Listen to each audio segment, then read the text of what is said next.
with mind, is you see things again and again. And I saw them in my sleep to a point I almost hated to go to sleep. So I asked God, I said, look, when my prayer was, when I die, spare me the life review. I had been through this every night. It wasn't just that he did it. I went through this every night in my sleep. And so those were my 3 prayers. And so I actually, I was pretty much a mess, and everybody knew I was a mess. This man really was the love of my life. My life had not been an easy one. And I thought that now there'd be peace. We had some financial stability. We enjoyed each other. We'd go to bed every night early just so we could read books to each other. I mean, we were a pair of nerds that had found each other, and it was awfully enjoyable to just lay in bed at night and read our favorite books to each other. And we were mainly big history buffs. We did tours of museums. We did all kinds of thematic tours. We went through the steam train museums, and then we went to the Confederate museums, and we were so alike each other in that way. So I realized I could not face life anymore, and I had a plan for how to end my own life. And it was very detailed. An aside, people talk about suicide prevention. I think September is Suicide Prevention Month. And that's a real hot button with me, because this idea that we can stop people from killing themselves, it just doesn't apply in a lot of cases. And what it does, it heaps on the survivor guilt. Coulda, woulda, shoulda. Maybe I could have stopped this. I was his wife. In fact, I went to a suicide survivors, a support group. And there was a woman there who was, I guess, about my age, and her son had ended his life. And she said to the group, I know my son would still be alive if he hadn't married that woman. And that was it for me. And that's very common. And suicide survivors, as we're known, those of us who have survived the suicide of a close loved one, are 12 to 48 times more likely to end our own life than the general population. So now we have a known risk group. If you want to talk about suicide prevention, we need to help those people. Because I'm in a suicide survivors group on social media. And in that group of, I think it's about, well, at the time it's about 1,000 women, we had 3 women who ended their own lives. Because what happens is your in-laws go away, and sometimes your own family of origin goes away, and you become a social leper. Nobody wants to talk to you. I mean, my husband had had a good career. I'd been a writer with some success. We were a fun couple. We had great yard parties. We had social gatherings that, everyone loved to go to and had a good time. Well, after his suicide, those people disappeared. Yeah. Those people were not to be heard or seen again, which was unbelievably unnerving. And yet the people that ran into the fray were the people on the periphery of my life. They were, I guess, what the world would define working class and middle class. And they literally came in to save me. In fact, the 2 people who took me into their homes, took me into their life, stayed with me. We love the story of the Good Samaritan, and it's an important story. But the Good Samaritan's involvement with the man who'd fallen into the ditch on the road to, I think it was Jericho, he put the guy on an ass and sent him off to the inn and gave the innkeeper some money. The people who saved me invested months and years of their life to keep me going.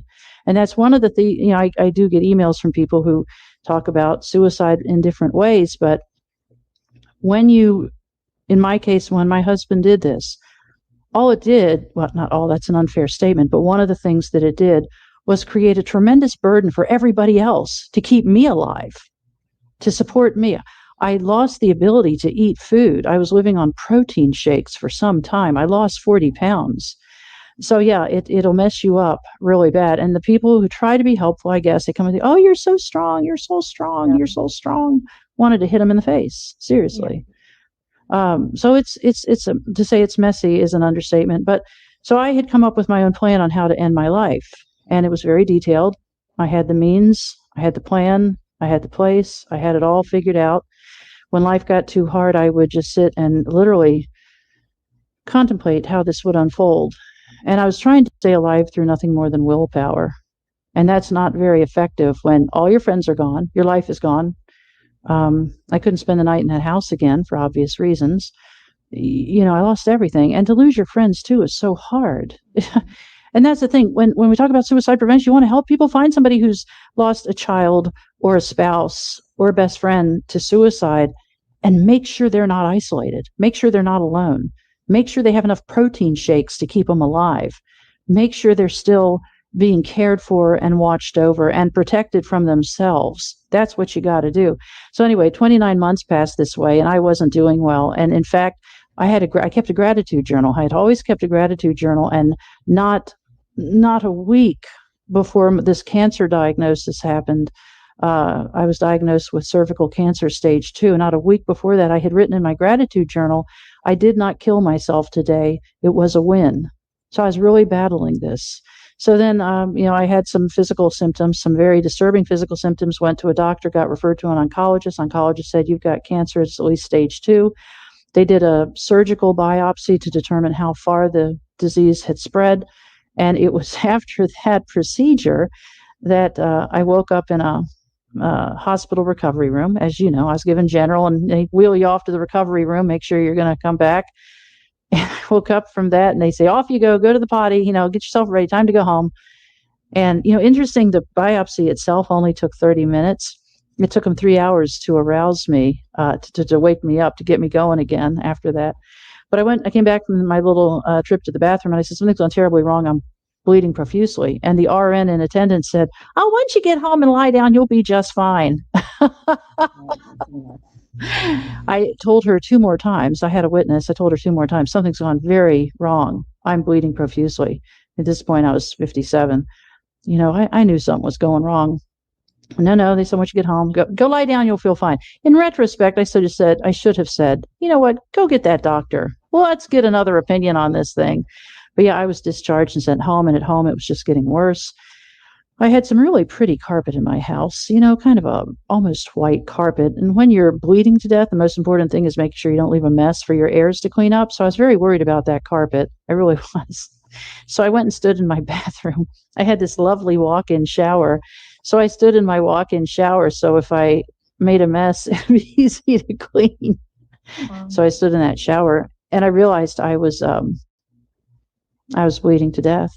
I mean, there's a lot of blood involved, and it doesn't take anybody too smart to realize that you can't lose but so much blood for a long time. And standing in that shower, I had a lot of thoughts. I thought, you know what? One of the Bible verses somebody read to me back in the day, which brought me immense comfort, was 1 Corinthians 10:13. God will show you a way out. And I'm standing in that shower watching my life's blood go down the center drain, and I'm thinking, this is my way out. This is my path out of hell. This is my get out of hell free card. And I thought, all I have to do is sit down on the floor of this shower, and I'm out. And I had 2 friends that had brought me home from the hospital sitting in the living room, and I thought, wow.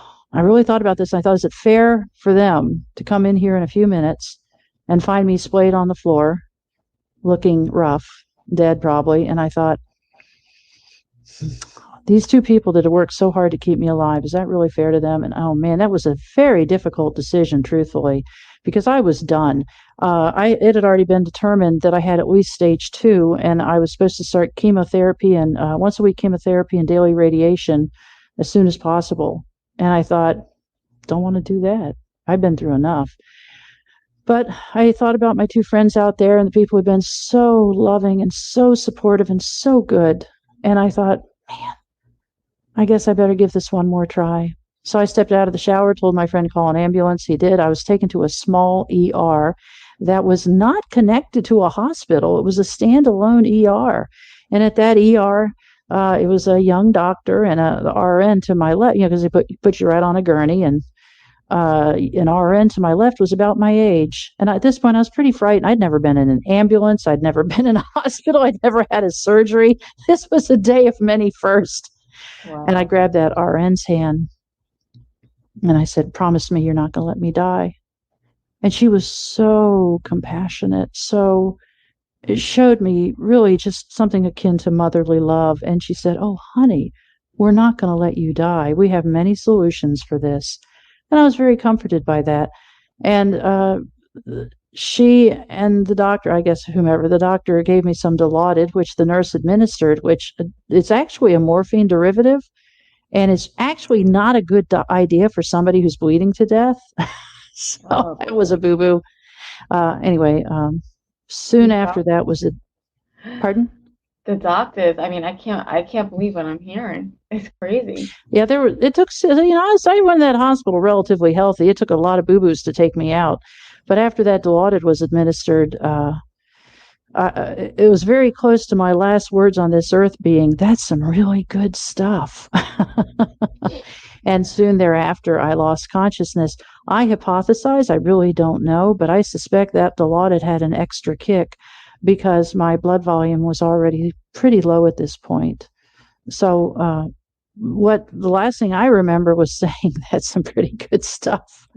And then I I don't know if I lost consciousness or went to sleep or whatever the proper word is there, but my friend had accompanied me to the ER, and he was sitting to my left, and I had a blood pressure cuff on my right. Those things on a stick, the blue machines that automatically read your blood pressure every few minutes. And the doctor and the nurse had stepped out of the room. Another not great choice, because my friend said he looked. Oh, what happened was at one point my eyes popped open, and I tried to sit up on the gurney. And he said, you couldn't quite sit up, so you reached your arms up and looked up. And he said, you talked to somebody that only you could see. And he stood up and he leaned over me, like, got right in my face. And he said, Rose. And, this is what he told me. I don't really remember this, but he said, Rose, what do you need? And he said, this is pretty cool. When I reach my hands up like that, because I'm on a gurney, I'm on my way to heaven. I reached my hands up. He said, you reach your hands way, way up and wiggled your fingers like somebody had come for you. And he said the next thing was I plopped back on the gurney.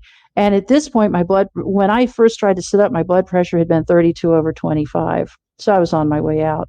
And after I flopped back on that gurney, he said the blood pressure machine just read error. So it was lower than 32/25. And it took the nurse and the doctor a minute to get back to the room. And when the nurse got back, actually, it was the nurse got back in the room first. And again, this is from his reminiscence. I was off having my own experience. He said the nurse came in and fiddled with the blood pressure cuff, and then she fiddled around with the wall outlet. Like, oh, the machine's malfunctioned. It's not getting a reading. And then he said she did it's called a sternal rub, where they take their fingers and rub them over your sternum. The idea is it's supposed to elicit a pain response. And if you don't stir, it means you've gone. So apparently that's what she did. And he said, and my buddy who was there with me said it was a bit of time before she was like, I think she's dead. you know. Wow.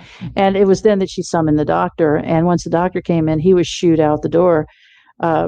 But meanwhile, I was having the time of my life. I was having a great time. The last thing I remember was that comment about this is some good stuff. And I was in a deep, dreamless state. And my next memory was being awakened from this deep, dreamless state and being catapulted out of my body. And I mean catapulted. It was very dramatic, surprisingly dramatic. It was right up to the cusp of being alarming or jarring, but it wasn't. It was just this good time. And it was as though there was a silvery, sinewy cord from the crown of my head to the bottom of my feet. And it was like somebody had pulled back on that like an archer's bow. And when that pop hit my back is when I went flying. Again, catapult is the only word I can come up with. And I was in this blackness. People say, oh, did you see your body? I did not. I was in this perfect, velvety, cushiony, comforting blackness. And within this blackness, I couldn't see anything. Peace was a verb. I was actively being given peace, infused with peace, surrounded by peace, loved by peace. It was just the most perfect peace I had ever known. And I thought about, I think it's in Corinthians, but I'm not sure or maybe Colossians, but Paul talks about the peace that passeth all understanding. I thought, this is that peace. Nobody could ever describe or understand or explain this peace. This is that peace. And early on, I mean, it's hard to come up with a linear construct for your time in heaven, but one of the first things I believe that I said to myself, I mean, I'd lived alone for a time. I had a dog. I talked out loud all the time. I'm kind of garrulous in that way, but I said, my heart is stopped. And I thought, how do I know that? And I thought, I don't know how I know that, but I know that's right. And then the next thought because it felt like my whole life on this earth, I've been living at 60 amps, electrical service. And now it's at 100,000. It was like I suddenly had this consciousness that was so much bigger than anything I'd known on earth. And my next thought was, I'm dying. And then, being the ever faithful writer, I thought, actually, you're not dying. You're dead. And it cracked me up. And I laughed out loud. And I heard myself laugh. And it was so comforting because I thought, everything I am has gone with me, down to my funny little giggle, my moribund sense of humor, or I guess macabre sense of humor, my intellect, my memories of Bible verses, memories of my life. It was amazing. But yeah, that thing, that hearing my own laugh, because I thought, I don't have breath sounds.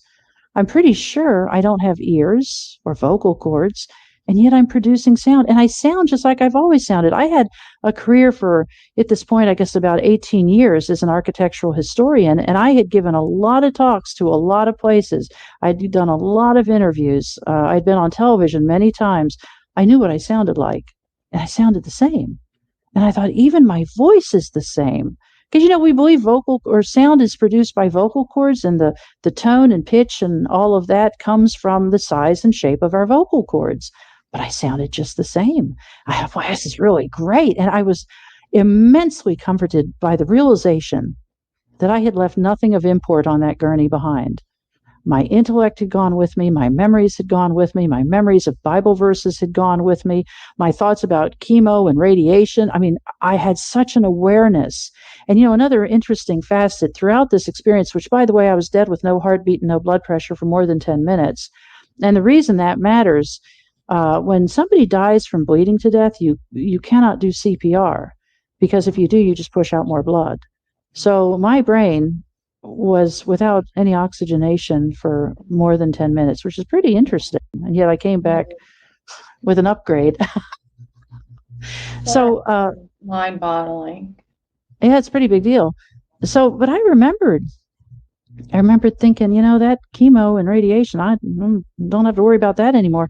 But one of the things that happened was, throughout this experience, I heard somebody yelling Rosemary very loudly, very in an agitated way, very almost aggressively, like panic, I guess is the best way to describe it. And it was like she was behind me. But the more I floated away, the quieter and quieter the voice got. And it was so interesting that screaming Rosemary over and over again was akin to the noise that an alarm clock makes when you just want to sleep longer. It was almost annoying. It was almost just like a little bit of irritation. And what's so interesting is, if you're in a crowd and somebody screams your name, you can't help but spin your head around and see what's going on. And for a while, I wondered about this. Why didn't I at least turn around when I heard my name being yelled? And I realized it's because I was no longer Rosemary. That persona, by the way, persona comes from the Latin word for mask. That persona was gone. That was earthly. And I actually just read a story, or my daughter shared a story with me about a paramedic who was first on the scene trying to revive a man who'd been dead for a few minutes. And she said, your children need you. And that in this experience, floating away from his body, he realized, oh my gosh, I'm not even thinking about my children. My children need me. And that's what brought him back. So calling a name is not a good idea. And I think emergency first responders are learning that. Mm-hmm. Don't scream a name. Scream something like your children need you. So one of the things that happened very early on is I remember thinking, it seems like everything I am has come with me. What did I leave behind on that gurney? And I thought fear, worry, woe, panic, anxiety, PTSD, everything negative and sad and depressing was what I left behind. And I thought to myself, being a lifelong writer and a lifelong nervous person, I thought I've always wondered what I would look like without those negative elements. And I thought, this is great. This is really fun. This is just remarkable. And again, one of the early things that happened, I felt a massive spiritual presence to my left, slightly behind me, and very tall. And I turned my head to the left and I looked up, pretty interested by the fact that I seemed to have something of a humanesque form. Even in this spiritual experience, I turned my head to the left to look over my left shoulder. And I said, with great joy and a lilt in my voice, I said, and who are you? And I still couldn't see anything. I'm still in this peace producing blackness. And the answer, again, before I could even get the words out, the answer was immediate. You, Rosemary, you are the image and likeness. I'm the original. I was like, whoa. That's Genesis 1, 26 and 27. We're made in the image and likeness of God. And what's so cool about that is that had always been one of my favorite Bible verses. And I didn't really know what it meant to be made in the image and likeness of God. And now, not a day, this happened 4 years ago, not a day of my life passes that I don't think about the original. I just, it's just so cool to think about an original. So this went on and on and on. I'll try to keep it as brief as I can, but it went on for some time. And at one point, I recognized that I had been in this experience before, in this blackness floating. And I was with a spiritual being. I just felt like they were floating with me or guiding me or something. But I was not alone.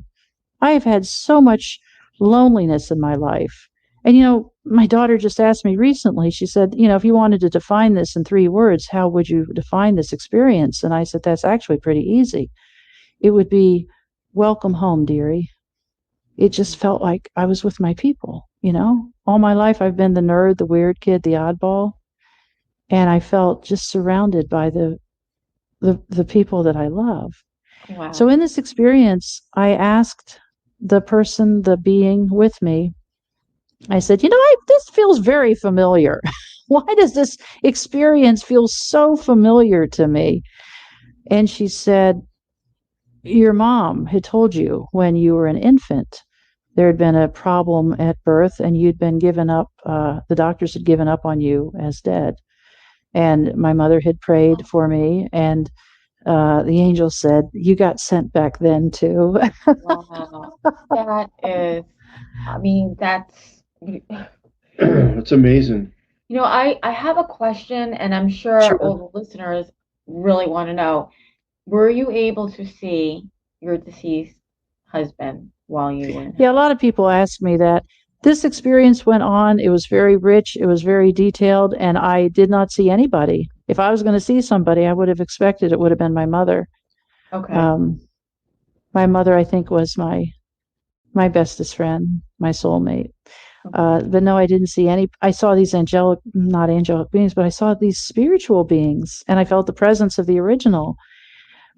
So yeah, that kind of explained why all my life I had been fascinated by NDEs, and how all my life I had felt so close to the angels. I have had a humanly, at times, very lonely life. But I think the people who suffer the most loneliness on this earth, I think we get better access to the angels. I really do. I think they know we're lonely, and they tend to kind of crowd in, make sure we're not quite as lonely. I agree. Yeah, I have a lot of questions. What was the land? Is there a landscape where you are in heaven? What is it like? Well, I floated in the blackness for some time. There was not a landscape. I couldn't see a thing. What's interesting is after my husband's suicide, I had been terrified of the darkness. I had to sleep with a nightlight on or a light. And after this, when I came back from this, I now prefer to sleep in a pitch black room because it reminds me of that experience. I can think about being in that blackness again. But ultimately, I don't remember exactly how, but I ended up in a white room. And in this white room, the landscape is a good question. The white room had a floor, had a ceiling, had walls, but it was perfect white. And in front of me was a door about, 15 to 20 feet in front of me. And in this white room, it was the most perfect white. In terms of paint, perfect white actually has an element of blue in it. And this was just perfect white. And in this room, there was a mist or a fog, and it was just falling and swirling all around me. And I said to the angel with me, I said, I feel like I should be able to focus on an individual droplet, which sounds crazy. Next time you're in a fog, try to focus on a droplet of vapor. But the angel said, your spiritual eyes have not acclimated to this new environment. She said, but what you're seeing are particles of light. And it was likened to a spiritual car wash, that some people go to heaven with a disease process so heavily imprinted on their thought, they believe it to be part of their identity. And this washing with light restores our innate spiritual perfection, or our wholeness, our heavenly wholeness. And it was also explained to me, and it wasn't explained. I don't really know the words for this, but when I saw this room, I saw this door in front of me, and I knew what that door was from reading about all these NDEs. I knew that door meant we were done. You know, I'd be crossing the Rubicon and we were done. I couldn't wait to get to that door. And I wish I'd looked at my feet, but I remember thinking, I don't know if I have feet or legs, but I know I can get with intent. If I can move with intention to that door. I couldn't wait to get to that door. And as I approached the door, it was made clear to me that if I agreed to go back, that I would be restored to wholeness. And it was put that way, restored to wholeness. And I was like, yeah, that's great. Out of the way. Good to know. But I put my right hand up to push through that door, and I was a little miffed that door was shut. That didn't seem right. That door ought to be open. And I put my right hand up to push through the door, and I thought, right-handed on earth, right-handed in heaven. How cool is that? And I paused. And I asked, is this the divine will for my life? And before I could even get the first 3 words out, the answer was immediate. And the answer was no. This is not the divine will for your life. But whatever you decide, if you decide to go forward or you decide to go back, you'll go with all of God's grace and mercy and blessings and care and love. And I thought, I'll take that deal. And interestingly, and aside, that was the answer to my second prayer about decision fatigue. I was told there are no wrong decisions. And I believe that has to be parenthetically within, when we are seeking to do the will of God, you're not going to make a wrong decision. And if you do, you can circle back around. But that's what I was told. There's not a wrong decision here. And that was so comforting. But so I thought, either way, I go with all of God's love and mercy and care and grace. I thought, I'll take the door because I'm done. One of my early thoughts was I felt like I had been given early release for good behavior. I wanted to be off this earth. I was done. Early release. I like that. Well, I've heard that before. Oh, it's not been an easy life. And at that moment, do you know who actually gave you didn't know who you were speaking to because you couldn't see anybody, correct? I could not see anybody, but it was somebody that really liked me. They knew me. They knew me inside out, backwards and forwards, and they were crazy about me. That's when I say, dearie, welcome home, dearie. It felt like this person had known me for eternity. Yeah. And loved me and cherished me and just thought I was the greatest thing in the world. It just was so comforting, and you don't ever want to leave that. But so at the door, I put my right hand up to push through because I was like, all right, I know the deal. Either way, I ritually blessed, got it. And at that moment, I had a vision of that nurse, and it was more than a vision. It felt like I had been granted an opportunity to be a silent visitor in a room. And I was observing her, and she was sitting in a hospital supply room on a little metal stool, leaning forward, head in her hands, and sobbing uncontrollably. And I observed this. I was watching this, and she said through tears, I promised that woman I wasn't going to let her die, and I've lost her. And I thought, oh, come on, don't do this to me. And I thought, you know what? She's my age. She's lost patience. She'll get over it. I mean, yeah, it's so sad. Too bad. She'll get over it. And then the next thing was, I didn't just see her. I felt her grief. It was like for a moment, I felt the grief she was feeling. And I recognized that deep, inconsolable grief as the grief I had known for those 29 months between my husband's death and my own. And I thought, if I can spare one person that much grief, I got to go back. And I put my right hand back down at my side. And boy, in a millisecond, I was back on that gurney. But this time, there was a lot of action happening in that room. And I'd been moved to a different room. I got an upgrade for my room. But yeah, they had IVs going. I had an oxygen mask on. My friend who had been in the room with me, he told me, oh, that's pretty interesting. He said when they came in to resuscitate you, try to get you going again, he said, you've heard the expression white as a sheet.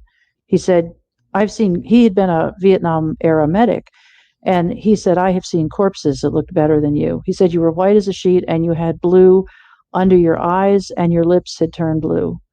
So I was obviously dead. Mhm. And then I was hospitalized for several days. Yeah. And there's a lot of elements to the story. After I came back, I sold everything I owned, like my car, all my possessions, my furniture, sold my house, and I moved 1,000 miles due west. I live in the Midwest now, and I just wanted to be around beauty. I love watching plants grow. I mean, I love Yeah. watching plants grow. You were just different. Everything was different when you came back. Everything. Do you feel like you Yeah, the moved? PS was I was healed of cancer. I guess that's part of the story. Well, that's amazing. That's beyond amazing. And do It you took feel another like you, biopsy. I had to have another surgical biopsy, and everyone was surprised. But yeah, actually, what the doctor said, because they had to wait a few weeks to do the second surgical biopsy, and I had to find another doctor. The first doctor was like, they actually put in my medical chart that I had mental illness, so I had to go find another doctor in another part of the state. But she was very kind and good, and she said, yeah, there's not one cell left. And in fact, the quote she gave my friend, your flesh is so pink and pretty and perfect, I wouldn't believe you ever had cancer were it not for all the tests. But what was your question? you moved far away, you sold all your possessions. How did you start your life over? I don't know. I just knew I needed to get rid of everything. I had written 9 books. My books are on history, historical architecture, actually. So I had a lot of stuff, catalogs and ephemera and all kinds of cool stuff. I donated that to a college library, and then I just started selling off my couch, my chairs, my patio furniture. I mean, I would stand over each item. Like I sold my mom's couch. My mom had been dead for 20 plus years, and I had kept her couch because, what do you do with a couch where you and your mama sat and had long conversations? But I realized I could keep the memories and let go of the physical thing. And I stood over each item or stood near it, and I said a little prayer. I said, God, this item, this couch, this chair has been such a rich blessing in my life. Please bring me the person that needs it. Please send them here. Wow. And may it be a rich blessing for them. And, I put it on a social media marketplace, and man, that stuff went like hotcakes. I moved Now 1,000 miles due west and find that moved in. amazing. I find that amazing. Oh, you know what? I realized, my life had been hard. And the happiest I had ever been was floating away from my body. And I literally, like the John Lennon song, I had no possessions. And that was the happiest I'd ever been in my whole experience. And so I thought, you know what? That was pure joy. So I don't need this stuff anymore. And it was really liberating. I know us baby boomers have trouble letting go of our stuff. Yeah. Man, I got to tell you, it felt good. Mm-hmm. Were you surprised and shocked that you suddenly were well and cancer free?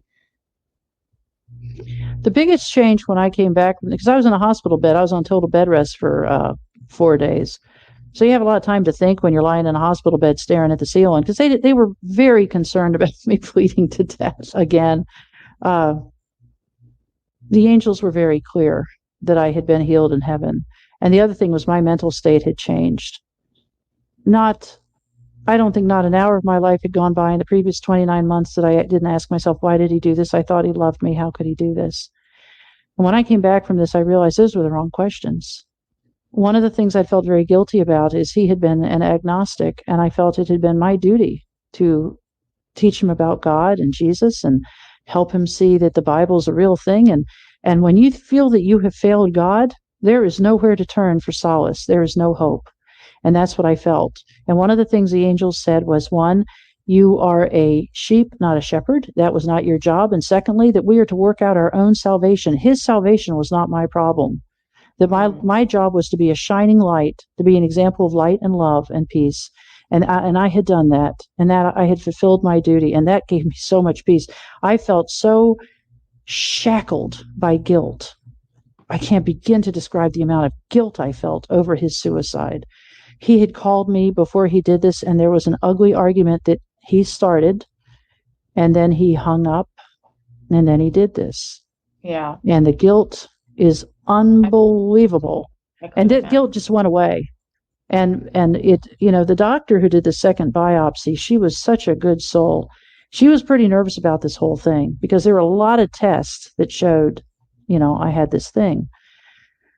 She was as happy as I was that, as she put it, not one cell left. And she took a lot of flesh from a lot of places. So, yes, it was good. But I wasn't. I was pretty sure it was gone because I just felt so different. I feel like I'd been set free. I felt like somebody had come and opened the jail cell and said, "Why are you in here? Come out. Look at the sky. Look at the grass." It was unbelievable how my mental state changed in the blink of an eye. That's incredible. I know, Phil, you have a question. Yeah, what's your thoughts on, you went through this experience. Do you believe that we are reincarnated? I get asked that a lot. I don't believe in reincarnation. I believe in eternal life. Carl Sagan said there are billions of galaxies. I can't believe we keep coming back to this dirt ball. I mean, give me a break. I know we go on. Where do we go? And the really cool thing, I mean, I overthink everything, but the really cool thing is when I died, when I left that body, it was simpler than going from the living room to the kitchen. It was instantaneous. Hmm. It was just like going from here to there. It was so fast. And a PS to this, I was told that if I agreed to come back, I'd be whole. At every point in turn, there was an expectation. I mean, I guess I was 59 at that point. 59-year-old woman bleeds to death. Her heart stops and she dies. There's an expectation of a lot of damage in a lot of places. Was told that my heart muscle had suffered damage, which is because of the elevated enzymes in my blood. And they did a heart test. And I said, "Oh, I'm fine." The angel said I'd be fine. I'm fine. Well, the doctor, the next morning would come in and say, "You're a very lucky woman. Your heart is perfectly healthy." So there was a lot of that going on, that there was an expectation of clots too. Apparently when you bleed out, things tend to get sticky. Yeah. And there was none of that. I came back actually in better shape than when I left. I mean, That's amazing that, and you're here to talk about it. to tell your And then you story. tell your story, you have books out, and you're teaching and helping other people along the way, which is great. You said that you had more energy or you had more life when you died. Can you explain that? I had been, what a rheostat is? It's like what you have on your dining room light that you can dim the light or turn it way up. It's like I had been living my life on the lowest setting, and now it was turned up super bright. One of the things that happened to me after I came back, I was in that hospital bed, and again, my faithful friends were staying with me. When you're in a kind of semi-conscious state, it's good to have friends around. Make sure they don't come to take you away for a kidney transplant, you know. And so I had my friends with me. Well, every now and then they'd have to step out to go get a burger or something. And when they left, the angels came in, and they didn't come in. They just appeared at the side of my bed, my hospital bed, and they surrounded the bed, the sides and the foot, and they sang me the most beautiful songs. And the songs were so beautiful. And I told the angels, I'm really good at houses. I'm not, that's my specialty, architectural history. I said, I'm not so good at remembering melody and lyrics. I'm not going to be able to remember this. And they said, very precisely, they said, this is not for you to remember. This is for your healing and your peace and your joy. And this is a thank you for agreeing to come back. We know how hard that is. And so they were, that's something I'll remember in eternity. Mm-hmm. Wow, incredible story, experience. Thank you so much. I mean, for sharing that with us. And like you said, you've been on TV, you have books out, and where can people find you and all that good stuff as we're wrapping up the show? My website is temporarydeath.com because I do not like to call this a near-death experience. Near death is when maybe you're in an aircraft and things start to go wrong and then they go right. But yes, my website is temporarydeath.com. And my book is Remembering the Light, How Dying Saved My Life. Okay. Amazing story. Amazing. Amazing I mean, experience. I've just had goosebumps the whole entire And to the time. listener out there, it shows you, in many of these near-death experiences, including my own, which I'm not going to get into, there is another side. And it's the stories and the experiences of people that go through this to shed light when they come back towards others And some of us, like myself, act like a torch to those that only see darkness. And when you talked about turning up that dim light, that vibrational energy, which was on a low frequency and then it gets higher, I can definitely relate to that and use that faith, wisdom, and love and trust and push it forward. Thank you so much for coming on Horsefly Chronicles Radio. You've been an incredible guest, an incredible story, and we wish you well. And Julie, wrap it up. Thank you. Okay, well, special thank you to Carnation for fully sponsoring the show from day one. We love them. And please join us next Monday night on the United Public Radio Network on 105.3 FM from New Orleans. And stay tuned for Trishmo with the missing piece. Everybody Thank have you, a safe, Rosemary. great night. Thank you very much, and Thank we'll you. catch you next week. Have a great night. Thank you. Thank you.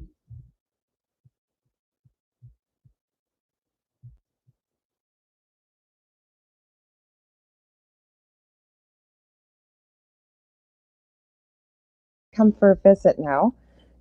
Good evening, everybody. And if you're just tuning in, you are listening to the Angel Rock live on 105.3 and United Public Radio Network, broadcast to you out of New Orleans, Louisiana. I'm your host, Laura Lee Potvin. If you've never been to the show before, welcome. And if you're returning, we love having you here and we love your support. My show, I say, feature all aspects of the esoteric, the spiritual, the paranormal, with a little bit of truth-seeking thrown in. But we always try and end on a positive note. And I have people as guests on my show that come from all walks of life, and whether what they're doing professionally or personally or both, they're making a positive change for humanity. And tonight, that is no different with my guest here. I'm going to read her bio. Boy, has she got a bio. Her name is Heidi Hollis, and she put OTR. I know what that is. I should also tell you before I read your bio what I do, shouldn't I? I'm a Canadian clairvoyant medium, a crystal Reiki energy healer, Akashic Records practitioner, spiritual teacher and mentor, and also a registered nurse. That's why I know our guests when I say OTR, occupational therapists, and we love occupational therapists. Yes. Both personally and professionally. I have a son with severe autism. So Heidi is known for having named, defined, and trademarked two otherworldly realities, Shadow People and Hat Man. These phenomena expose a peculiar bridge between ufology and the paranormal world that Heidi has been speaking on for years, and that is true. Before I continue with her bio, I just realized I told Heidi this, but not you guys. Just to remind you, if I all of a sudden disappear, my phone it's possessed. So Heidi knows that I'll be right back. It may just reset. It's only done this once, but I always let people know, just in case. Back to Heidi's bio here. With her book, Heidi Hollis embarked on a unique journey to find answers that led her to inform the world as told in The Secret War, a true story about a real alien war and shadow people.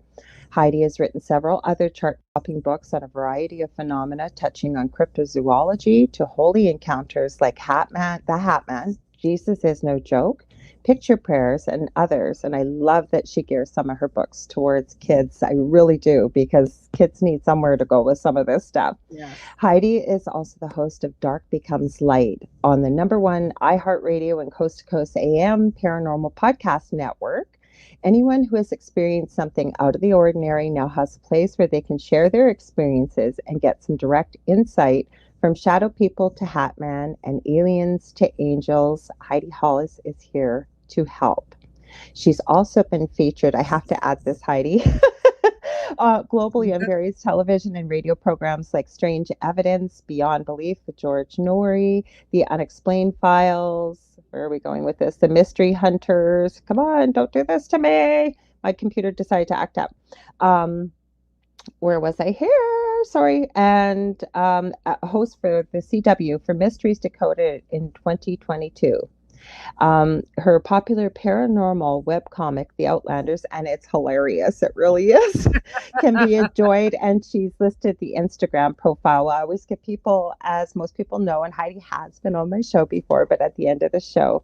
And she has received thousands of stories and shares some of them in her blog, The Hat Man Letters. Welcome, Heidi. Holy cow, girl.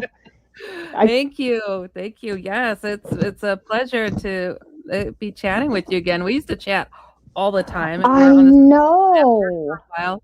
Yeah. I have not talked to anybody. And the reason why is I got really sick in April with some weird respiratory bug for about 8 weeks. And then Oh, I got so used to not talking to people. And I haven't even told you this. I am creating all kinds of products with resin. So I'm about to nice. launch my store. I'm pretty sure I'm going to put it on Etsy, but I have a spiritual kind of paranormal type line that's got anything from crystal, well, they look like crystals, to organite, to runes, to pendulums. I even have a few Ouija boards, believe it or not. Oh boy. Yes, but I also, not many. And I have crystal charging plates, crystal grids with hand painted. They've got like Metatron's cube to Wow. chessboards, you name it. So that's what I've been busy doing every spare moment. So You're so nobody's creative. talked I'm to me. not surprised. Yeah, you've seen some of my products. Well, you're creative. Like I don't go to people's profiles, but it'll come up in my feed. Like your comic is hilarious. You know, the human Heidi, that is all I ever wanted to do, is to be a comic strip artist. I could see And I why. did it for several newspapers, and it's my heart, you know, Yeah. and it's come in handy reaching out to children that are dealing with these odd things, you know, Mhm. and made some books that are addressing these paranormal things. And yeah, I mean, I'm having a good time. I mean, I figure if I've got to you know, try to open up some eyeballs on these things, I might as well go at every angle I can. And the art the art and the comics, it's really helped. Well, yeah. Here, let me change our background. My God, I'm really unprepared, and I'm going to tell you guys why. It is Canadian Thanksgiving, so happy Thanksgiving. I keep Happy saying, why don't we Thanksgiving just to you. have it at the same time as you guys? I swear. Because you know what? We still have like Black Friday, and you know what? Yeah. Why don't we just do it? I know the history behind it, but really, like, we're doing it anyways. So why not just, you know, we might as well just do it. And then we're doing it at the same time, right? I mean, we were kind of united at one point, kind of, weren't we? Like really similar histories. Like, why not Yes. link it? I think we should. Like some of the things that, and it's been Del that informed me of this, but I think, well, centuries ago, part of Canada that we used to own, some of the northern states, I think, are part of what used to be Canada, is now the US. And as Joe Montaldo, who owns a network, give him a shout out. Thanks, Joe, for giving me this wonderful platform and the rest of the hosts on this network to be able to bring these shows. He always says that we're your little brothers and sisters, that you guys have, annexed the Canadians. All that French stuff, I guess. I don't know. Well, hey, I speak some French. Well, I Cool. met somebody last week. I was on the show afterwards, the Horsefly Chronicles, that are on right after Julia and Phil. And I guess they'd had a last minute cancellation. So they said, hey, you want to hang out with us? And I said, hey, great. Yeah, sure. No problem. I said, what are we going to talk about? And Julia said, well, I'd never seen your Paranormal Survivor episode. She said, wow. And I said, well, do you want to talk paranormal? And she said, well, let's just get caught up. I have no idea how the conversation steered there. We started talking about UFOs and aliens and abductions and just crazy stuff. But there was somebody from Austria that had never, I think, seen me. I don't know if he must have probably been a fan of the Horsefly Chronicles. Yeah. So he shot me a couple messages over the week, and he said, today, even we celebrate Thanksgiving, but we don't do it like you guys do. That's funny. Wow. Yeah. Well, you guys, Thanksgiving is huge, isn't it? It's huge. Oh yeah. Yeah. That's Yeah. the Like big bigger, great holidays. yeah, Mhm. like almost bigger than Christmas, I find. Like it's like the kickoff to your Christmas season, right? It's, well, I mean, pretty much like they put up the Halloween decoration stuff in the stores, and like a week later is Christmas. I We mean, have it here already, Christmas. oh yeah, yeah. Yeah. It's Mhm. nuts. It's like it's throwing it in your face, and it's like, you know, coming from Wisconsin, knowing how miserably cold it gets, and nobody wanted to Ooh, go I know. outdoors. You Mhm. know, I see why they're planning ahead, because man, we don't want to go out when it's brutal like that. You know? Oh, yeah, Wisconsin. Well, I'm not that far away from Wisconsin, actually. Yeah.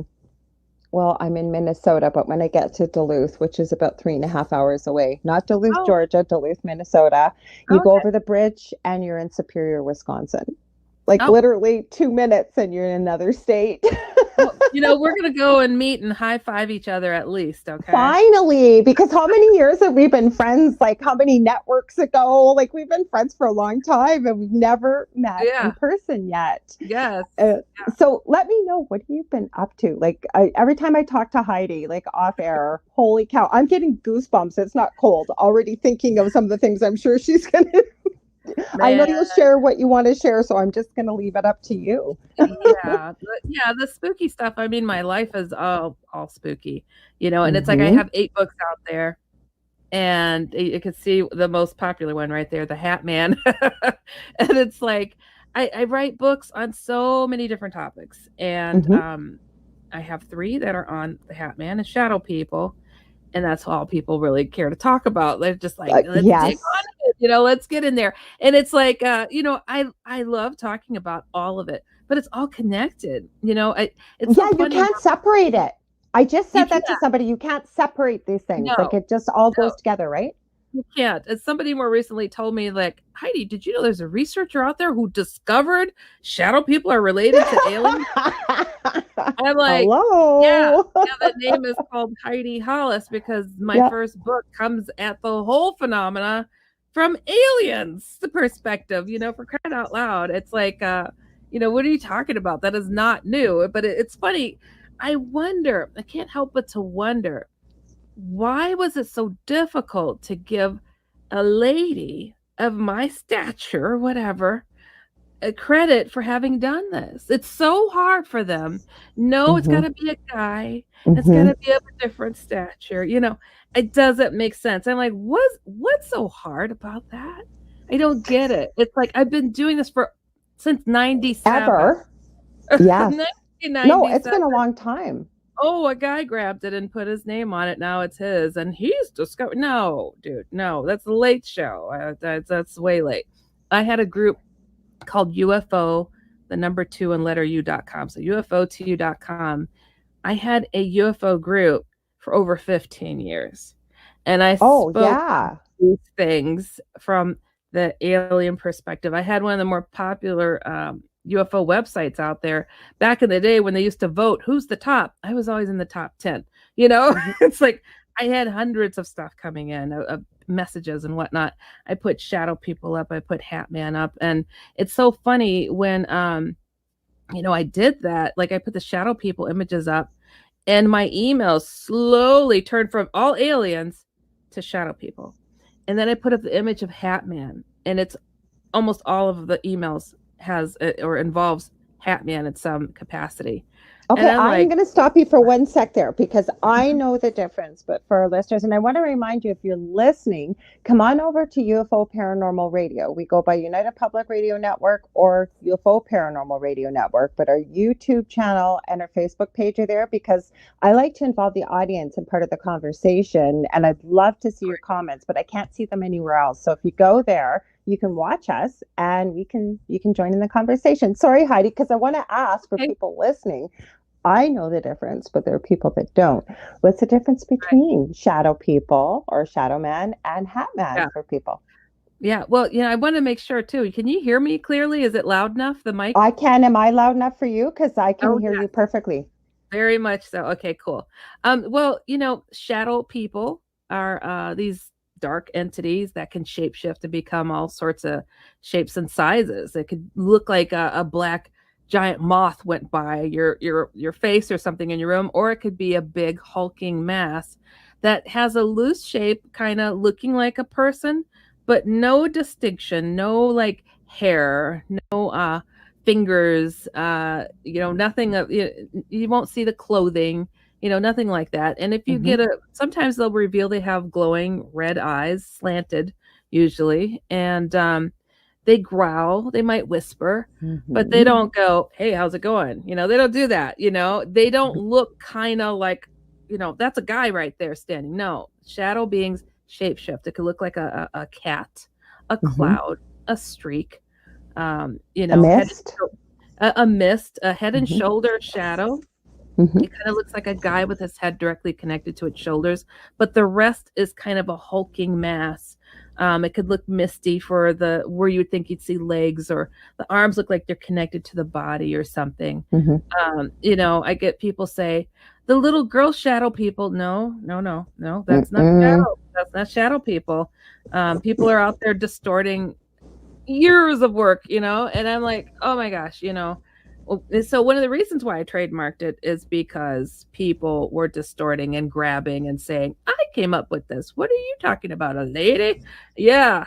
I've Yeah. always known you Mm. as the person that had that you were the one that named them. And like we had I would call him a hat guy. I'll let you first say what a hat guy is, but Yes. I'm positive it was a hat guy. But go Yeah. ahead. So when it comes to the Hat Man, when I first introduced him, Sorry, I called Hat him Man. the Hat Man Shadow. I Yeah. did. I thought he was another form that shadow people took, but as the emails kept coming in, oh no way, no, this thing, because I did not see him myself. I have. My college, well, no, at this time, my Okay. college roommate had seen him. And I categorized him as a shadow being, another form they could take. Wow, they could look awfully human, But then, yeah, he could look kind of like a something that's sitting in the shadows, but you'll see that distinctive hat. And the But slicker or long overcoat. you'll see a coat, you'll see a trench coat, a cape. Sometimes he doesn't wear a hat. Mhm. But you'll just get this, it's a certain feel, certain vibe. But he can step out of the shadows and he can talk to you. He will say, how's it going? Whatever it is, and horrific things to people. So he can appear as a shadow, but you'll see there's a suit. You'll see there's like some kind of something, even if he's not wearing his hat. So that's not a shadow person. That is Hat Man, whether he's got that hat on or not. We had a hat man, remember? Well, you know our story, but Yeah. we had 4 main beings. But yeah, we had hat man. I called him hat guy or hat dude or Yeah. whatever. But yeah, he wasn't the worst. He was number 3, I would say. Then we had a shape-shifting female. And then my family, the boys all named it from Super Mario, if you play video games. And you know the little shy guy? That Yeah. looks like he's wearing a Jason mask and then the Grim Reaper cloak. Well, we had one that Mhm. looked just like that. So that's what they named him, the shy guy. But he wasn't shy. No. And people will also think that that's a shadow being, and that thing is a alien. It's an alien. It's short. It's wearing a hood. It's like it's crazy, but there's this pattern of that thing showing up. But being that aliens are seen right alongside of shadow people, it's not surprising that Plus, most people, and I've been doing this, I'm getting very excited about this conversation because I know you know what I'm talking about. Because most people, and I've been kind of doing this personal poll, I find so many people that have had paranormal experiences have also had UFO or abduction stories or missing time. And the reason why I know you're correct is because in my old house, I knew a medium at the time. I was just kind of coming into my own gifts and she was doing some readings. So I booked a reading with her and I'd known her well enough and for a long time. And I have the recording of it still. And she kept saying, there's some kind of crystal like that was buried very deep in the ground below your house. She goes, I keep hearing like something off of Star Trek, like this like alien type language. And she's going, I think this is alien, like ET. And I'm thinking, okay, like really polite, kind. And I get off the phone, thank her, and I'm thinking, oh my God, has she lost her mind? And then I went, there's no way that woman has lost her mind. I would, if she gave me lottery numbers, I would go out and get a ticket with them tomorrow. And I realized like there's something to this. It's like, again, they're almost like intertwined in certain arenas, aren't they, with the paranormal and the UFOs, aliens? Well, I mean, how can I say it? It's like if you could divide teams and say good guys, bad guys. Okay. Not all aliens are horrible. No, that's true. But it's just like not all humans are horrible either. But just because they have more advanced technology doesn't mean they're good. And I hate hearing that blanket, like, well, no wonder they won't come and talk to us because we have such a bad attitude, or, embrace all of them, try to bring them down. Come on, if I set out in front of my home and said, everybody, come on in, it's like, I don't know if they're packing, I don't know, but I'm just going to let you in because, you look like a good guy or something. You're human. You're human. So come on in, all humans. You've got to discern what is, who you're allowing in your space. And I don't understand why aliens are getting a pass, in some cases. And they're of course related. But with the line being divided, shadow people, Hat Man, if people have gotten a really good look at what Hat Man looks like, because you can see him totally in the flesh, and he does not look human. His face is not like, it looks very alien, very much so. And if you go actually on my website, I have an image of his face that was created over 100 years ago of Hat Man. I didn't realize that. Yes, I did not know what I was looking at. And my friend says, hey, Heidi, what do you think of this sculpture? I'm like, wow, somebody did a really great sculpture of Hat Man. I said, what did you say? I said, well, that's Hat Man. Heidi, Rudolf Steiner carved this. Wow. What? It's like the anthroposophy founder over 100 years ago. He said 100 years from now, this guy, Ahriman, he gave him the name Ahriman. Oh, I don't like that name. Is going to be coming to the surface and will be addressed 100 years from now. And I'm like, and also Rudolf Steiner called him the devil. That's why I don't like that name. That's what it gave. Again, goosebumps. That's what it gave me the feeling of. That's what I call Hat Man. I mean, and it wasn't me calling him that, by the way. I had hundreds of emails saying, who is he? He's the devil, isn't he? And the pattern was just showing up so much, and the reference, and people being absolutely tortured by him. I'm not talking about just once or twice him showing up. Every night for 40 years for some people. What do you do? Sometimes it is just one time 40 years prior, but it terrified them so badly. They hope and pray they never see his face again. I mean, it's that terrifying. And I more recently have heard there's so-called researchers going out there saying all shadow people are benign. And they put Hat Man in that category because he's a shadow being. Oh my God. No.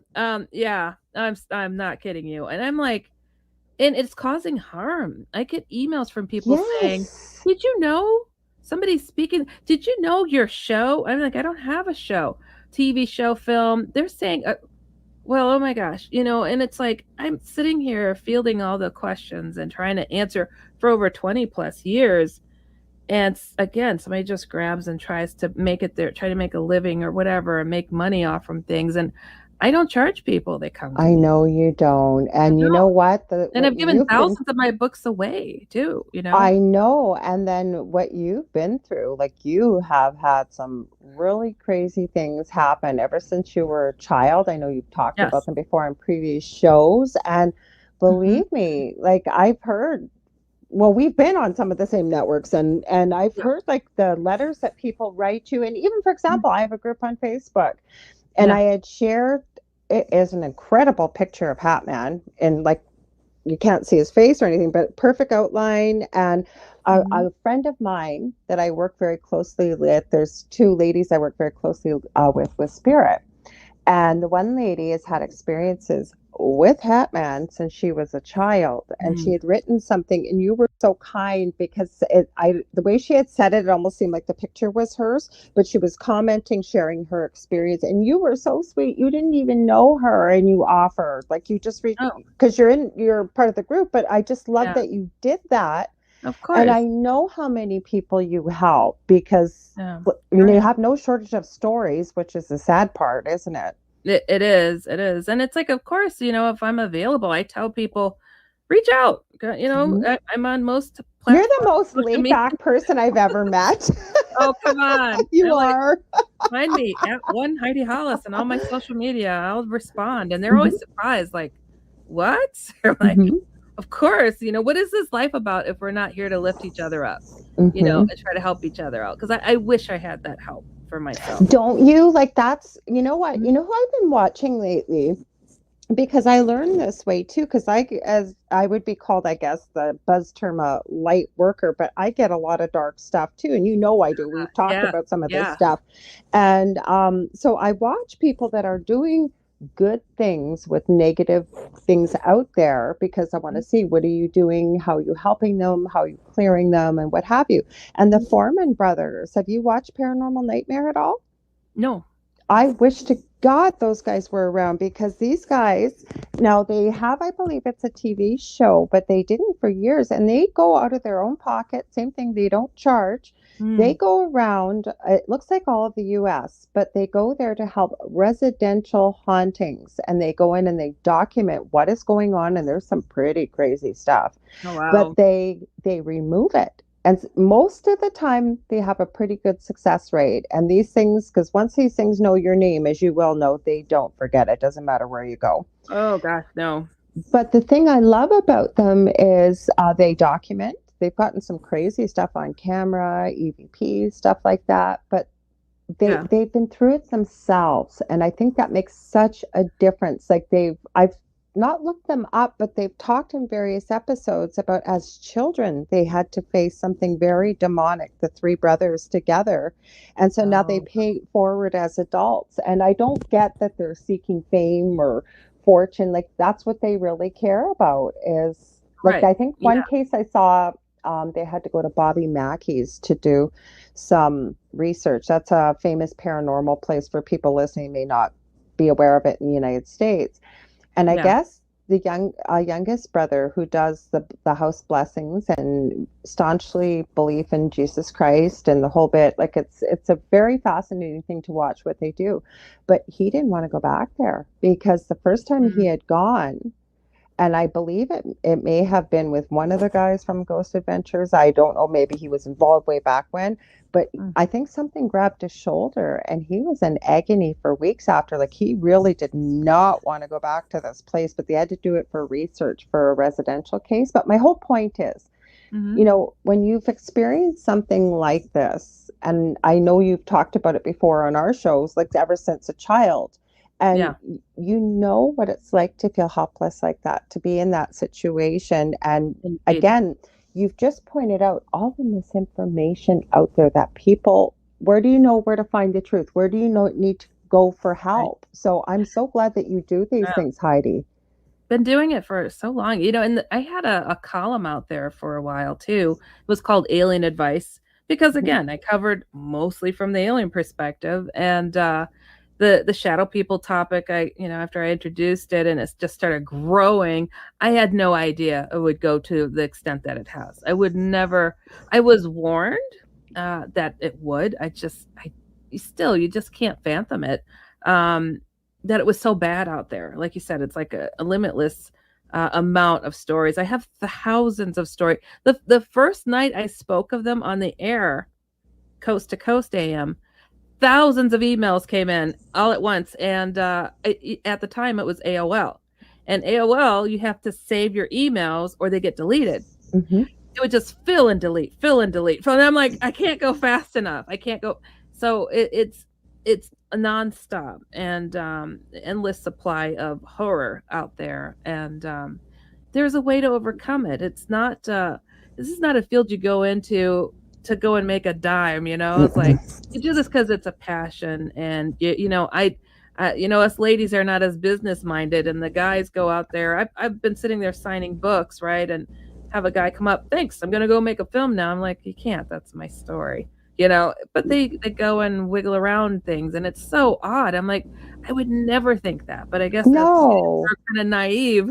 But it's like, for me, working so hard to do this type of thing has been because I remember my life before this. I remember agreeing to come here to do this. And, a lot of people are like, well, where'd you get your info from? And I'm like, from the other side before I was born here. And then also having the contact that I did with these alien beings who told me and warned me, this is what you need to do. This is what you have to put out.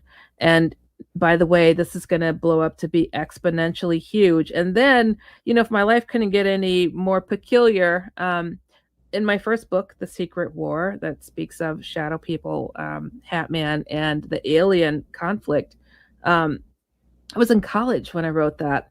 And, I was a skeptic. I'd seen so much stuff. And I was a skeptic of people who claim to see Jesus in their bowl of soup in ridiculous places. I'm like, look, I'm not a psychic and I have seen so much stuff. I really thought that if Jesus were around, I would have seen him by now. And I wrote that in that first book. And mind you, it took me 2 months to write that book and 4 years to find a publisher. And during that time, I'd sent it out to all these different authors who were really close to, the Coast to Coast and Art Bell and all that stuff back then. Back then, the only people that would publish such a book like what I wrote are other authors who write on these things, right? Oh my goodness. So they all had the book, right? And the conversations were, spinning. But long story short, I was a skeptic of Jesus popping around, and I'm sitting there editing, hoping. I had some of these authors saying, "Yeah, I want to publish this." No, yes, and back and forth. And then I finally gave up and did it myself. But during that meantime, while I was waiting and editing, I had an encounter with Christ, okay? And I was like, it's so odd to say, to experience him, be a skeptic of him showing up to people. And, I was raised Methodist, not a strict religion or anything like that. And I had a general understanding. I saw him more as a historical figure that said to come back one day, you have to say your prayers in his name. I understood all those things. But to be a conscious person, like part of God there, I mean, and it's this love thing that comes off from him. It's like, you can't express it. And so I had to interject that into the Secret War book. And everybody's like, whoa, where'd that come from? I'm like, I'm painfully honest. And I just had to put it because he came just before putting this book out. And what did he tell me? Do not worry what others say. Know that I'll be there to give you the words. He told me to finish writing that book, The Secret War. And then I wrote the book called Jesus is No Joke, because he came more. And it wasn't like you have, and again, I'm not going to divulge anything. We'll go wherever you want with the conversation, but I do know you have had some incredible experiences with Jesus, but also, and you know this about me as well, I have studied near-death experiences professionally as well as personally for 40 years. And I believe I had an experience myself as a toddler. But the things you've had, I wouldn't even call them near-death experiences. Like, most people don't get this kind of information, it seems, unless they've had, it seems, an experience like a near-death experience. But and I didn't know. Do you know I did not know that it was that rare? I didn't know that. It is rare. It's only been more recently that I'm like, yeah, so Jesus has stopped by. What did you almost, and people didn't, you know what? People did not ask me, did you almost die or something? And even after I published the book, it's like, what category does it go in? I'm like, well, it kind of fits a near-death experience, but I didn't have a near-death experience. Yeah. And it's like, hold on, Jesus kept showing up. I'm like, yeah, he did, and so it's amazing. I didn't know you for 40 years. You study that. It has been like one of those things that I'm kind of coming to terms and understanding a bit.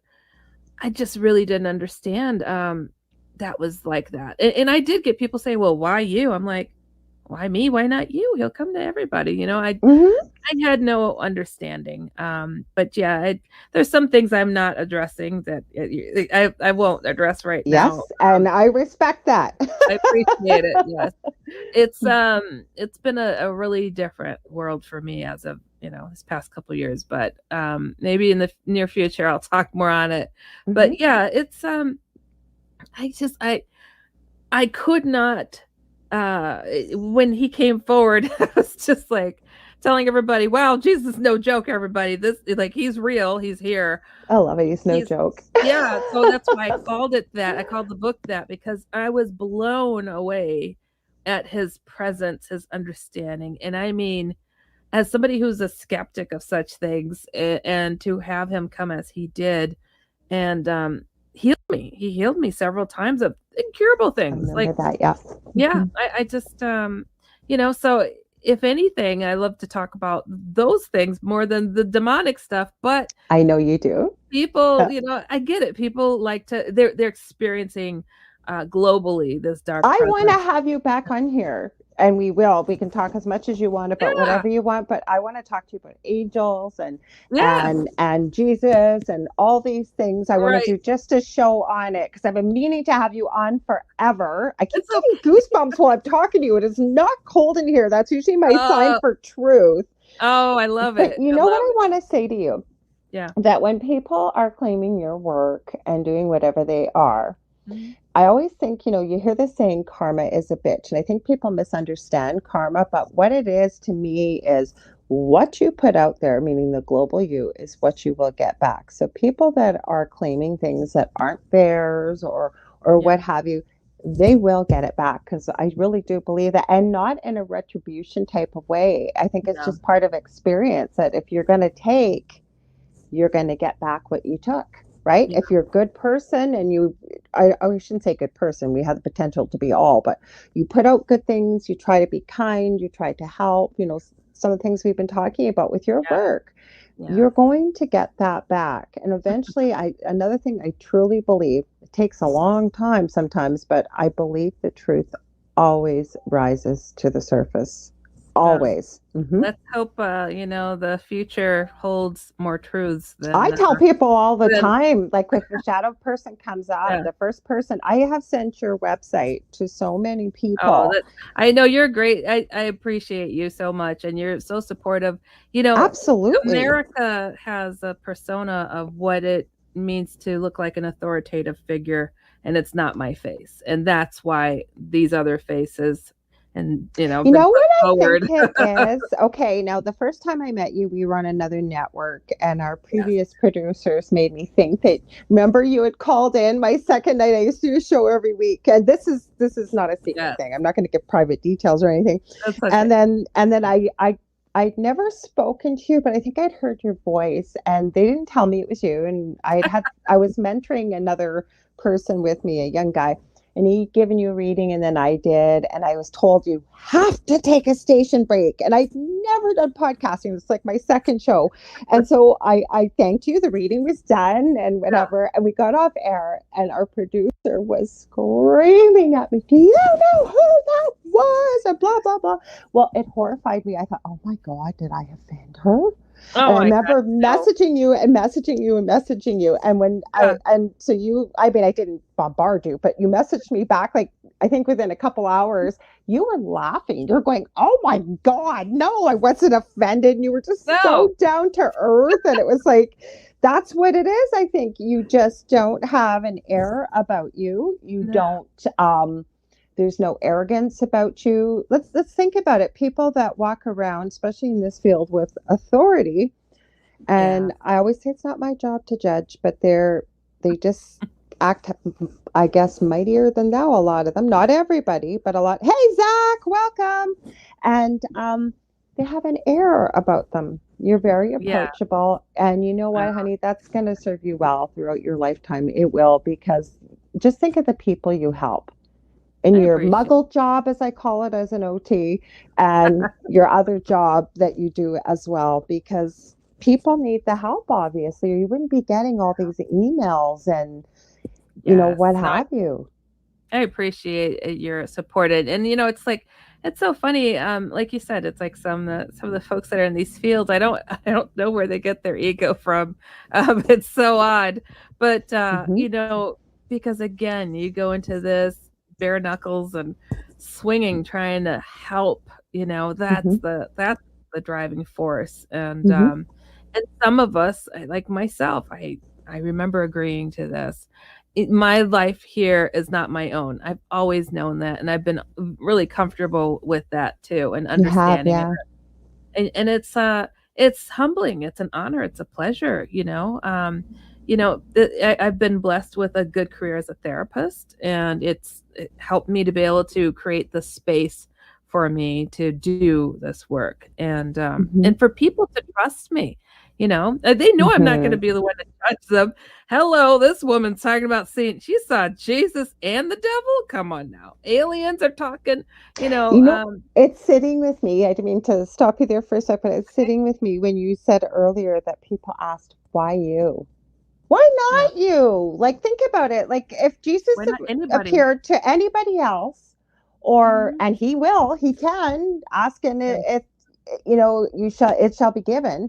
But the thing is, how many people would believe it? They would think either they're crazy or they're hallucinating or it can't be real. You've had so much high strangeness in your life. It was just like, hey, okay, I guess you're here. Come on in, right? There's a big difference. I tell people I could have been blind and seen it was him, because literally every cell of my body. No, but I meant you were accepting of it. A lot of people would not be accepting of it, and you know that to be true, right? Like, a lot of people are so doubting about so many things that because you can't see it, you can't taste it, maybe you can't feel it. I think we can all feel it. It's just people aren't tuned into what that might feel like. What's your thoughts? Oh man, I feel I cheated first in having gotten my memories back, and then cheated in having Jesus practically give me a head noogie to wake me up. Like, of course, how could I forget what I came here for? I mean, those were my words. How could I forget? I'm, apologetic. Like, we all say that apparently when we go back. How could I have forgotten what I went there for?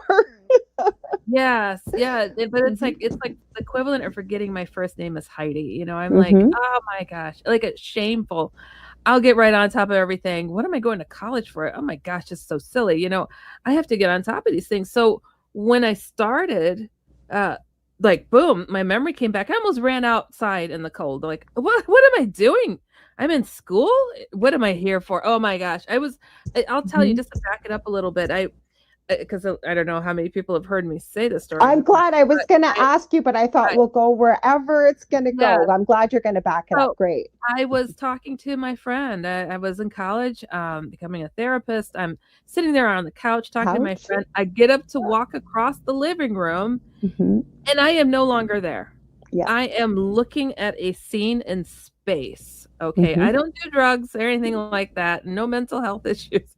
Looking at a scene in space, and I see this spinning sun, and trillions upon trillions of lights are in this spinning sun, and each light represents a soul, and it's spinning clockwise. If you're looking at it from here, I always say it's like it's spinning clockwise, and it's like a love soup. Like, I can't even describe. I never forget those words. You said that the first week we talked, and what better way to describe it?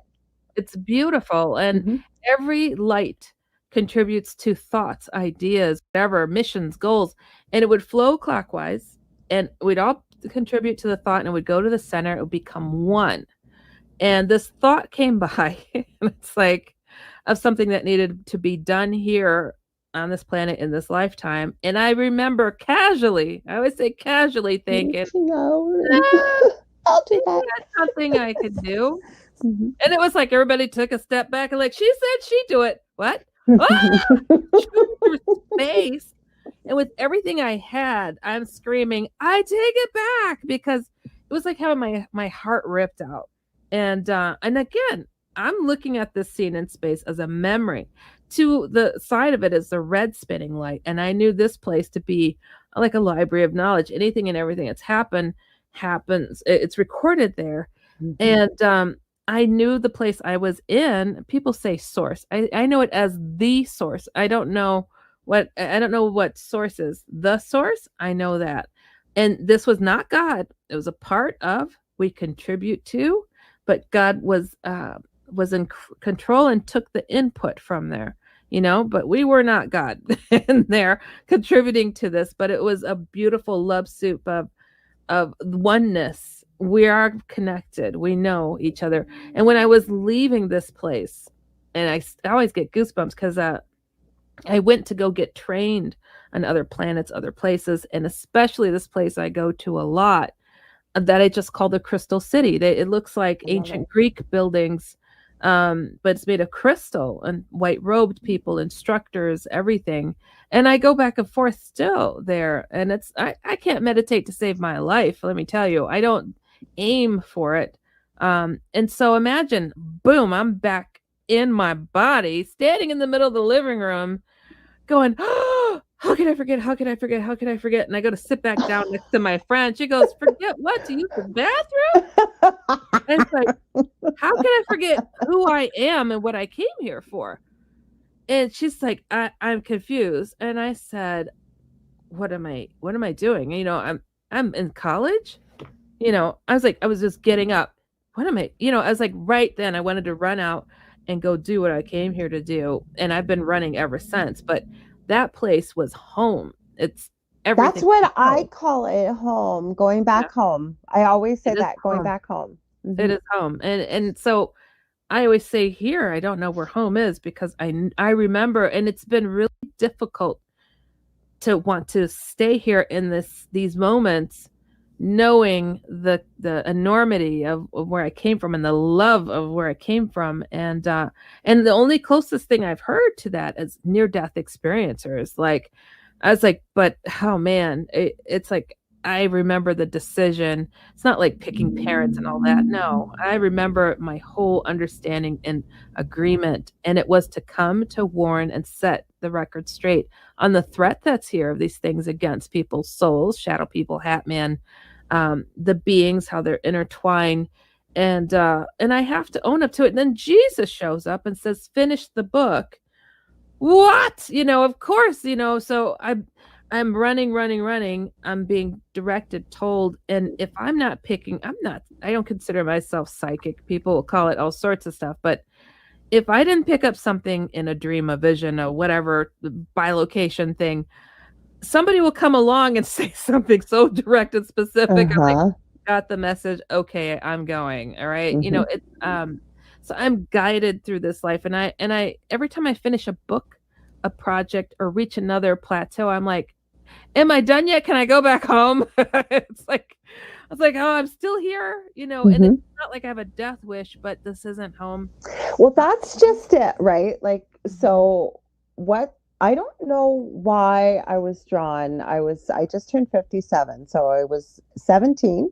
Mhm. I was just about to go into university for nursing, and I was at my hairdresser's getting my hair cut. And we started talking, and her mom had recently passed away. And she said, I've just read this incredible book, Enter into the Light. So we're talking about it. And I went, I need to read that book. So I read it. It's by Betty Eady. I couldn't put it down, not that it's a big book. Yes. I was drawn from that day forth after I read that book. I have had patients that have coded, or for people don't understand, their heart. I know Heidi does, but their Mhm. heart and breathing stops, and basically they've died. They're clinically dead, but Yeah. they're, for lack of I don't want to use a professional word, but they're revived. They come back to life.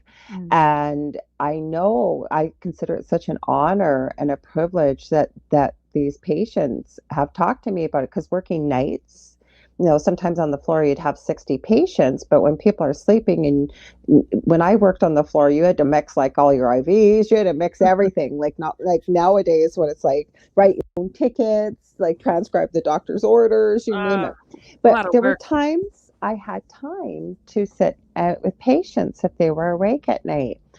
And I can remember a couple, but one in particular, he was palliative, meaning, for those listening, he was terminally ill, but he had arrested, and the doctor hadn't written what's called a DNR, do not resuscitate. Mm. Now, I guess we had a newer grad when his heart stopped, and so they called what's called a code. They restarted his heart. And what had happened, though, this person, without any judgment, wasn't really well educated, a little bit on the slower side, we'll say, mentally. but you Okay. knew he was telling you the truth. That he said, I was up on the ceiling and he could describe everybody that came in the room. He could tell you the name of the medication, how much was given. There were so many things this gentleman knew. There was no way that he was not on top of the ceiling like he said he was, Yeah. looking down at his body. Right. And I just had somebody on, was it last week or 2 weeks ago? He had a near death experience and he had shared, he's in the paranormal world. Mhm. He had a problem with drugs and he OD'd 12 times. When he said it on the show, I said, you were meant to be here. He goes, yeah, I certainly was, because the last time I had a near death experience, he said. And again, those are the people that seem to know what their purpose is. Like you said, they Yeah. realize why they agreed to come here. Mhm. And then they never have a fear of death. The same thing. They don't have a death wish, but it's like, when can I go back home? Yeah. Mhm. Yeah. And you know, it just really, it didn't dawn on me. I swear to you, even like Mhm. more recently, I'm learning that that's not common to have that kind of reflection. You know, I've interviewed so many people and I asked specialists and people who Mhm. have studied professionally near-death experiences, and I'm like, what about people that spontaneously recall coming from the source? Mhm. No, we have not had anybody. I'm like, oh, never mind. You know, I'm like, what is this? You know, Mhm. and then That's very rare.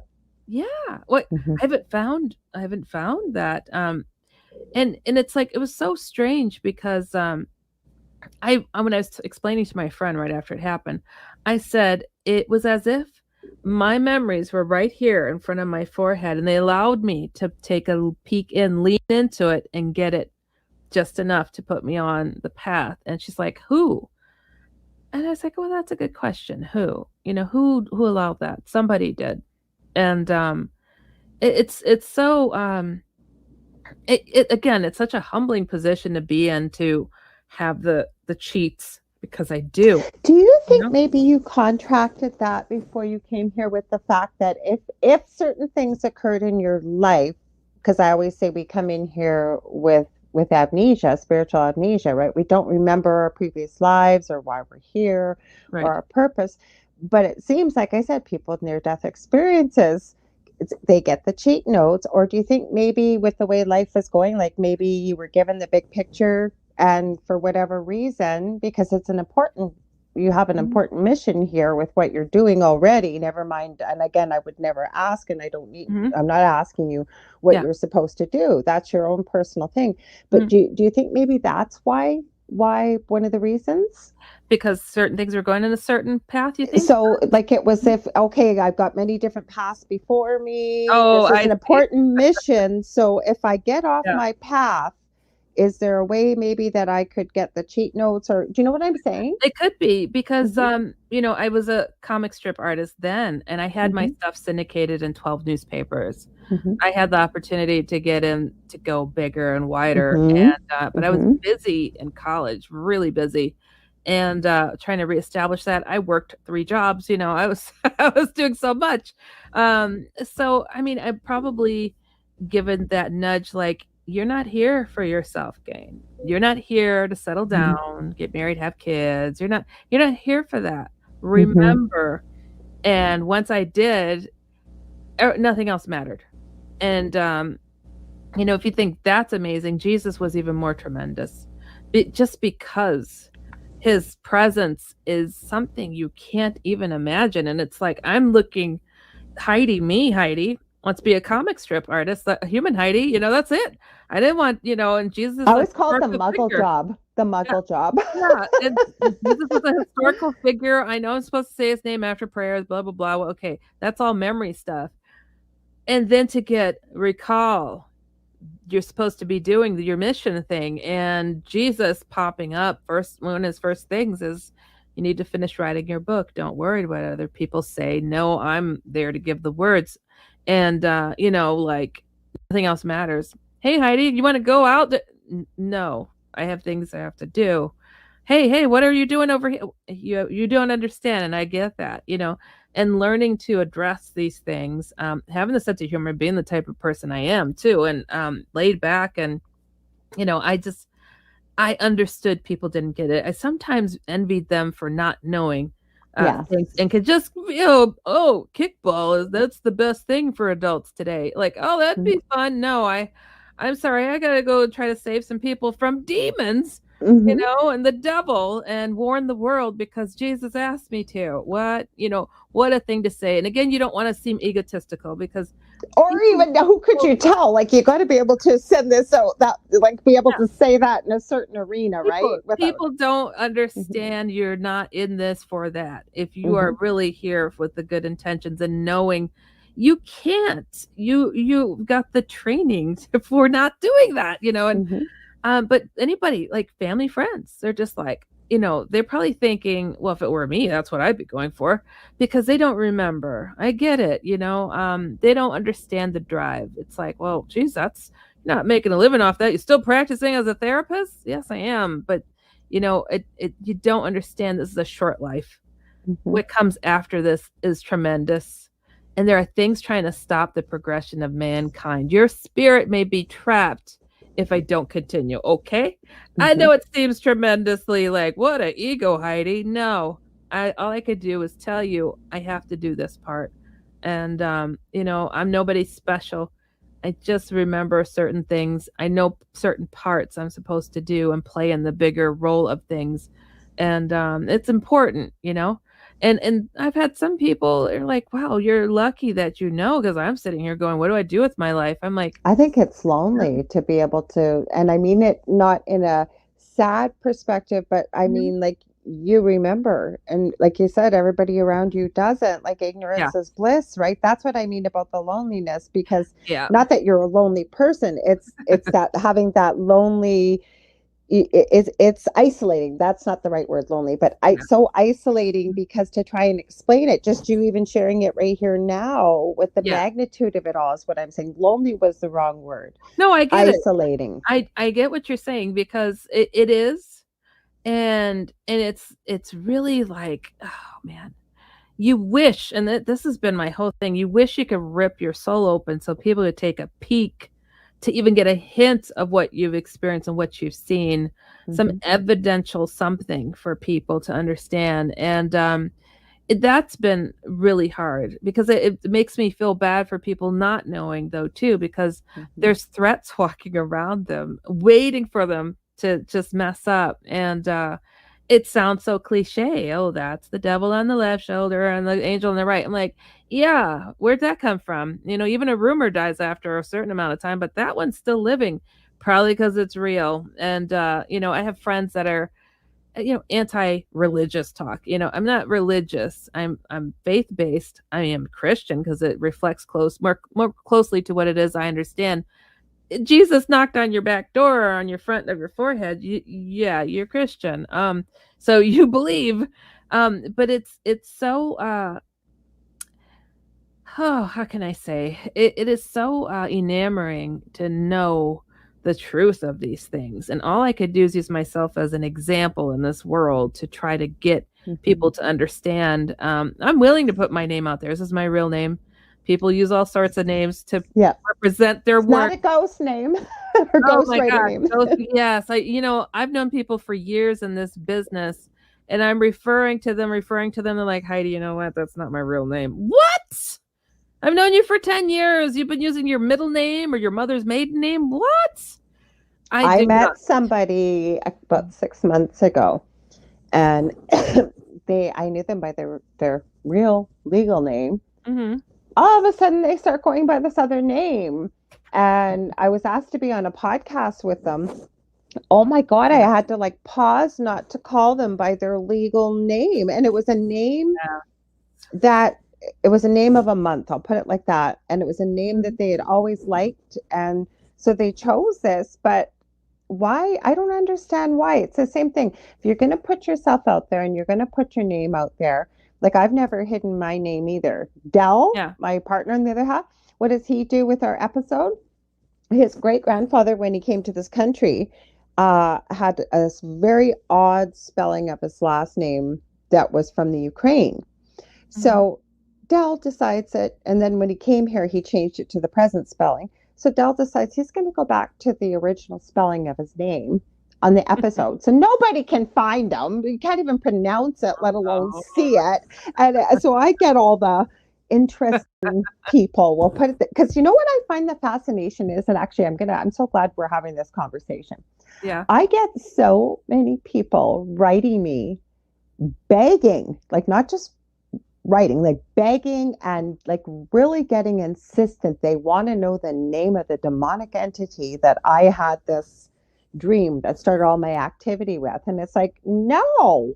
Well, I think I want to know it. And then they always guess the usual suspects that they see on every horror movie. It's like, no. And even if you've got the name right, I'm not telling you. You do not realize, because people, and I'm trying not to sound judgmental, but it makes me angry, is people that have never dealt with the kind of things that you've dealt with, that I have dealt with myself, and just I'm not even close to experiences you've had, that when you deal with this kind of stuff, you have no idea. You are smaller than a gnat if you have no knowledge, with the fact that, well, you just send that thing to me, I'll kick it in the butt. You have no idea. It's going to go after your health, your finances. It's going to go after your children, your pets, things you can't control that will hurt you and wound you the deepest, because that's when you're most vulnerable. And yet you get these people writing saying, well, tell me the name. I really... Oh, dear Lord. It's ridiculous. You see why they're walking around all over. Sorry, go ahead. No, it's ridiculous. It really is. I mean, I don't know. It's like the ego of some people, or the demands. It's like, look, we dealt with it in our own way, respect it.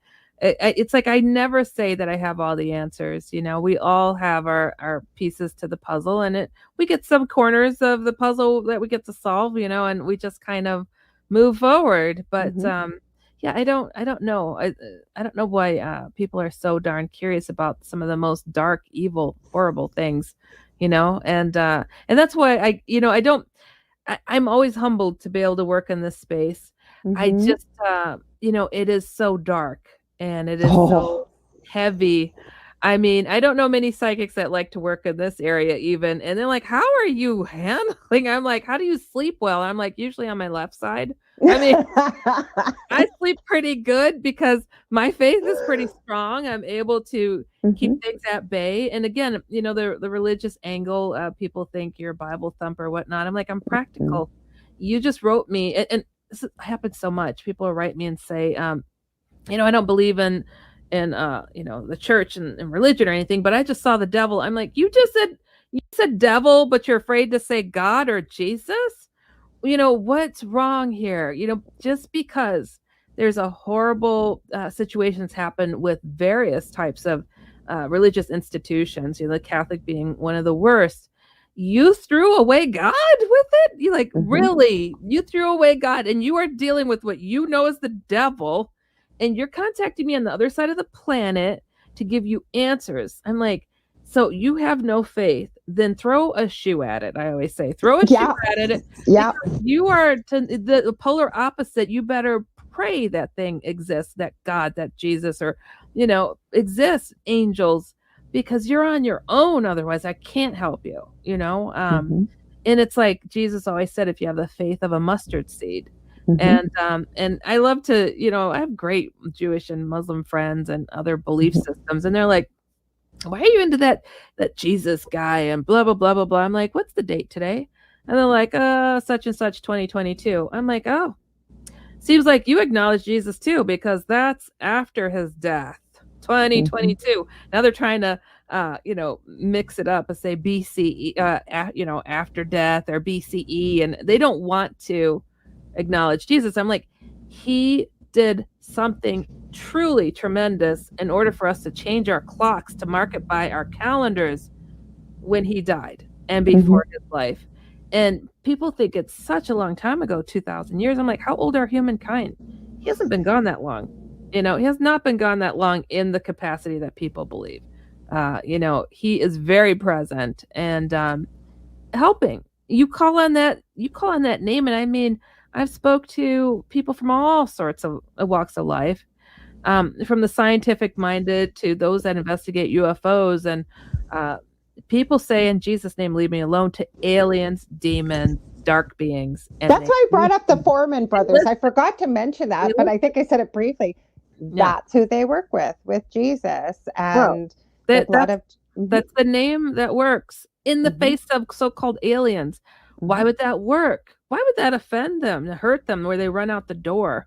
And, I've heard from a really small minority of people's like, oh, it didn't work. You just saw them leaving when you just so happened to say Jesus' name, leave. No, in their faces.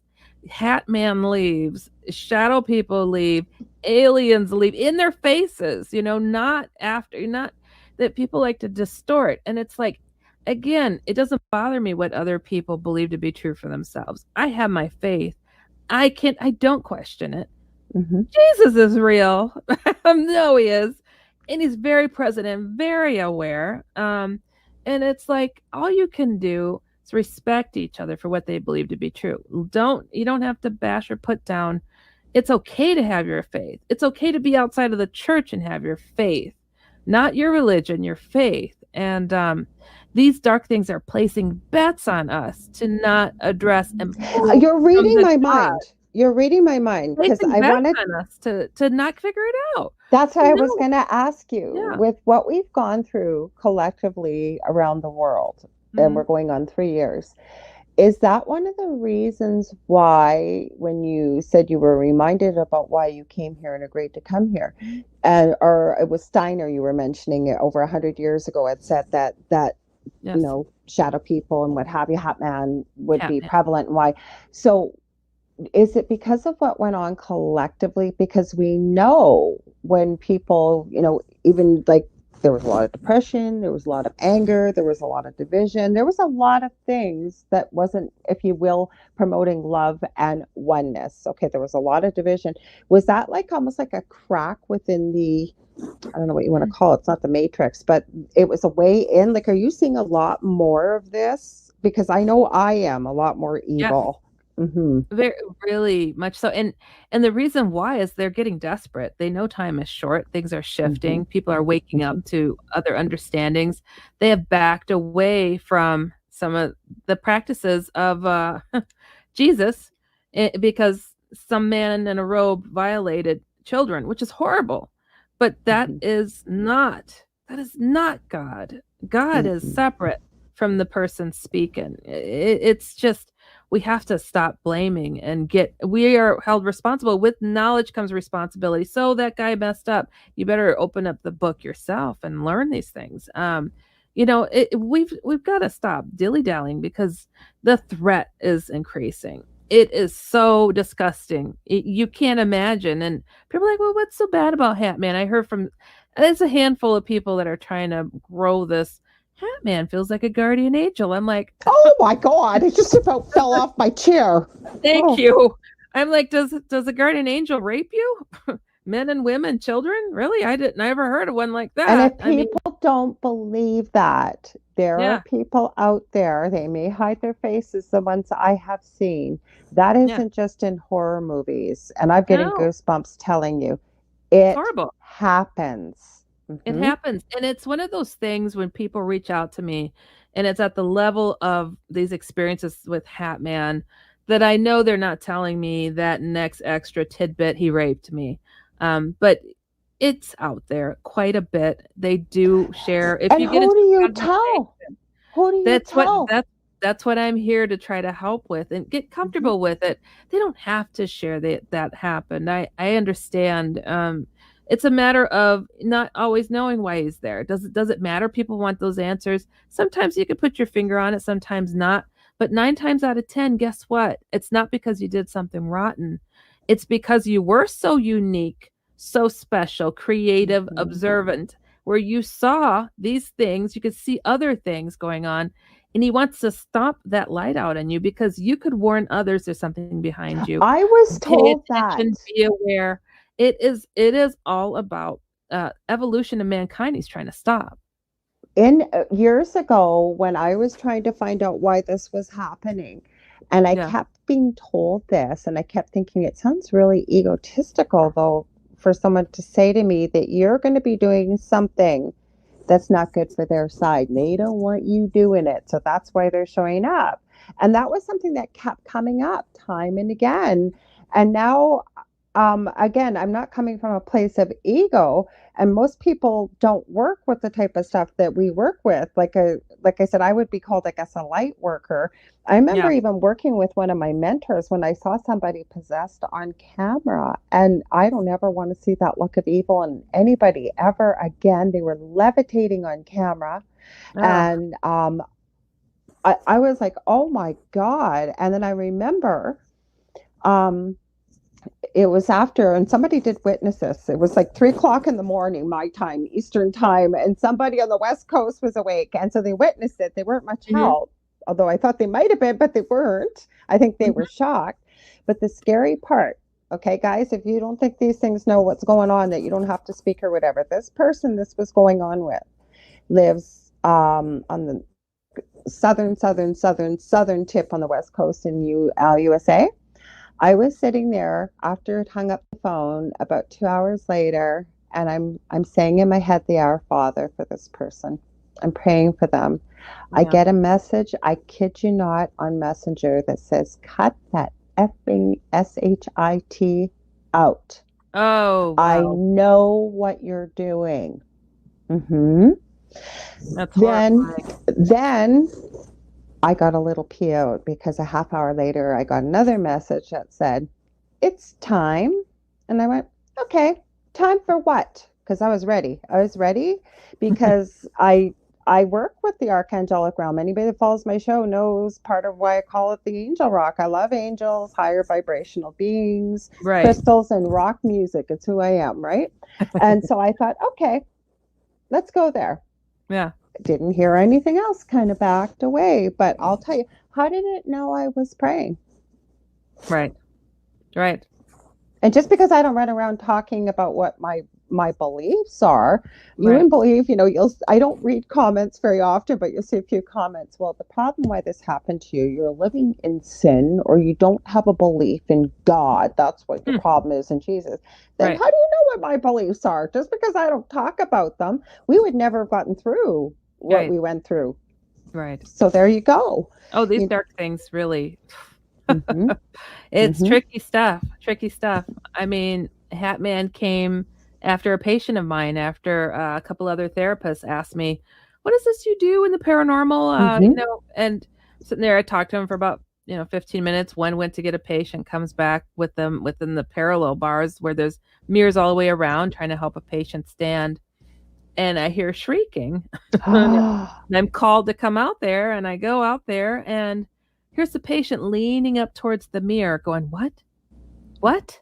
Who's this man talking to me in a foreign language? And the therapist like, Heidi, what is this? And I said, oh my gosh. I leaned down. I said, sir, is he wearing a hat? Yes, he's wearing a hat. He's right behind you. I mean, I got goosebumps because, we just spoke of him. So they hear you. They see you. And they don't forget who you are, do they? Once they know your name. you know what's really crazy? I think since the last we spoke, Hat Man, people have asked him, who are you? He used to say the devil, right? Or other nicknames for the devil. Now he says he's Hat Man.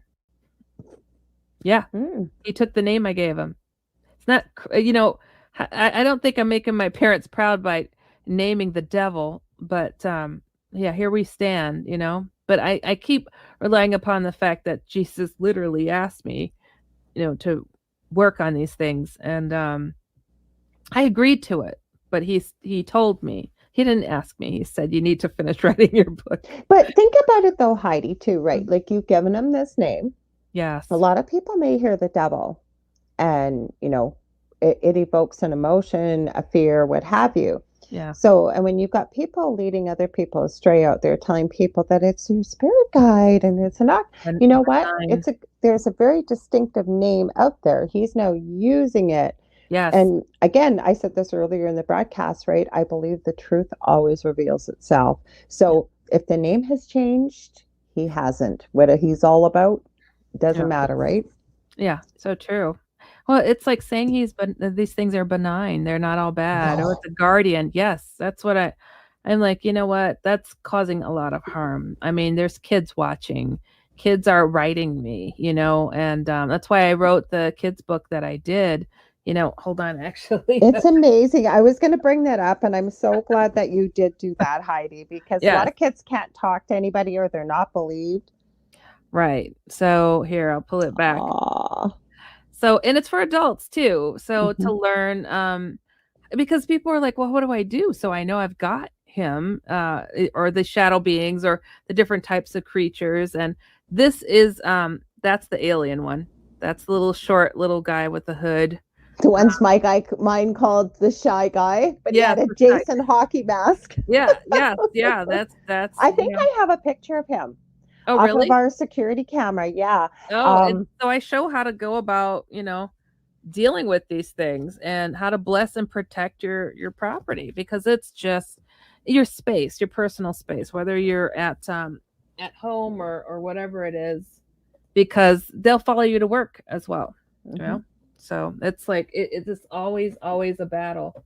I don't know if this is gonna stay. Well, I think you just demonstrated that by a patient seeing it behind you at work in the mirrors. So, Oh, it is, if one thing that I'd like to get across to people, yeah, these things are listening, but guess what? One of it was a few sightings of Jesus ago that that's so funny to use it that like a time stamp. About so many times I saw Jesus ago. He emanated something to me, like he let it be known that every broken bone, every insult, every harm or injury to your soul, he feels it. He oh my knows. goodness. He knows it. And it was so incredible. It's like he felt everything. And it's like, and he was anxious to return. How about that? Is anxious to return. Like, he didn't say a word to me. All this was just floated my way. Like, he's aware of it all, and it pained him, and he was anxious to return. But he was waiting for something to happen, and I don't know what that one thing is. It's one thing, okay? Mm-hmm. And people are like, "Oh gosh, maybe we're in the end times right now." And I'll tell you one thing that's important to me when I hear that. Like, people almost sound anxious for it. I'm like, but we'll lose too many people because not enough people know the truth, and to get their faith right, not their religion, their faith right, to know that they can stand up against these things with their faith. God, Jesus, God, the good, standing with you, because these things are taking people out in the middle of the night. Hatman has been seen to push a tree over and have it hit a car, so they're killing people. Mm-hmm. They're taking them out, they're taking their souls, they're possessing them. Suddenly your dad had an accident, he comes back and he's really different, you don't know why. And it's like we're losing a lot of people, and people are waiting for this battle in the sky to show up, like, oh gosh, between the good and evil. I'm like, the battle is in the privacy of people's homes, and they're not being believed when they wake up screaming, I almost died just now. And you're like, it was just a bad dream. It's night terrors, to address night terrors, sleep paralysis. That was let's talk about that, because I've been seeing a lot of that lately. That was not a thing until, that Heidi's making this really popular, this shadow people thing. Let's poo-poo that and say that's a chemical happening in your brain that keeps you paralyzed so you don't run in your sleep if you're having a nightmare of running. Okay, wearing a hat? Really? These things that people are imagining, if suddenly they're really identical, and it's like, come on now. They had to answer the call and make it a scientific claim to push it out of people's psyche, because there's millions of us talking now. Millions around the world are talking, and they're putting two and two together, like, you too. Oh my gosh. Oh, sleep paralysis. Oh, I just need drugs to sleep through this. Oh my gosh. Are we putting people's souls at risk to sleep through it and forget it happened? I'm worried. I'm concerned. I'm not a doctor. I'm not proclaiming to be. If you feel you need that, go that route, of course. But my advice of my research of what is going on here, it is not what it appears to be. there is a phenomenon going on. It's real. So real that it got the scientists off their behinds to try to come up with, oh, well, this is the answer. You just need this. I'm terrified and worried for people with just going under that blanket response, you know? No, I have to agree with you because and it kind of makes me angry when I see this. What's the same thing with a near-death experience that you get, scientists until you had Dr. Eben Alexander, who claimed to be an atheist and everything else, very well-known neurosurgeon in his parts in the US and same thing. A near-death experience, people are experiencing this because of neurochemicals in their brains and the lack of oxygen and blah, blah, blah, blah, blah, till he had one himself. Exactly. Well, different now, story, huh? It's the same thing with the sleep paralysis. When I see people with sleep paralysis and they're willing to talk about it almost every time, there's something over top their bed or they can feel it, they can see it, they're terrified, they can't move. Yet, I'm sorry, yes, there. Think about it. How many people have had dreams where you've woken up and you're moving? I guess there is maybe something, and there's apparently a syndrome out there that some people are missing this chemical to put you in a paralytic state while you're dreaming so you don't take off. How do you explain sleepwalking? How do you explain all this other stuff? Like, people move when they're sleeping. Maybe some people have this chemical, but I'm sorry, sleep paralysis, I don't buy it, what they're putting out there. Not they're all seeing the exact same things. They feel as if something's in their room and they see a shadowy figure. And some with a hat and suit. Oh, that's pretty specific, Doc. I don't know. There's about 5 million posts about it online. How are we going to talk that one over? I'm just sick of it. One thing that I know for a fact, and everybody knows for a fact now, aliens are real, right? Oh, yeah, I believe it.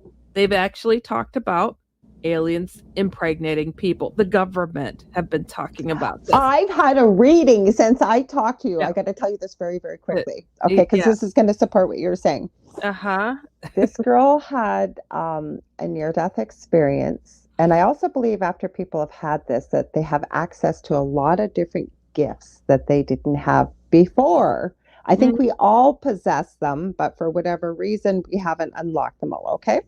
So as she's talking, she keeps calling these things visions. I've had these visions. And so when we talk about it further, we realize she's sleeping and she's having these very vivid dreams. So she's up on a spaceship and she starts to tell me who's there. It was literally like, I don't think this woman realized this. She was projecting the images into my mind. I could see what she was experiencing. I found a picture while we were talking of something that was almost identical to what she was explaining. But as she's starting to say, they're standing there and one is in between her legs. I already knew what was going to happen. I already knew.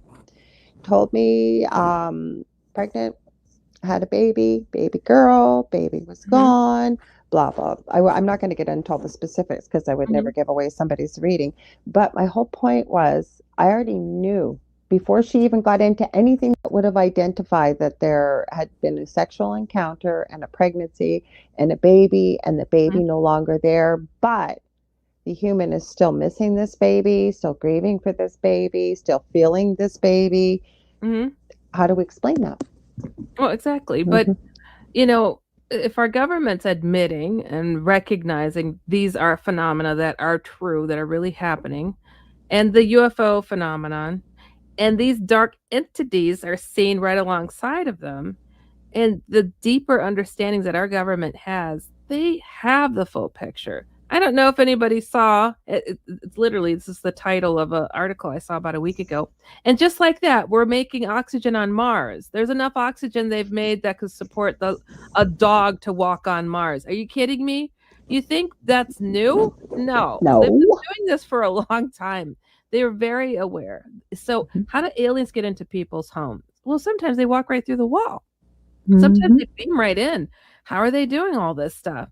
Well, guess what shadow people and Hatmen do? They come right through the walls. They have very similar ways of of accessing a person, Mhm. pinning them down, paralyzing them, taking advantage, giving them scenarios in their mind of nightmares, and then they seem to feed upon it. And then when their fear is gone, they seem to leave because they can't feed upon it anymore. So they find your Mhm. greatest weaknesses, your greatest fears, and they break you down. And it's Mhm. like, so, and trust me, there's been a lot of government folks involved in quote unquote UFO research that are seeing these shadowy things that feel their souls are being threatened and have reached out to different clergy for help. And you'll hear them talk about, I'm putting religious items around my bed at night. Well, come on now, so they know there's a battle. There's a battle for souls. It's their good and bad, and they're dabbling in things that I don't feel that they were ready for. But the drive of the human spirit is to gain more land and power and hoard that information. Farmers back in And the cure day. illness. We have so many cures for illness out there, Oh but will we ever see them? no, I Uh-uh. personally knew two scientists. One's an engineer, one's a scientist, who created anti-gravity machines. Okay, that were perpetual motion. They would pull the energy from the air, and they would levitate. And they try to get funding to make bigger machines. Guess what? They were shot down. There's three of them, but one was murdered suspiciously as a warning shot across the bow. Don't do that. And you've heard of others that have invented these things. They suddenly end up in prison.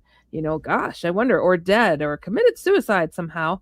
Um, you know, we are being limited, and I like to give the example of people who back in the day, when we were trying to grow, we had a really, say there's a really smart kid in the family of 12, everybody else is farmers, but we're going to educate this one kid in the family, and we'll send them off to university or whatever to learn from the people who know things. And then they gather and they learn things together, and they start hoarding the information. Your family back home is really stupid. They can't handle the truth. We're just going to keep building what we know and growing ourselves, benefiting ourselves, and play dumb if they ask us anything. This is like something that's been perpetuating through centuries. And it's grown into the monster called our governments and politicians, who said they went out to represent our neighborhood and then our county, our community, our state. And they kept hoarding, because this is the way that they do it. They hoard that information. They keep you at a level or now they're making colonies on other planets. People are talking about it. Who in the United States they think our young men and women join the forces, the military forces, because they like to kill things or something. No, so they hold our education over our heads, and they're like, "Oh, you want to go to college, or are you poor? You can't afford it? Well, if you go risk your life for 4 years, we'll let you go to school. We'll help you pay for it." This is why we're enlisting. This is why it's a Mhm. big deal, and why they don't want to give it to us, because we will not go to fight these stupid wars if we Mm-mm. have the choice to go to college. And it's like, gee, why Americans are not keeping up with technology? We got to go and get people from other countries. Yeah, because we got to risk our lives in your wars you're making over silly stuff, rubber in Vietnam and oil in the Middle East. And Right. it's like, we will not go fight those wars. So this hoarding of information, as we sit here supporting these structures, it's not going to end. It's like people are like, "Are we in the end times?" I said, "We're in a time of change, because Mhm. enough is enough." We know they've got these technologies. We know they're hoarding it. There's fake abductions of alien abductions. Some are real. Some are government. Some are, But what do you do? It's like you'll end up with a bullet in your head if you know too much. Oh, You know, yeah. it's Mhm. it's ridiculous, and people have to trust themselves and know there's a battle going on. You as an individual are being threatened with negative things. The government's aware of it. They're they're having fun learning new technologies from these certain beings, so they could go and have fun with new toys they won't let us in on, or a new planet they want to go and live on. But there's bad and good that comes with this give and push stuff. I mean, I just it's a lot. But one thing that we can do is just try to keep ourselves clear and straight, that there's a God, there's something positive on our side, and we can overcome when something's trying to crowd in on our human potential. Plus, I think too, how you had brought up about your experience with the, back home, we'll call it, and the oneness. We are this here. And that's been part of my message is put your differences aside. Let's all agree to disagree if you need to, but realize we are all part of each other. We are stronger as a united front. Now, whether we're dealing with Hat Man or, the shadow person or whomever it may be, right? With God and Jesus on your side. But my point I'm trying to make here is when we all stand up together collectively, you don't have to go to war. Nobody has to get hurt, but you stand up, there's strength in numbers, and you say, no more. No, we're not going to accept this. And I've also been saying, it doesn't matter where we live. I think, again, the word apocalypse, right? To reveal which was once hidden. I think we're in those times because a lot is being revealed. But also, I think it all needs to be torn down. We need new infrastructure, new education systems. We need new healthcare. And I think, believe it or not, and I'm not a fan of him, so don't strike my show down there, Mr. JT, in Canada here, but his half brother said it best. In this day and age, with the internet, do we really need to elect a stranger to go to one place somewhere in our country to be our representative as a voice? We could technically all, start locally. Meet your needs locally. You don't need to be sending somebody. And it's true. It really is true. It's a different world. It's just like we have a strange way of electing officials here. It's old, it's outdated, and so much restructuring needs to be done. But there's too many old fuddy-duddies in the power, and they won't change that because then that means they lose their capacity to have the big homes and all this. They don't want that. No way. I mean, well, people don't realize anti-gravity machines exist where you don't ever need to pay an electric bill. But they will not allow that. They won't allow it. You told me this a few years ago, and I wasn't so sure. I was willing to entertain it because it was coming from you. We've had many interesting off-air conversations. But I have to tell you on air, you're 100% right, girl, because I really believe it doesn't matter who it is. Government, your representative, they could go in with a good heart. They could go in with perfect intentions. But once they join the league, you either play with the team or you're not even on the bench. You're gone. And that's the point. It doesn't matter whether you think one side is better than the other. It's just fingers on the same hand is what I'm saying. And like you're talking about, ET and UFOs and what have you. I have a friend I used to have on my show quite a bit, and he just finally put this all together collectively, and it's why the secret space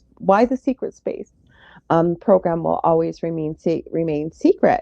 And he said the disclosure should have happened, I think it was May the 6th, 2002. His name's Dan Willis. And he went, I think it was a New York Press Club, and there were 21 scientists as well as people that were very high up in the military, what have you, and they all came with what the kids are calling nowadays the receipts. So they came with the proof, and they swore under oath that they were willing to go to Congress and testify. All the major news agencies were there. Should have been like disclosure day. Instead, what happened? It showed up if it did on any broadcast last 15 seconds, and a mockery made of it. Some people believe in the existence of ETs. At that time, they had the existence of 57 different types of ET and extraterrestrials, along with, you're talking about technology. My theory is what we know about us, meaning all of us that know about whatever, they're probably most countries 50 to 7,500 years ahead of what we might even consider possible. What's your thoughts? Oh man, the things that how can I say? My dad was high-ranking military. Yes, guy. I'm so sorry too about your dad. He passed earlier this year, and so he always told me if the government ever shows you any new technology, any new planes or whatever like that, he's like, it's at minimum, and I mean minimum, 20 years old. It's Yeah. like we are so much more advanced than they will ever Mhm. tell you. And it's like, wow, why do that? Oh, they'll say it's, how is this, like the threat of UFOs, the presence of UFOs? Well, it's a matter of national security. Well, it landed in my backyard, not yours. How's that national security, dude? Yeah. When I have hundreds of friends across the world who've told me they've seen the same thing. Oh, but national security. No, it's not. It's a hoarding of information. And they don't Yes. care that you got stressed, depressed, and kicked out of your groups because you're talking about this thing happening to you. They did not care. They did not care. They don't care you got abducted, you got raped, you got abused, and experimented on. They do not care. They wanted to hoard that information. And it was also, of course they knew. Of course these beings met with people in power. It's not just people who work as a therapist that saw aliens. Government people did too. They had conversations. And they're like, you know what? I'll work with you. In fact, I'll trade you 10 people you can abduct for that cool little handy Yes. keypad. I'll give you 10, I'll raise you 20. Oh, here's 20,000. Of course they negotiated with our welfare. They do not care. They don't care. This place, and something I reminded a friend recently, I was like, think about where we're at in this time and space and all. Supposedly, this is the devil's realm. This is their playground. People who are rotten get things really easy. They all of a sudden, oh, you got a TV show, you got this. Oh my gosh, that's going so smooth for you. And you just stepped into the field, 6 months ago? That's amazing. How? And it's like, because this is their world. People who are working for the positive, it's a lot harder. It's like, I'm 20 years in, I don't have a TV show, but all my work is out there because other people did it. You know what I'm saying? It's like that when you are aiming for good, because this is not your realm. This is not it. I still think it's going to turn around and bite them in the ass, Heidi, eventually. I'm sorry, but I do. What you put out there, it takes a hell of a lot longer. It does. But it comes back to bite them in the butt, because when you make deals like that, I'm sorry, you're trading something for that deal, because there's a big price. Well, that's just an example, but it's like truly when you're down in the trenches, you're helping individuals one-on-one. It's like crime pays too in this country. You could rip off $6 million from old people. You'll get 6 months in prison and with promise to pay it back. But if you smoked a joint not somewhere, in this lifetime. if they smoked a joint somewhere, there's people in prison for 20 years, Yeah. This is backwards. What is this? Just recently, though, thank God Biden is forgiving a lot of people who had those minor offenses who are sitting in prison for 20 years. It's crazy, but you made all these people go homeless. How many elderly people did you rip off? I mean, it's crazy. So, I mean, they're playing to the major horrible people on this plane, and the time is coming. Talk about end times, time of change. It's coming, and things do need to be wiped clean. And trust me, the powers that be know this. They've been preparing for it, and they got their escape plans. They do. They've been in outer space, of course. They've got a lot of things going on. Look into some of the stories of people who volunteered. They're talking. They really are. It's not deathbed confessions either. They just don't give a crap anymore because they were left hanging. So super soldiers, they're called. Super soldiers. I've seen some of those. Yep. Super soldiers, and they're from Canada too. They're from the United States. They're from other places, and they're just like, you thought you saw a craft, and all of a sudden, gee, your hair is really long. You're there, and you feel like you got PTSD, and you get flashes of having been on other planets, and nobody's noticed that you've been gone. It's like they grab you out of your time and space, and they put you back, and they call it like 20 years in, 20 years back. I've heard that, yeah. 20 years in, 20 years back. And people are like, I was on Mars. I was over here. And it's like, you look ridiculous and crazy talking about that. But they're abusing. Here's some medication. Yeah, because that's where I was going to go with this. This is usually what happens when you don't have someone like yourself to talk to you about this, or because I think knowledge is empowering, and to be able to know how to empower yourself against these type of things, because I get where I was going with that before was you can't talk about this, because if you do, or like you said, you're being raped by something you can't see, you can't prove. I guarantee you, I have seen so many people that have been brave enough to share their stories that they are on so many antipsychotic meds. It's not even funny. And it's still not stopping what's happening yet. Here's some more pills. Yeah. Right? But your natural products that God created here, I am not a person that does any drugs or marijuana or anything like that. But that's a natural product on the planet. And ayahuasca and different stuff. And that's illegal. But take this mixture that we, boiled up the bottom of our shoes and scraped off, and now we're going to hand it to you. It's not natural. And it's like, why are you trying to make people forget? And again, I have to give it to these people that control the masses. They're hoarding the information. They're trying to downplay and keep you in this world of confusion. But people, you got to, and it's such a really personal battle, even with that. And how can we as a whole is get yourself right and then meet with others. And it's like, it's prayer, it's meditation, it's focus, it's cleansing. It's knowing that, oh gosh, something is moving in my room. It's knowing that you can, I know, I was like, what was that? It's knowing that and owning it and praying. God is real. You call on Jesus.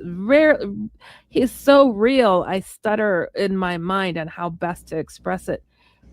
But you really can't go wrong. What do you have to lose? And you know what's really dismaying to me too? Like, if there's a joke to be made about a religion, about a certain representation of a religion, is Jesus. He's in the cartoons. He's the joke, punchline of any joke. It's like, I would never do that to somebody else, what they believe to be true. But Jesus is the punchline. And he's also the biggest force that will help you in your situations. And it's like, again, I'm not a Bible thumper. I'm being realistic. I'm the person that's talking of having trademarked the devil in the world today, and people being beat down by that thing. And millions are reporting them. Guess what? The sightings of Jesus are going through the roof. He's popping up all over the place too, to people that believe in different faiths. I've had Muslim and Jewish friends see him and recognize him for who he was without him saying anything. So he speaks because you recognize that force. And so this recognition and him cutting through this negative layer that's covering this planet right now, the time for the positive flow of him and what he stands for in God, it's coming, time of change, not an end all, but a time of change. We call it a lot of things, but I like to think of, a new beginning. And how else do you wipe out all of the greedy hoarders of information who have been beating us down? So, it's the battle of all battles, and it's already started. Well, I believe it has too. And, I also believe too that this isn't the first iteration of man on this planet. It seems like, and what we can say is, when you can't learn from your past mistakes and history keeps being changed or the truth not put out there, you're destined to keep repeating the same, mistakes over and over. And if you start really doing some deep dives, not you, I mean, the global you, and looking, I think you'll see, if you're willing to have an open mind, that this isn't the first time, our first kick at the can here, and we keep, we got to wake up eventually, and I'm hope this time around we get it right, like enough of us wake up, like you said, and have the new beginning. Look at the hoarding once again of information of ancient sites. The blocking of information. People that have bought land over the sunken Atlantis off the coast of Cuba. What are they doing? Why are they doing that? Why did these people, rich people have bought subs that are going around, submarines that could go and look at the land that they can purchase? What are they doing? Come on now. The information, yes, there's stuff that has been recovered from ancient sites that Smithsonian Institute won't show you. Other institutes won't show you. I remember being a kid watching on the news, and a giant skeleton was found, and they think you're reading my mind, girl. I was thinking about giants. They think it's a Viking, but he's like 10 feet tall. I remember going, "Wow, that's cool. Where's that body now? It's gone." I mean, always. Oh my gosh, This is like before people could make stuff up. This is just the regular, news. Whoa, they found a 10-foot tall Viking. Well, shoot. We have evidence of our beginnings having started and been destroyed, starting and been destroyed because we keep messing up. We've got another start to come, and we all feel something's going on. Yeah, And we do. we just pray that it goes right, and you could do your part by getting right, being prepared. There's threats. I mean, Biden just said, "Oh, we're gonna have a big Armageddon, apocalyptic nuclear threat now," and then they're trying to poo-poo it the next day to say, "Oh, we don't know where he got that from," but then they bought $290 million, which is a drop in the can, of anti-radiation medication. The next Mm. day. Oh, that's a coincidence? So they know there's a big threat going on. They know that there's things changing and mixing it up. And all we could do is play our part because we can't control the idiocy that's gone on for so long here. Mm-mm. But we can get ourselves right and pull together because we did make up the source at one point. We are connected. It hurts me physically if I see somebody hurt, even if I'm watching a commercial. And I'll be walking through the room and I unexpectedly see somebody hit the floor with their knees. My knees will hurt. Oh, I'll no. jump down and buckle over. It hurts. So we are each other's keeper. We should be. And, if I could feel the pain, others must too, and know that we are one. I mean, we have to do better. That's what we can do. We Well, can part angry, of, but go ahead, hon. we could be angry, but we got to get active. Well, that's true, but I was going to say too, and I'm a work in progress myself every day still, and probably will be till the day I transition back home, as I call it. But Yeah. I think some of the things we realize, like I believe, we're all here for a reason. We Yes. just don't all know what that is. Right. But for example, say somebody decided that one of the things they might want to work on, and this isn't the reason why you're here, but say patience. Well, chances are that person is not going to be put in a Zen mood, Buddhist monkery, if you will. They're Yeah. going to be around people that are constantly pushing their buttons, constantly doing whatever. And it was really interesting because I got this analogy a while ago that, when you go back home and you look back, it's like it was just a big play, right? Like you can see all the players and who's here, who's made the agreements to help you.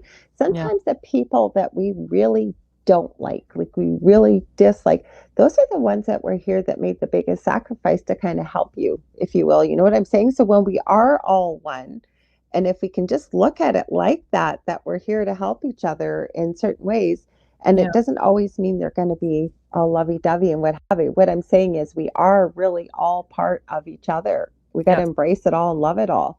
Yes, and there's sometimes, you get this horrible person in your life that pushes Mhm. you to, oh, you lost your lease in your apartment. Now you got to move across town and you're really irritated and they just keep causing you trouble to keep moving until you get to the place you're supposed to be. And then Mhm. you're like almost grateful. Wow, thank God that place, that they, gave me so many troubles.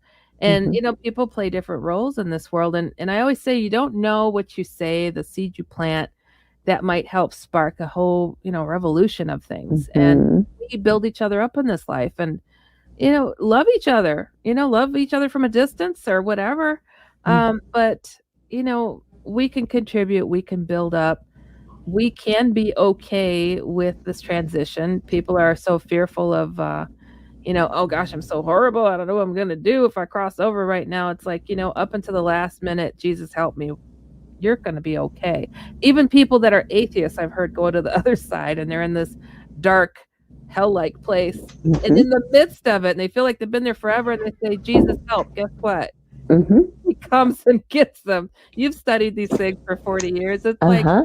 it's amazing. It's Mhm. amazing, and I just never doubt. I don't have any doubts, and I hope that people realize it's okay to have. God made us to be imperfect and to question things and mess up and get back up, mess up, get back up. He knew what he was getting into when he made us. So don't be Mhm. so hard on yourself.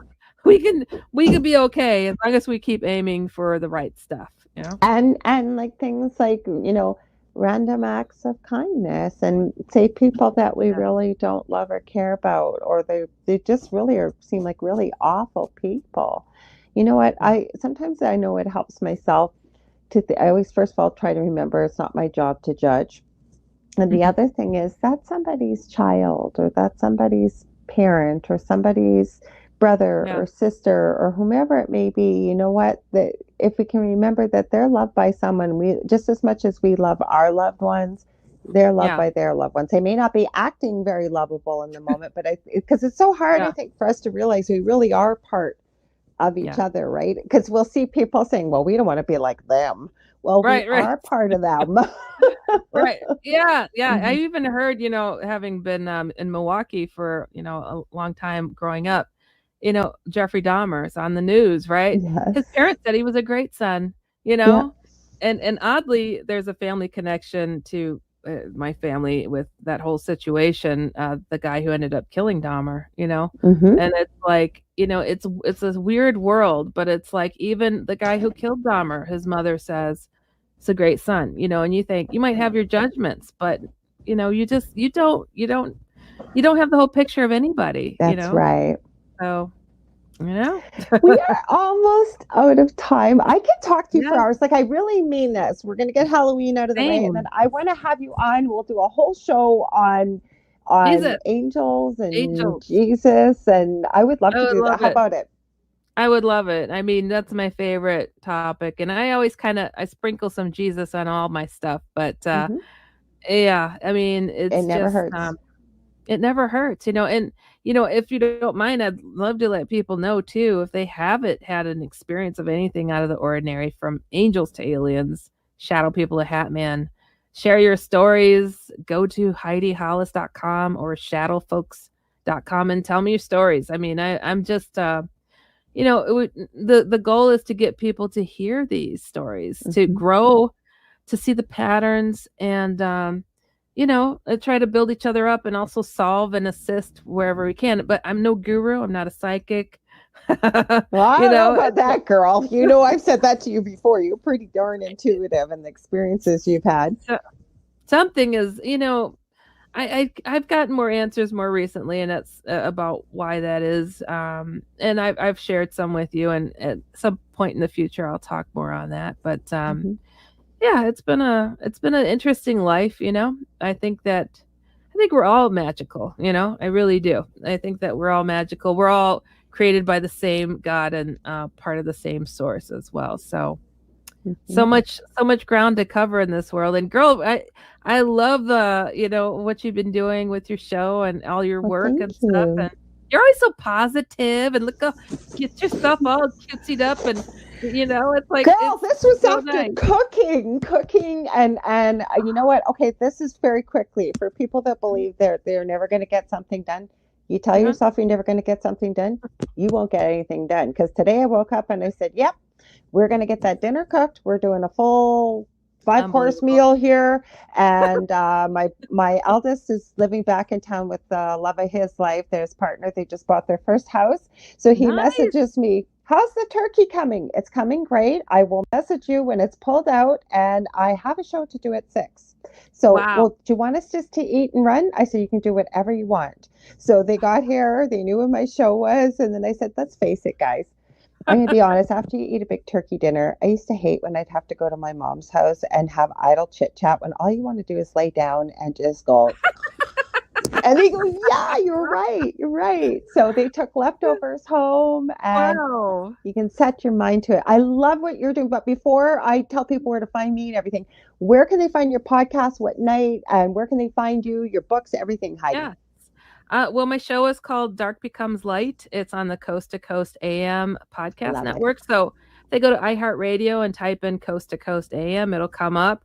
Or Dark Becomes Light, or my name. Well, hold it. No, don't type my name, because a whole bunch of shows come up of Okay. other shows I've been a guest on. So Dark Becomes Light. And Mhm.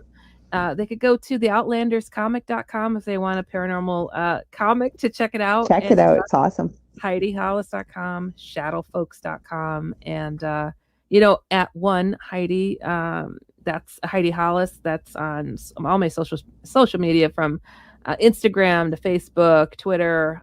Just put a 1 in front of Heidi Hollis, and I will respond. It's like I'm there. And until something extraordinary happens, people are like, oh, if you ever did get a show that's a TV or something, you won't be able to handle all the influx. I'm like, I'm on coast and I'm handling the influx. I'm doing what I can, because that's what it's all about, And she will. Yeah. Isn't it wild, Laura Lee? Who would think I'd be sitting here saying, I'm a host on Coast to Coast AM. I was just celebrating the first day I saw that. I was. I know you were. And I still share it everywhere because I'm so proud of you and so happy for you. Thank you. Keep doing what you're doing, and regardless of who wants to claim a right to what your hard work has done and what you're sharing, I think you're doing it for the right reasons. I think you're helping people. And again, and I'm not saying this as a cliche, I truly believe truth always rises to the surface, and people will realize. They see through the BS. Whether you think people think they can feel something or not, you can feel when somebody's really doing it for the right reasons. Yes. And I don't know. I won't say it on air. I'll tell you afterwards maybe, but about shows and stuff. I just have a feeling about something. Anyways, I want to remind you guys I will be back here next Monday, same time, same space. I'm trying to remember who I have on. I have a guest. I know that. So I'll be back here. Guys, I want to give it, sorry, Heidi and I get talking and get interested. We had Just In Case here. I just want to let you guys know there was something going on with StreamYard. Somebody said they couldn't see the link or something. So I'm not quite sure what that meant. But Zachman was here. All of you that are listening, please share this with your friends. And as well, UPRN. People find something for everybody here. We've got a lot of different hosts. Also, I've got 2 groups on Facebook, Paranormal University for all things paranormal, and then the Angel Rocker Tribe for more esoteric. Some of the things we've talked about tonight on there. Power of positive thinking, how to develop your own inner gifts. So I'd love to have you join me in both the groups. And also, if you want to get a hold of me, facebook.com/The Angel Rock. Maybe you want to book a reading, maybe some healing work. I also do mentoring, or you got a show idea or a guest. I'd love to hear from you. Otherwise, I will see you next Monday, same time, same space. Heidi, thank you so much. Love having girlfriend. you here. I love chatting with you. You know that. Me too. I could go all night. She will be back. I promise. I promise. Yes. Meanwhile, tune into her show on Coast to Coast AM. And good morning, good afternoon, or good evening, wherever you may be. And I send you all so much love and light. Take care. We'll see you next Monday. Goodbye. FanDuel presents Sunday Victories. 4 seconds go in the first half. Snack assessment? Bleak. All salsa, no chips. As host to a room full of hungry fans, it's your duty to get to the store and back before the second half kicks off. So you throw on your running/lawn mowing shoes and think back to the time you ran an 8-minute mile in high school. Your feet move with a weightlessness that you will certainly feel tomorrow. At the store, you grab 7 bags of chips and silently thank the genius who invented self-checkout. Tap in your reserve, you run home and dive onto the couch. A clean 15 on the clock. You bet, and you won in the game of life, my friend. Now, if you want to bet on the game of football, try FanDuel. New customers get a no-sweat first bet and get up to $1,000 back in free bets if you don't win. Make every moment more with FanDuel, an official sports betting partner of the NFL. 21 plus and present in Louisiana. Permitted pairs only. First online real money wager only. Refund issued as non-withdrawable free bets that expire in 14 days. Restrictions apply. See terms at sportsbook.fanduel.com. If you or someone you know has a gambling problem and wants help, call 1-877-770-STOP. I'm almost late on that. We got 20 seconds. Can we get this done? Let's see if we can. And pissing me off, Dave. I love that, Evan. I do. I love it. Blue Cruz, good to see you. And Jeff Swenson, nice to have you back. Do me a favor, everybody. Let's get our horns up and let's rock.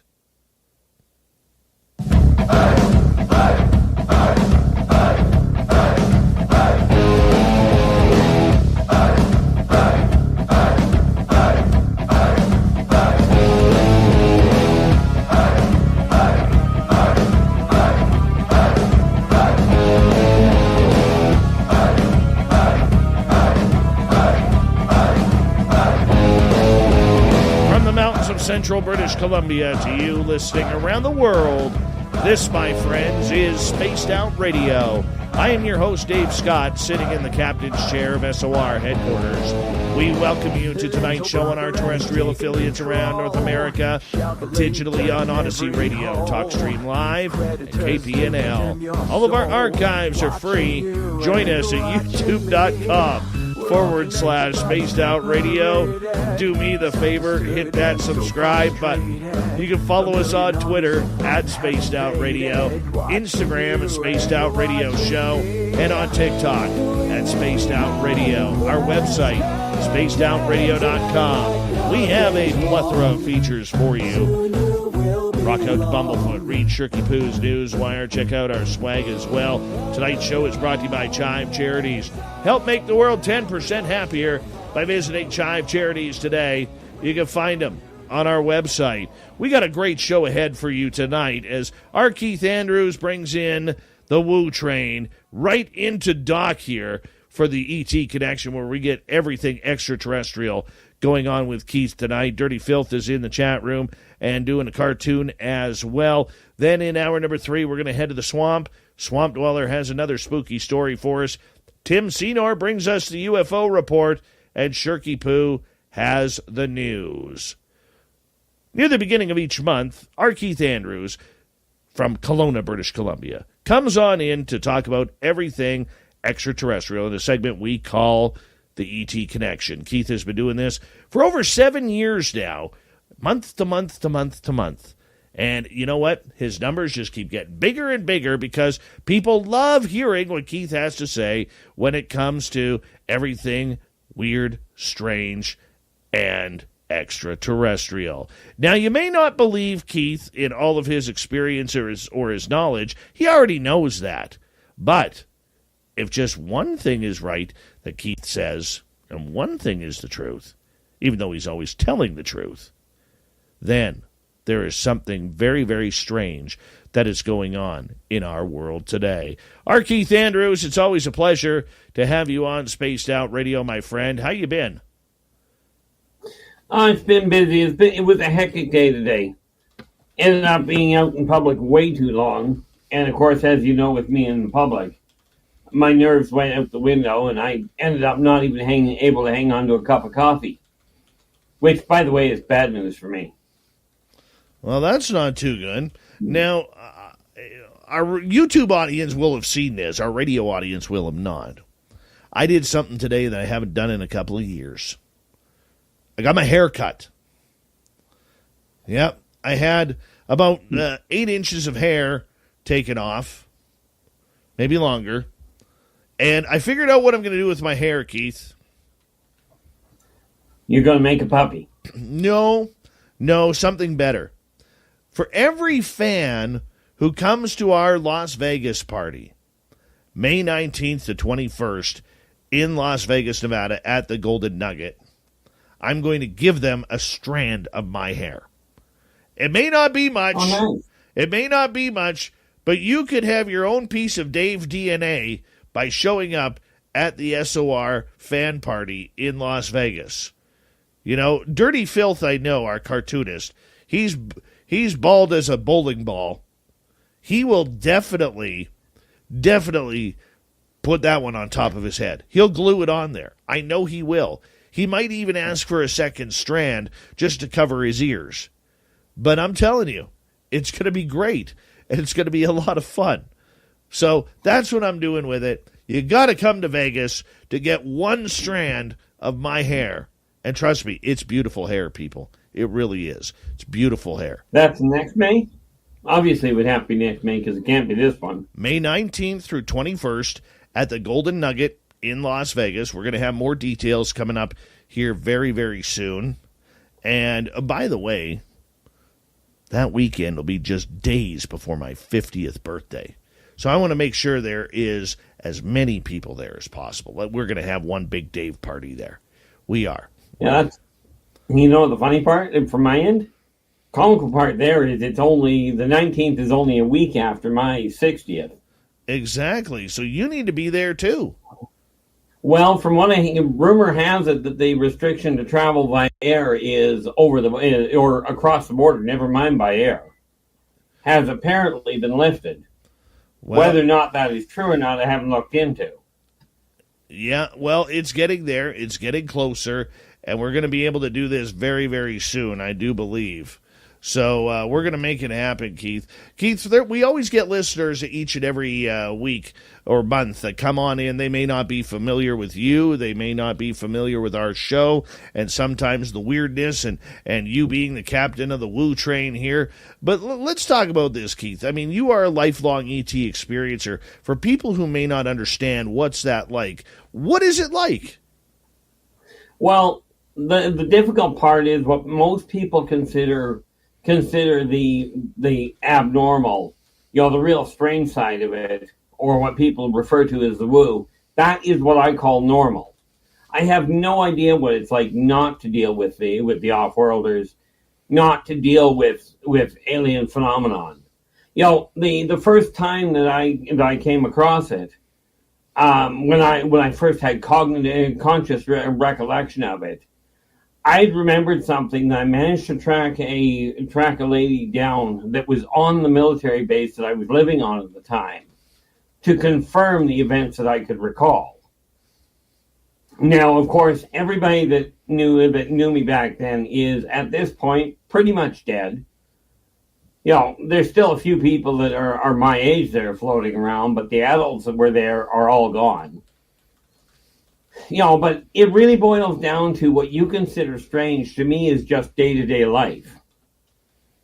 It's, running into an off-worlder or recognizing one, understanding I split the off-worlders and the aliens into two groups. Off-worlders, meaning they originated off of Earth. And then you've got your ancient races, which are the ones that actually evolved on Earth. And rest assured, a lot of what we call mythological beings, or many of the people that we refer to as gods. Okay, and understand, I'm a firm believer in God.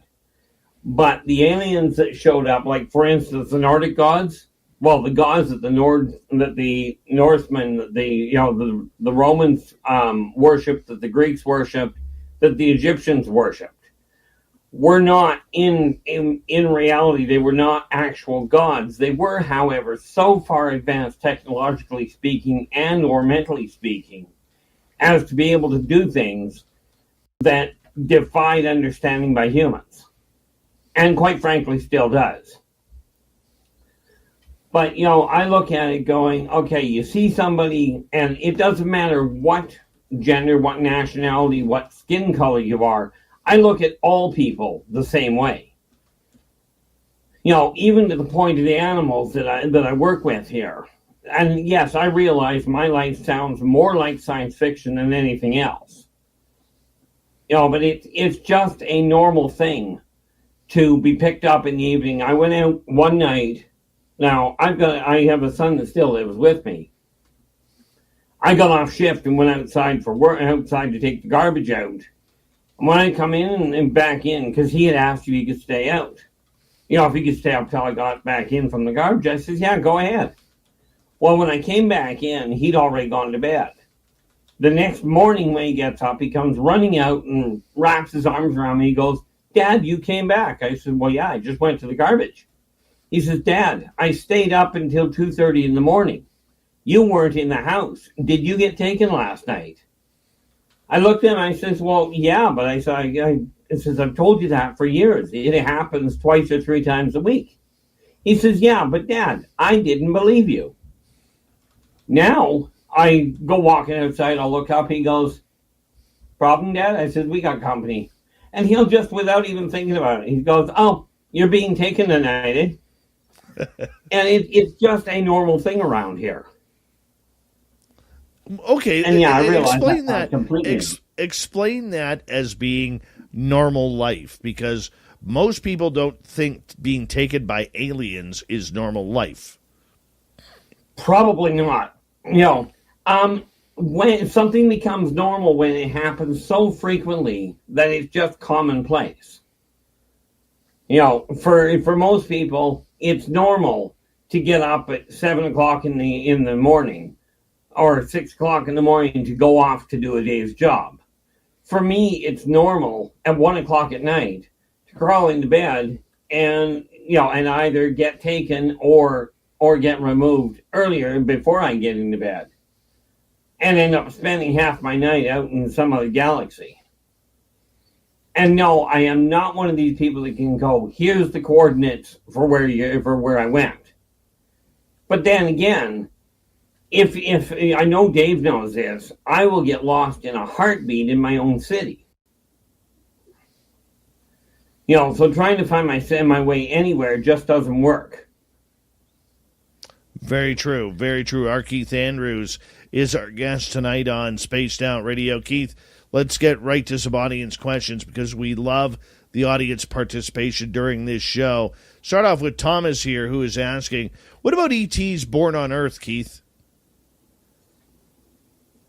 Well, there definitely are some. As a matter of fact, I can tell you right now there are a great number of Vulcans that are born on Earth. Okay, but understand, Vulcans are not pointy-eared, green-blooded hobgoblins as in the original Star Trek. Vulcans are a crystalline race who actually uses Earth as a nesting ground, much like the sea turtles of Earth do.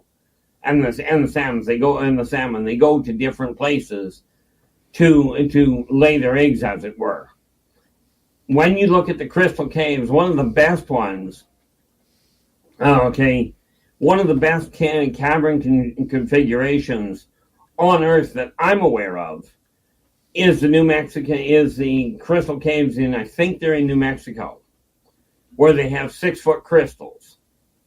6-foot double terminate crystals that they grow there. These are what Vulcans actually look like. But on Vulcan, they get up and move around.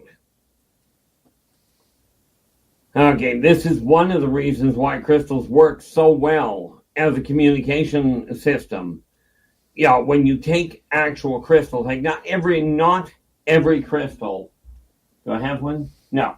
Not every crystal is a living crystal, but there are many that are. I think, and I'll go down back and see if it's where I think it is. I may have a singing crystal in my house here. Well, I know I have one. It's just a question of where I put it. But you'll have grays that are not full-blown grays, but some hybrids are born here. The one race you will never find born on Earth is a purebred Pleiadian. They will never let them be born on Earth because a Pleiadian cannot survive in Earth's atmosphere.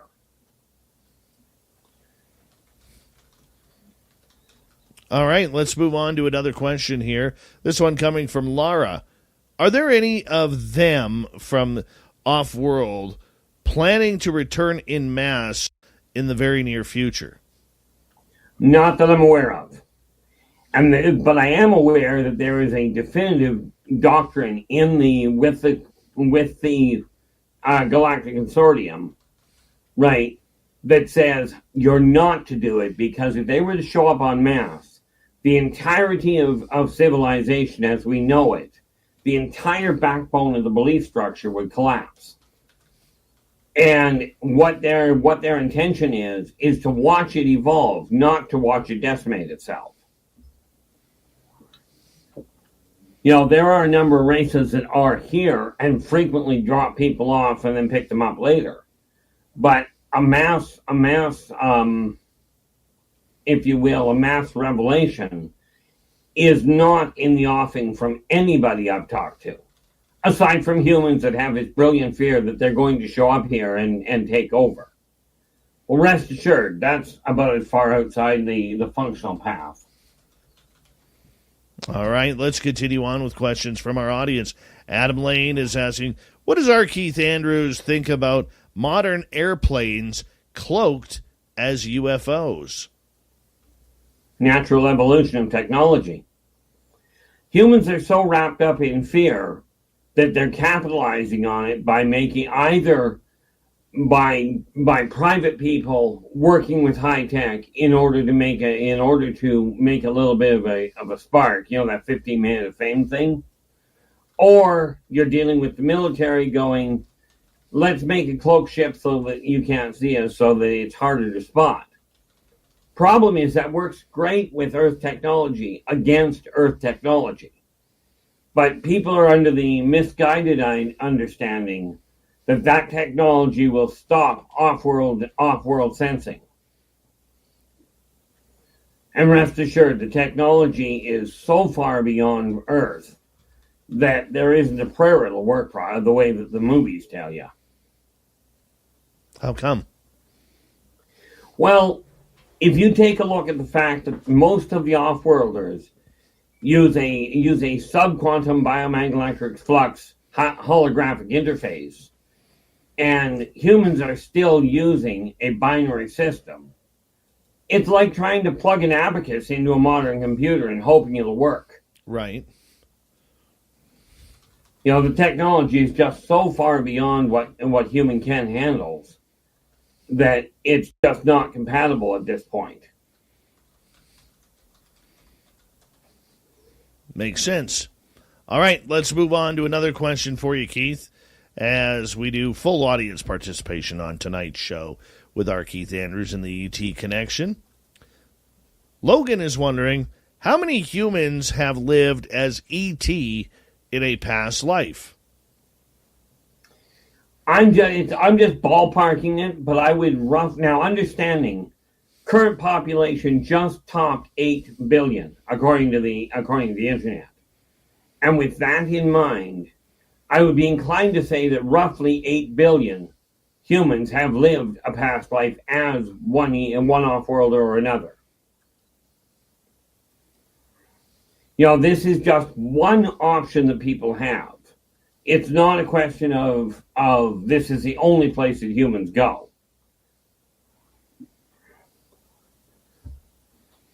Okay. So, do you think that many of us would have had, if life is, or the soul is eternal, that the majority of us then would have had a turn at, having been aliens? Absolutely. There is no doubt there at all. I've run into many people that are still so tuned into their last off-world incarnation that they still see themselves as members of that race, although they are still in every other form physiologically human. But their brain hasn't caught up with it. All right, let's continue on and welcome in Doug Shelby. Is finally here. The Doug Shelby has officially arrived in our chat room. Yeah, we have to make that announcement quite quickly here. Let's go to YJ Overlander. Keith, have you heard any word from ETs regarding their long-term goals for post-disclosure? Like for joining society once people know? Oh, there's all kinds of plans for it, and there's all kinds of protocols to follow. Once it is known, they will simply open the doors and go, okay, now we will bring you into the consortium and give you options of getting on the council. But in the meantime, they will integrate humans into the consortium, into that entire galactic setup, into the galactic family, if you will. You know, they'll also end up bringing their education up much higher to be able to handle the technology and the different equipment that is necessary to be able to function with the other races. Now, do understand, even once that happens, many of the races will not be able to interact with humans because humans are, well, from the off-world standpoint, fragile. Fragile in what sense? You break easy. You're easy to repair, but you're far easier to destroy. I could see that. Yeah. Yeah, I could see that. I can't even argue that one. All right, Keith, we got 3.5 minutes before we got to go to break here on the ET Connection. Let's continue on here and let us go to Vaughn. Keith, can a person elect to be taken permanently by a friendly alien race? And are you aware of people doing this? Hundreds of thousands go missing every year. There are number one, is it possible? The answer is yes. Is it common? The answer is no. Okay. Very few people, the first thing you got to realize is for somebody to be accepted in that, there's a lot of protocols that the off-worlders insist on. Not the least of which is trying to help a human understand that if you take this road, you're not coming back. This is not a decision that can be made lightly. So it's not like you get taken the first time and go, gee, I'd like to carry on with you. The odds of that happening are slim to non-existent. But does it happen? On occasion, the answer is yes. More often than not, what ends up happening, if they don't get returned, is somebody picked them up for dinner, and that was what they ended as. FanDuel presents Sunday Victories. 4 seconds to go in the first half. Snack assessment, bleak. All salsa, no chips. As host to a room full of hungry fans, it's your duty to get to the store and back before the second half kicks off. So you throw on your running/lawn mowing shoes and think back to the time you ran an 8-minute mile in high school. Your feet move with a weightlessness that you will certainly feel tomorrow. At the store, you grab 7 bags of chips and silently thank the genius who invented self-checkout. Tap in your reserve, you run home and dive onto the couch. A clean 15 on the clock. You bet, and you won in the game of life, my friend. Now, if you want to bet on the game of football, try FanDuel. New customers get a no-sweat first bet and get up to $1,000 back in free bets if you don't win. Make every moment more with FanDuel, an official sports betting partner of the NFL. 21 plus and present in Louisiana. Permitted pairs only. First online real money wager only. Refund issued as non-withdrawable free bets that expire in 14 days. Restrictions apply. See terms at sportsbook.fanduel.com. If you or someone you know has a gambling problem and wants help, call 1-877-770-STOP. Have plans for the outdoors? Make the memories last with Orca coolers and drinkware. Orca coolers are built to be as strong as the adventures you take them on. That's why they have a lifetime warranty while giving you world-class temperature retention. Orca's premium drinkware offers the same high quality, keeping your drinks icy cold or hot for hours. Their tumblers and martini cup are perfect companions for your next outdoor adventure. Go to orcacoolers.com and use promo code 15 for 15% off your order. That's orcacoolers.com, promo code 15.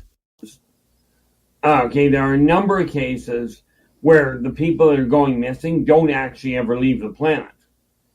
Okay, because there's something else on this planet called wormholes. And there have been many reported cases where somebody will disappear from one continent, show up on another with no memory of who they are. And then they just simply take up life where they are. So everybody that goes missing has not been taken by any stretch. No, and I can understand that, and I can see that. I'm just curious. What would, as we've got about a minute to go here, Keith, what would constitute aliens taking a human forever? What would constitute something like that? Is it health? Is it knowledge? It is usually knowledge, and you have to have absolutely no prejudice. If you've got any prejudice at all, they will not take you on a permanent base. Okay, not from a voluntary standpoint. Because there are way too many times that if you've got any prejudice at all, it will come to light very quickly with the other races, at which point it's a death sentence for the individual, for the human. One of the other things that we have to realize is that until mankind starts seeing everybody on the planet as as a member of the same species, as somebody that is equally of value on this planet, until the society gets to that point, okay, and I'm talking the major majority of them, not every individual. Until that happens, they aren't going to start they aren't going to open the doors to start with. But the individuals, more often than not, it's not just the health. You would have to be healthy. Keith, we're going to get you to hold on right there because we are going to go to break here at the top of the hour, make that bottom of the hour. Our Keith Andrews and the ET Connection hanging on out with us tonight. Your questions, my questions, all about extraterrestrial phenomena right after this on Spaced Out Radio.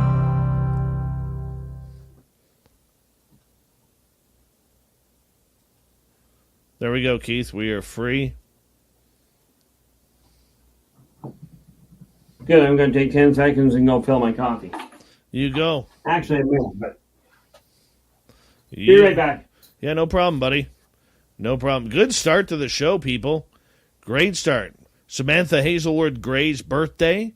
The Doug Shelby is here, which means we can officially do the show. We started it unofficially, but wow, that's a good sign. All right, we got, a bunch of new people in our chat room, which is wonderful. Thank you. Don't forget, if you are new, hit subscribe, give us a thumbs up, thumbs down, thumbs sideways. West Coast Dogman, how you doing, man?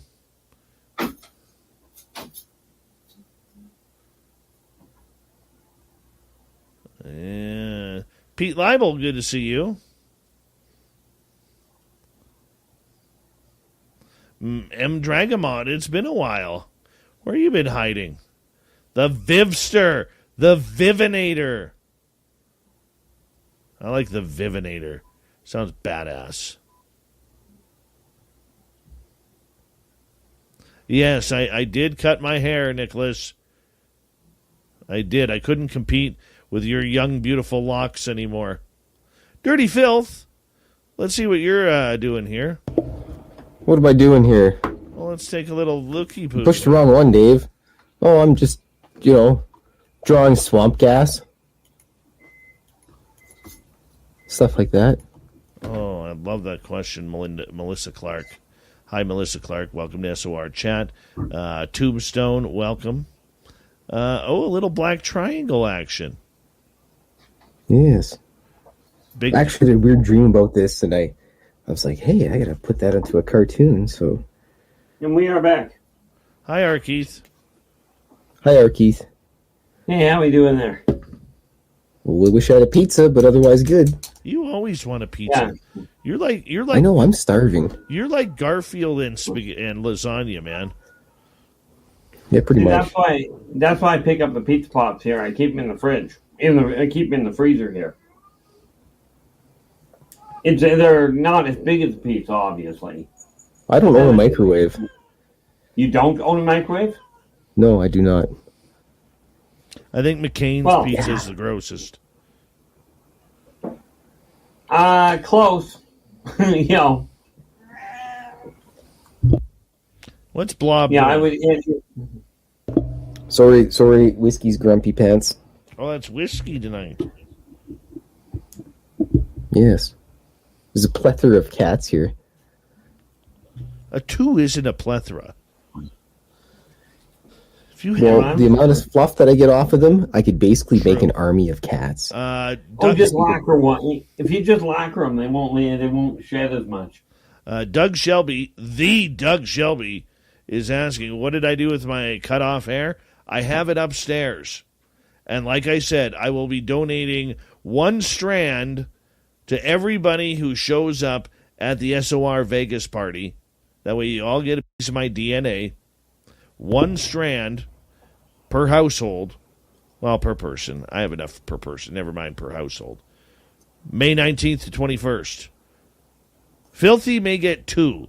I think two of my strands of hair could cover your whole head. I'm just saying. Does it come with a certificate of authenticity? I will autograph each strand, yes. Thank you. It's getting cold. Hi, Teresa. How are you?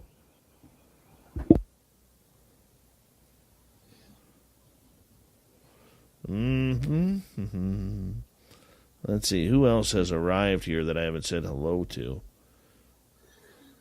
Keith, we got some really, really good questions here coming up, man. A bonus. Yeah. Those are always the fun ones. Yeah, really good questions tonight. And I even have a question after what happened to me 2 weeks ago, Keith. Uh-oh. Yeah. Bring your laminator to Vegas, Kira. We'll laminate each strand. If you think about it, Dave, you being the host, you kind of have dibs on questions. Oh, true. Although that would go really sideways if you were the one doing all the questioning. Very true. Let's say thank you to Obi Flett, the Symbol Dude, Vaughn, Carl, Flash Forward, Thomas, and Mark for the super chats. Very much appreciate the love. The super chat is a wonderful way to support what we do. Hi, Godfather. How you doing? And Les Paul Holland, thank you for joining us. And we're going to get going right now, everyone.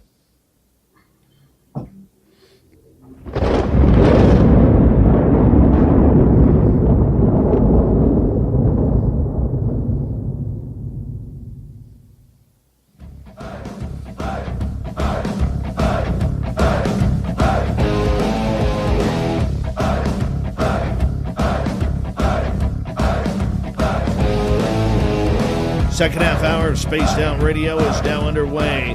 Wherever you are on this planet, thank you so much for tuning us on in. We really do appreciate it. Want to remind you that all of our archives are free by going to youtube.com/Spaced Out Radio. Do old Davey the favor, hit that subscribe button. Our website is spacedoutradio.com. We have a plethora of features for you. Rock out to Bumblefoot, read Shooky Poo's Newswire. Check out our swag as well. Follow us on Twitter at Spaced Out Radio, Instagram at Spaced Out Radio Show, and on TikTok at Spaced Out Radio. We continue on our Keith Andrews and the ET Connection. We're taking audience questions right off the bat here. Keith, iVoices is asking, who is your favorite serial killer and where do they go when they die? Well, favorite I'd use a little loosely. The one I would have loved to have had a chance to talk to while he was still alive was Charles Manson. Okay, but ironically enough, they don't all end up in hell. It depends on what their reasoning was and what they still have to learn. Hell or heaven it literally boils down to a belief structure from their standpoint. If they believe they're going to heaven, then quite honestly, some of them are rather disappointed. But you got to remember, serial killers are simply another group of people. And frankly, some of them are not exactly human. Okay. But the one I really would have liked to have talked to would have been Charles Manson. Did I worship him? Not even remotely. Okay. But did he have a mind that would have been wonderful to pull apart? Absolutely.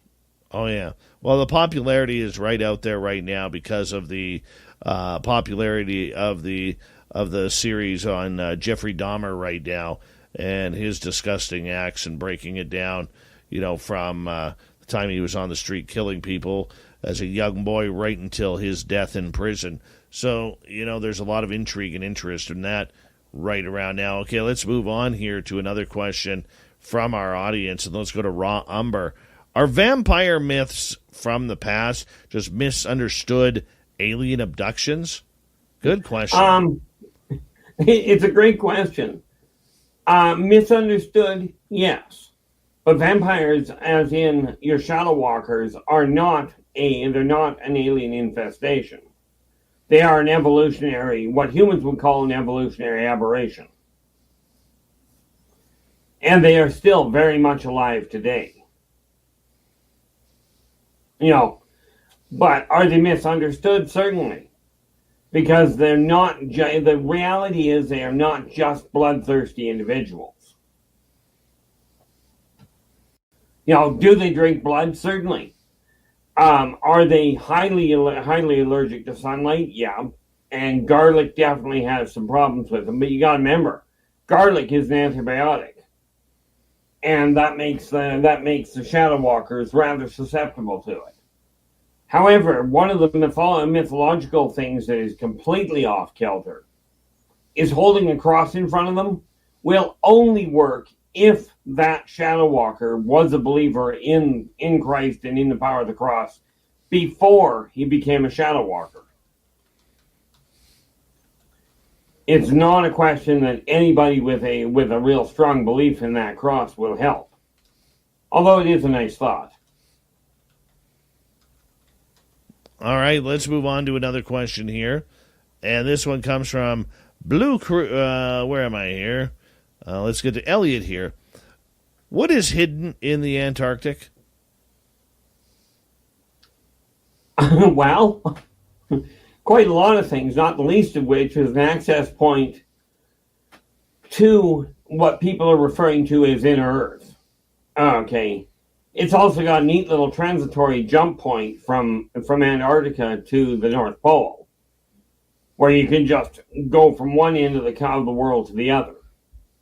And then, of course, I know they just recently discovered a airplane from, I think, the mid-50s or the earlier mid-50s that went down and got buried, and it's just recently been uncovered.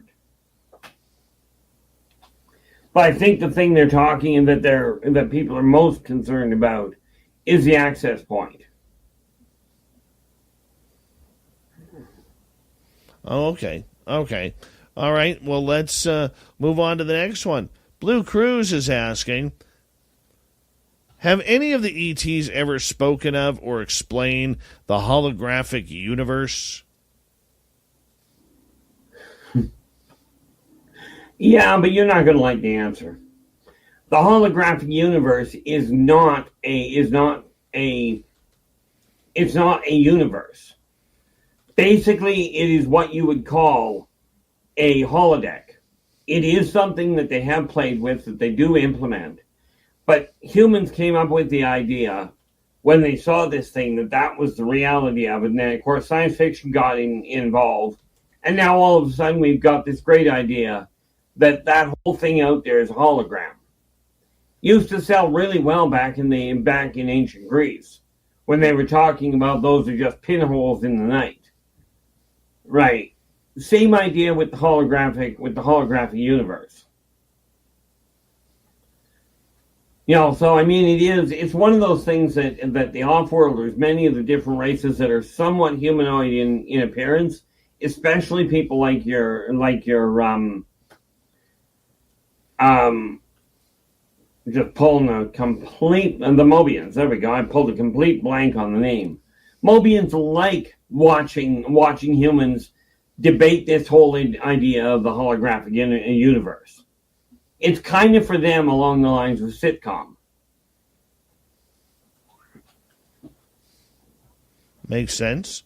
Let's have some fun here. Let's get to our next question on Space Now Radio. Noble Patrick is asking, who is mutilating the cows? Would you believe me if I said the cow eaters? Quite honestly, there's a number of them. There's a number of different races that are doing it. And the reason for it is quite literally, there's a twofold reason. One, they're going after reproductive and immunity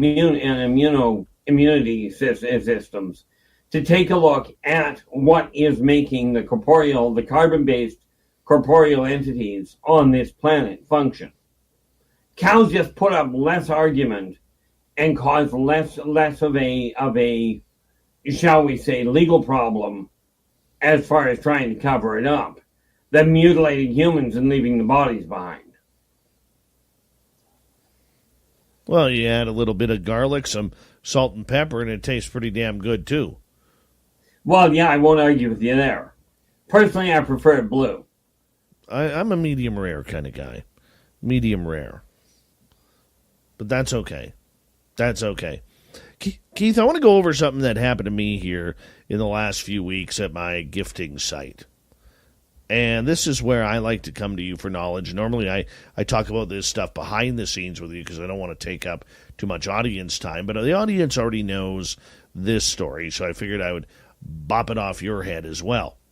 So at my Sasquatch gifting site a few weeks ago, let's go back 4 weeks, we had fairies popping up in the trees. Go back the following week, we had a couple of UFO sightings, including a triangle appear in the sky. And that damn triangle, Keith, it knew I was trying to photograph it because the minute I went to take my phone out of my pocket, its two bottom lights disappeared. Yep. Right? It knew. Following week, we go back, we have a bonfire out there, set up the lawn chairs. Nothing strange happens. We count dozens of satellites, get to have a great view of Elon Musk's Starlink flying over.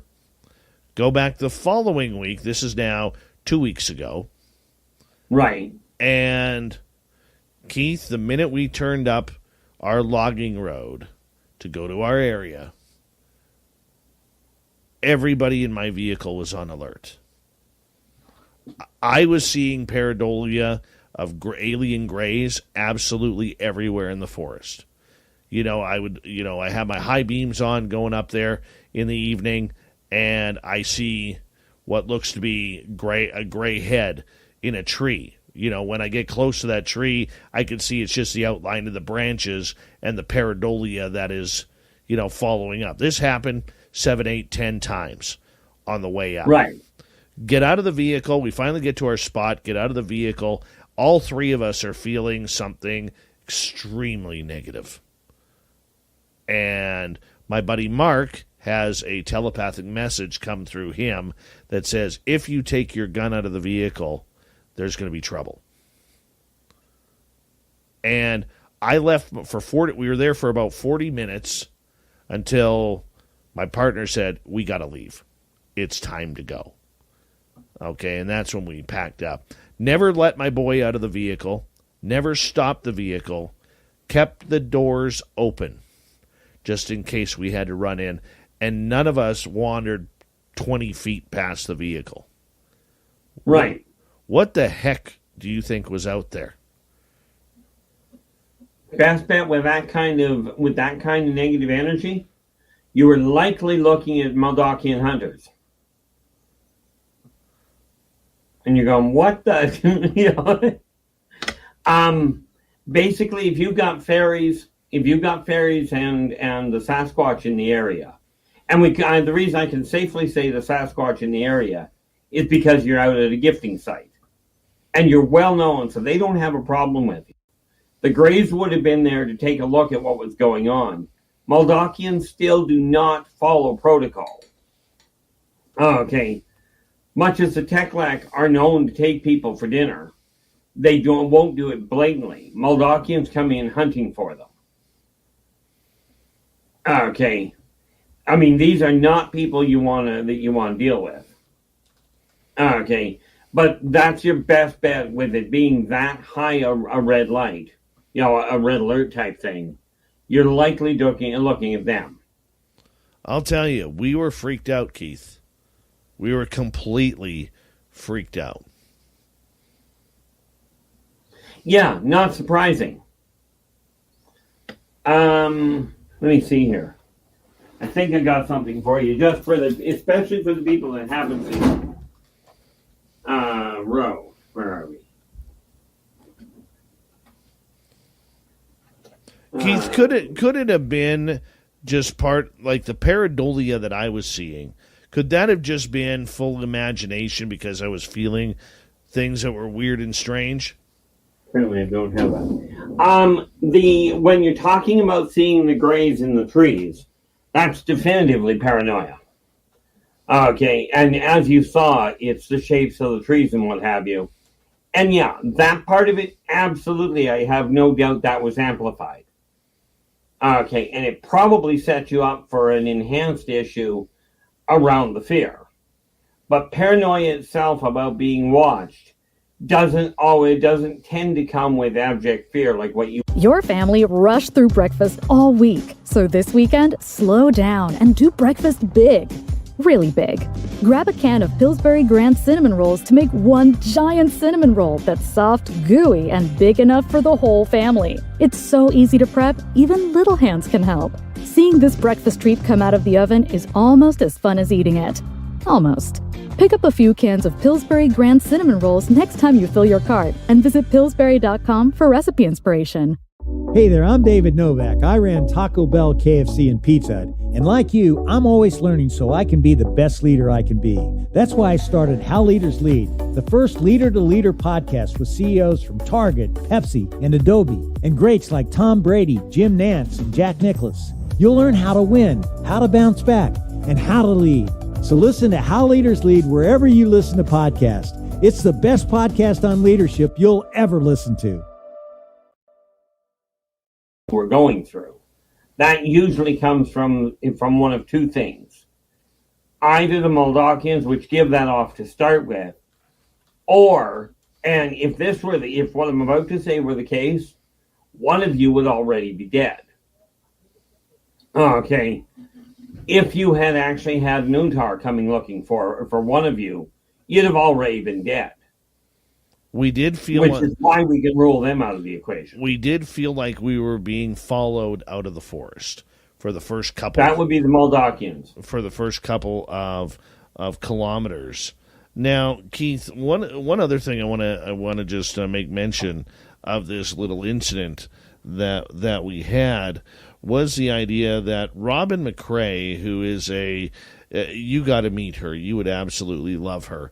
She, I got to know her through Super Duke from World Bigfoot Radio, and she is a very highly intuitive person who specializes in communication with Sasquatch. And right. So she had stated to me as well that she felt that there was alien energy as well in the area, and that at times Sasquatch will protect people by putting up a defensive measure, much like what we felt, okay, to get us the hell out of there so nothing happens. Because I was there last weekend, and right. The energy did a complete 180. No fear. We were walking around, hanging on out, having a good time. Like nothing ever happened, man. Nothing. And she is right. That barrier you're referring to is a pheromonal thing that they do, and it is literally a protective thing to protect their area, because they like people like you that are going up there, respecting the area, respecting the people. Right? They love them coming up. It's just most humans are not that open. So they will do what they can do to keep you away if there's a problem. And much as the Greys are not a threat to humans, they are still an interference. Right. Well, it is kind of weird. It is kind of I won't weird. argue that. Going back tomorrow. Have to check it on out. All right, let's continue on here, Keith. That's enough for me here. I think I got what I needed out of that. Let's go to President Zaddy. Are the aliens abducting people residing? Yeah, no, we're not asking that question. Sorry, I don't edit the questions before coming on in. Questions like that are absolutely unnecessary from our audience. Thank you very much. Melissa, my husband keeps getting woken up by owls. What's the connection there, Keith? Grays. I know that's way too simple an answer, but that's literally the thing. Owls and deer are because of the configuration of the eye, they are the easiest ones for the Greys to do an overlay.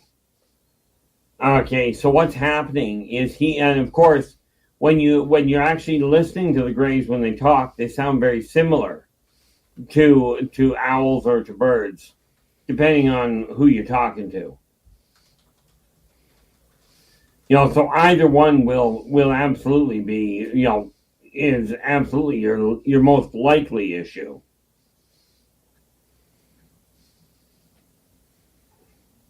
But do I feel that there's any danger to him? Not at all.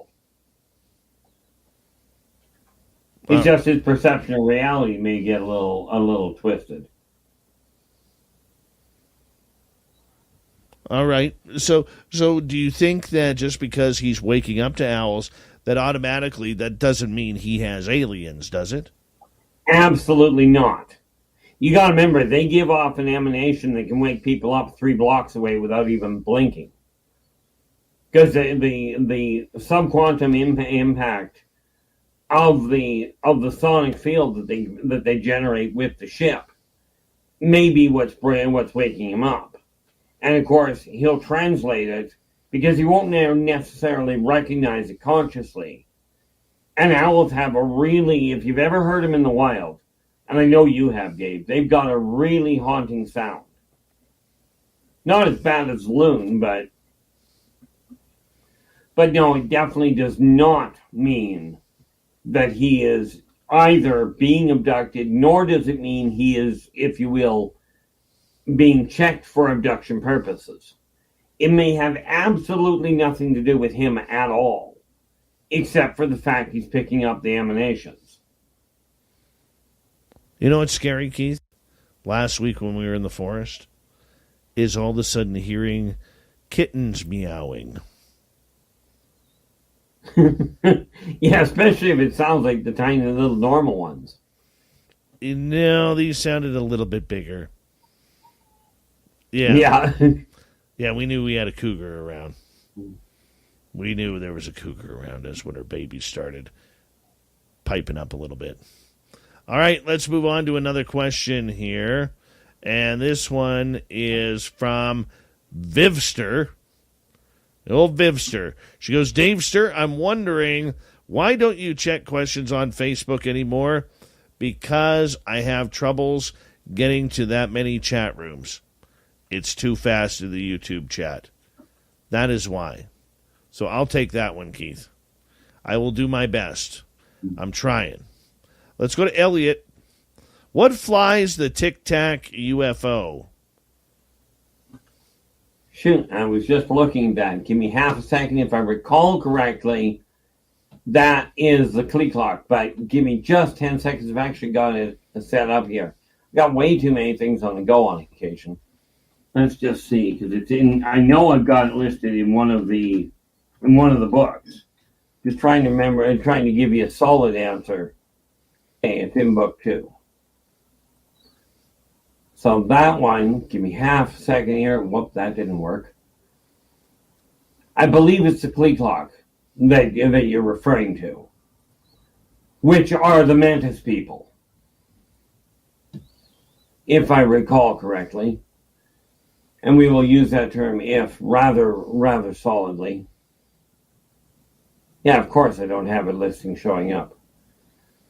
Yeah, I believe that's who's got it.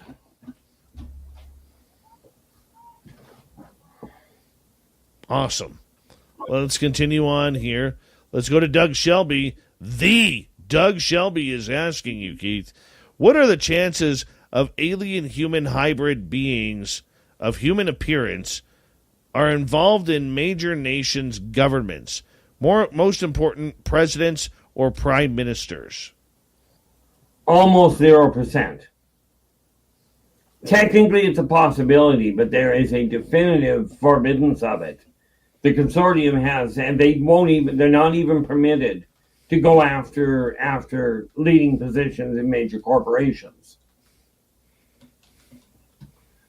You know, that's just the reality behind it. So technically, is it possible? Yes. Is it likely, especially with the major countries? No. You know, I've heard people talking about that for years, and it's always been the same thing. The whole idea of hybrids taking over governmental positions came out of the late 70s, early 80s, out of a neat little movie and series called V. You know, it was a great series, but it created a heck of a lot of cross-current.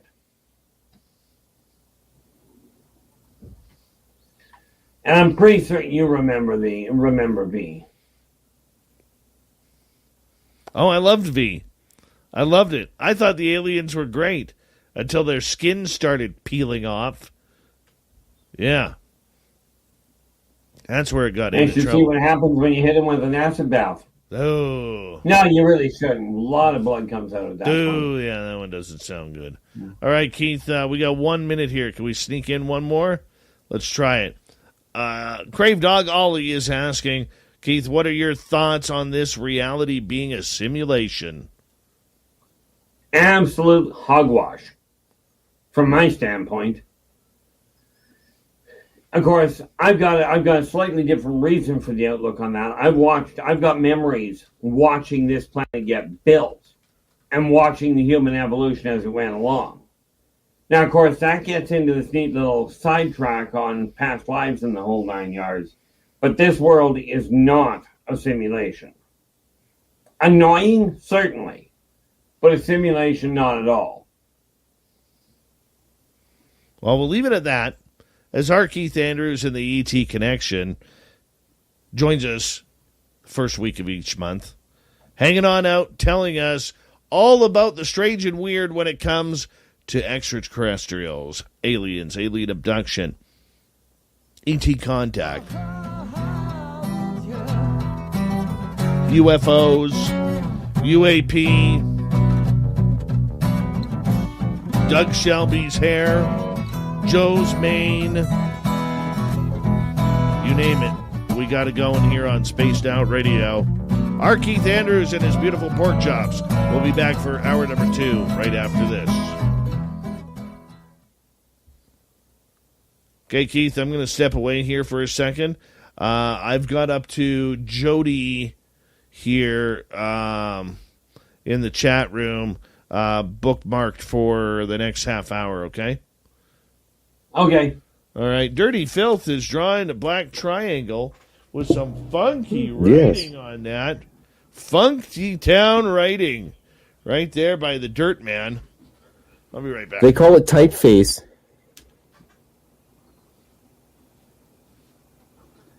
Yeah, I tell you, Dirty, I wish I could draw even a fraction as well as you do. This is why I had to go and find artists.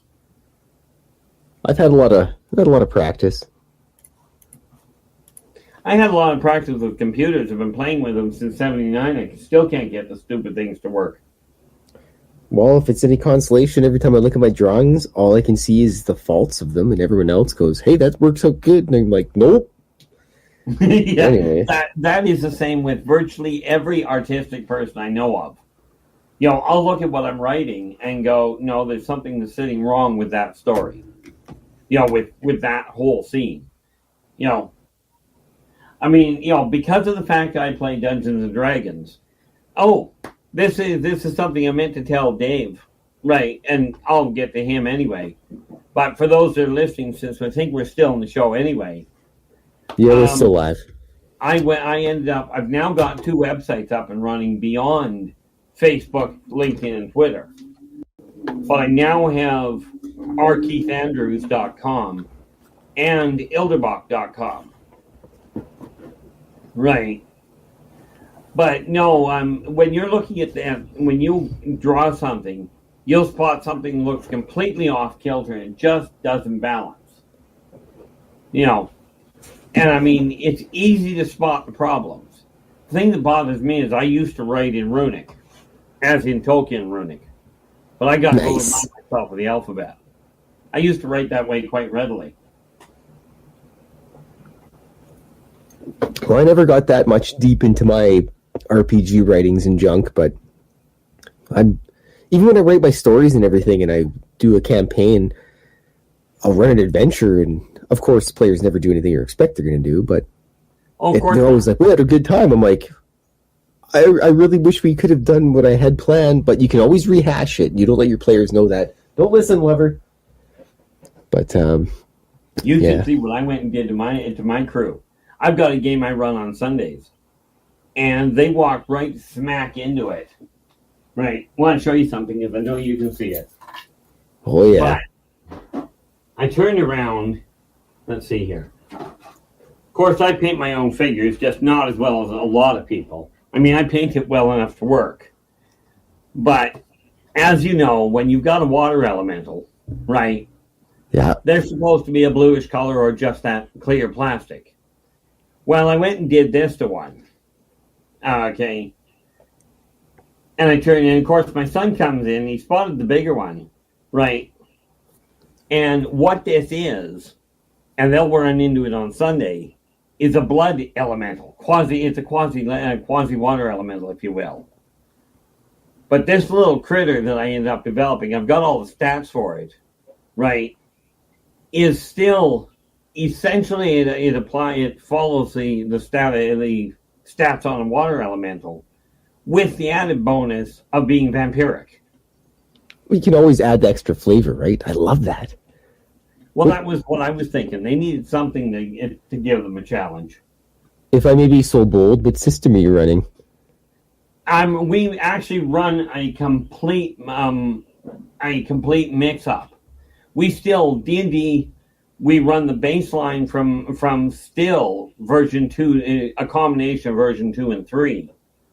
But we've thrown pieces in from various different game systems that we work with, not the least of which is the Aftermath hit locations. Far more detailed. I used to play GURPS, but it wasn't as easy to, we've taken some of the concepts from it.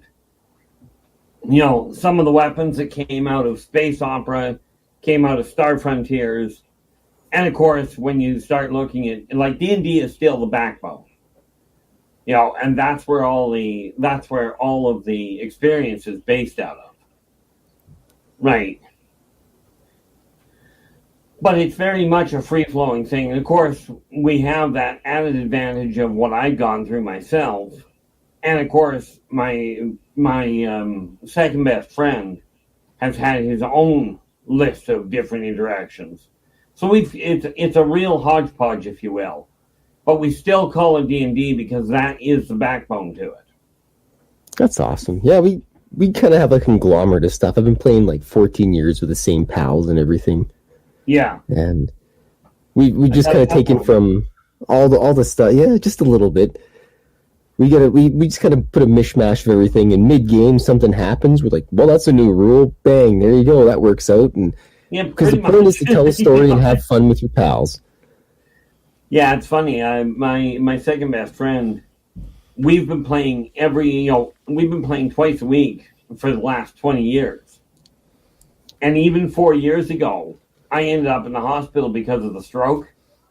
I ended up on the 28th in the hospital, and I told him I would not be in the hospital on New Year's Eve because, frankly, I told him I wouldn't be there, but the reasoning for it was New Year's Eve, we always, and have for 20 years, played D&D on New Year's Eve. I wasn't missing that for a hospital. And so you fled the hospital. He fled. Well, I told him I was we going have, home. We got 4 seconds. Let's mute it up. Here we go.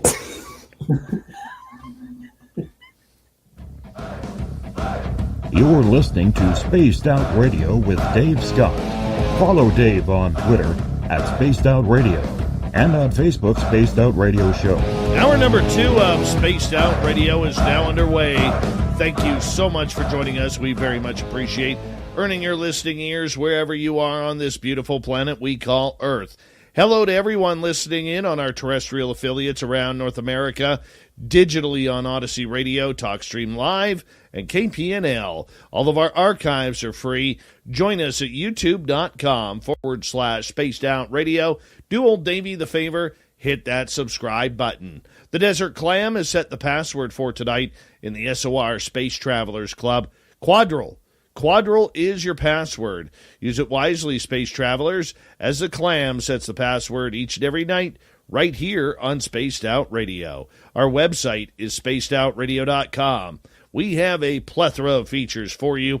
Rock out to Bumblefoot, read Shirky Poo's Newswire, check out our swag as well. Follow us on Twitter at Spaced Out Radio, Instagram at Spaced Out Radio Show, and on TikTok at Spaced Out Radio. Kira putting in our chat room tonight. Notice how all the women love your haircut, Dave. Yeah, I'm learning. I like it too. Thank you. Thank you for the compliments. All right, our Keith Andrews, the ET Connection, gets back going here as we take audience questions for Keith, talking about everything extraterrestrial, supernatural. He is the conductor of the Woo Train who joins us each and every month. Keith, welcome back. And thank you so much for having me. And welcome to everybody that joined us during break, not to mention the people that are still here. All right, Keith, let's get right to it. Let's go to Phil.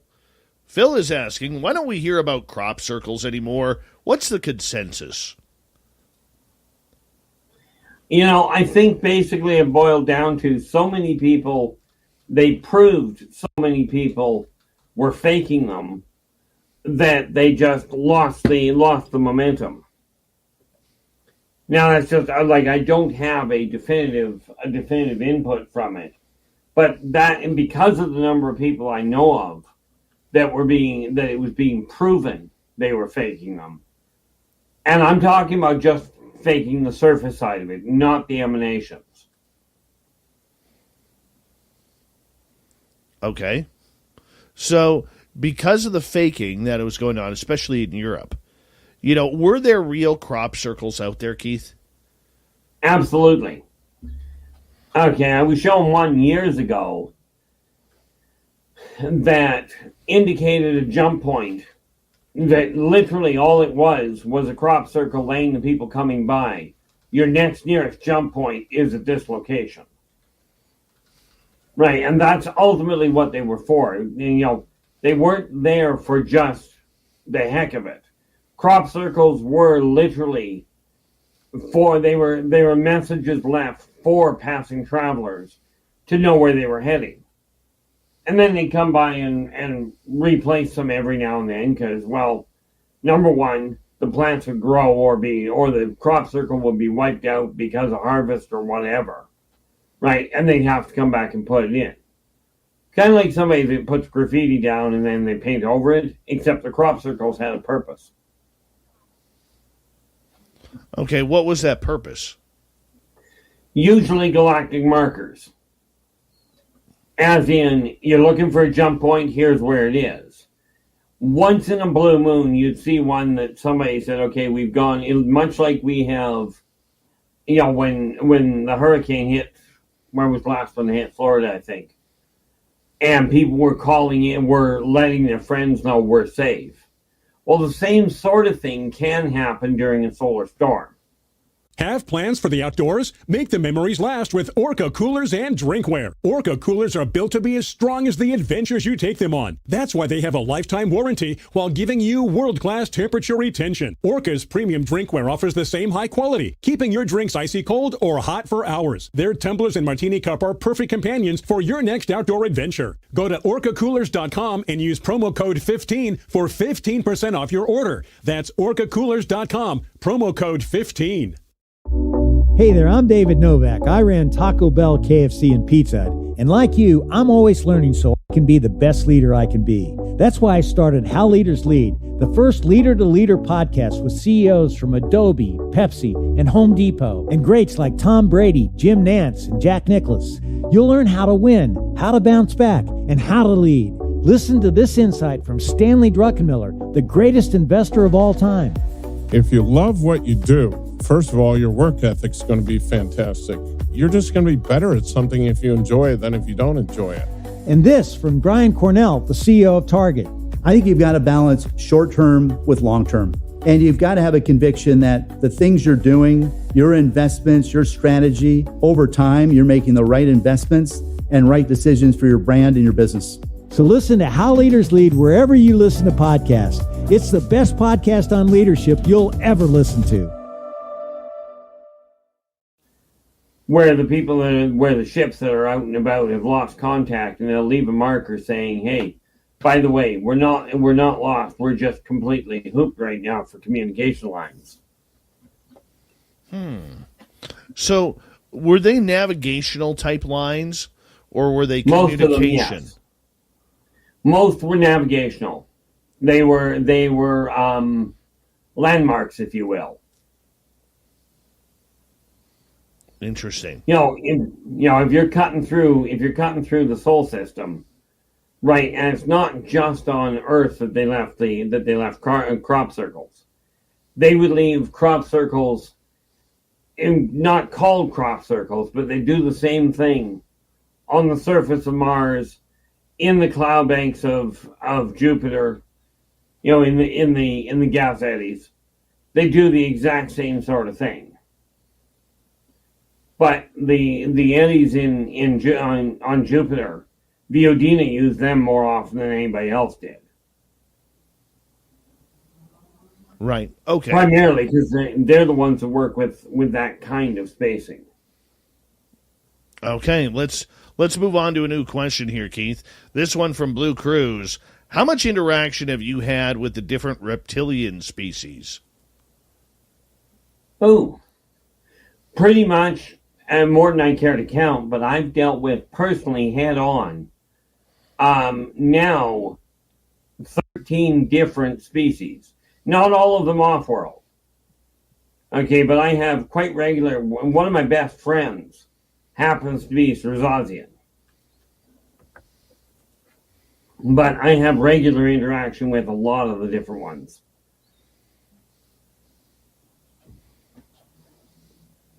Okay. You know, exactly how to tell you how much, I have no idea how to quantify it. How would we recognize a species of reptilians? Well, that depends. Most of them, I mean, number one, they react really funny there. If you're talking about actually seeing the reptilians, well, they stand out pretty badly or pretty well. Okay. But if you're looking for a hybrid, they're a little harder to spot. But you're looking for finer features, probably drier skin, depending. And the way their movement is usually a little more disjointed or a little bit more, I almost want to say clockwork in a way.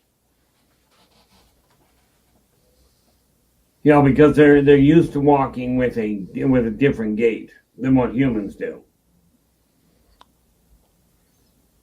Do they camouflage themselves as humans? No. No, the closest thing that I've seen any of the reptilians use to camouflage themselves as a human would be a lab coat. And let's face it, that doesn't do much in the way of camouflage. Interesting. But no, they don't. The Chitauri could get away with it because at least they've got 5 fingers. But the Chitauri are not an off-world race. But none of them go out of the way to go, oh, I don't want to look like my race. So, quite frankly, they rely on it. So what you're saying is we have reptilians who are from this planet, maybe living in inner Earth, as well as those coming from the stars above. This is correct.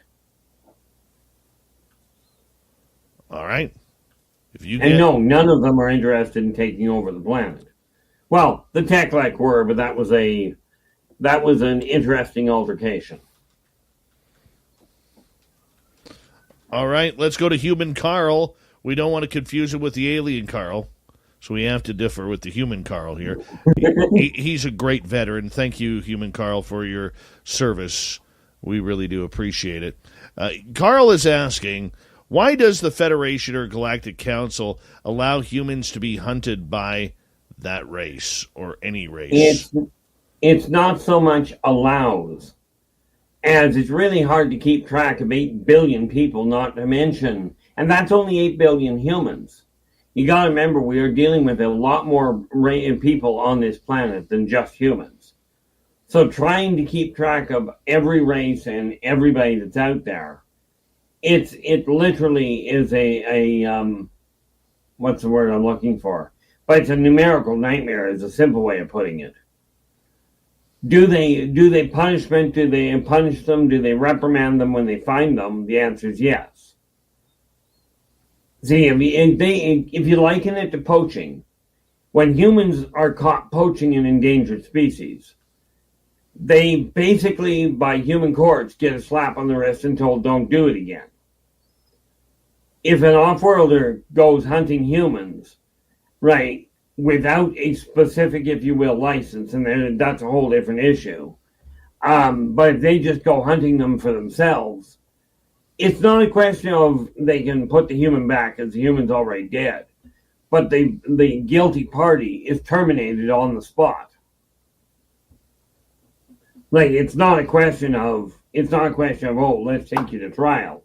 It's like, there's the body, there you are, and the DNA track is easy. You're the guilty party, so we terminate you so it doesn't repeat. And they do it in such a way that they announce, this person is being terminated because he broke this law. So if you break this law, it won't matter what station you're in. Won't matter what your position in said society is. The outcome is still the same way. And this is the one big difference between the members of the Galactic Consortium and the non-member races. All right, let's continue on with our Keith Andrews and the ET Connection. Another great question coming from James Weston. Is the connection between grays and owls because of big black eyes? Ultimately, that is a good way to put it. It's the optical appearance of the eyes that is easier to mask a gray's face with an owl's face because the configuration of the eyes is right. Once in a while they'll use deer and sometimes squid, but on the whole, the owls are the go-to. It becomes dicey when you're getting into the area where owls don't fly. Yeah, but if you're seeing a 4-foot owl, there's not too many of those around. No. That was kind of like when I saw the 4-foot raven. What did that turn out to be? Oh, that was definitively a spirit guide. You don't have a 4-foot raven that takes off without a flutter of wings and no sign of them. Right. When I saw that one, I turned my back, took 2 steps, looked back around, and for it to get off the ground, with it being 4 feet, you're looking at a 12 to 16 foot wingspan. There's no way it just flew out of sight.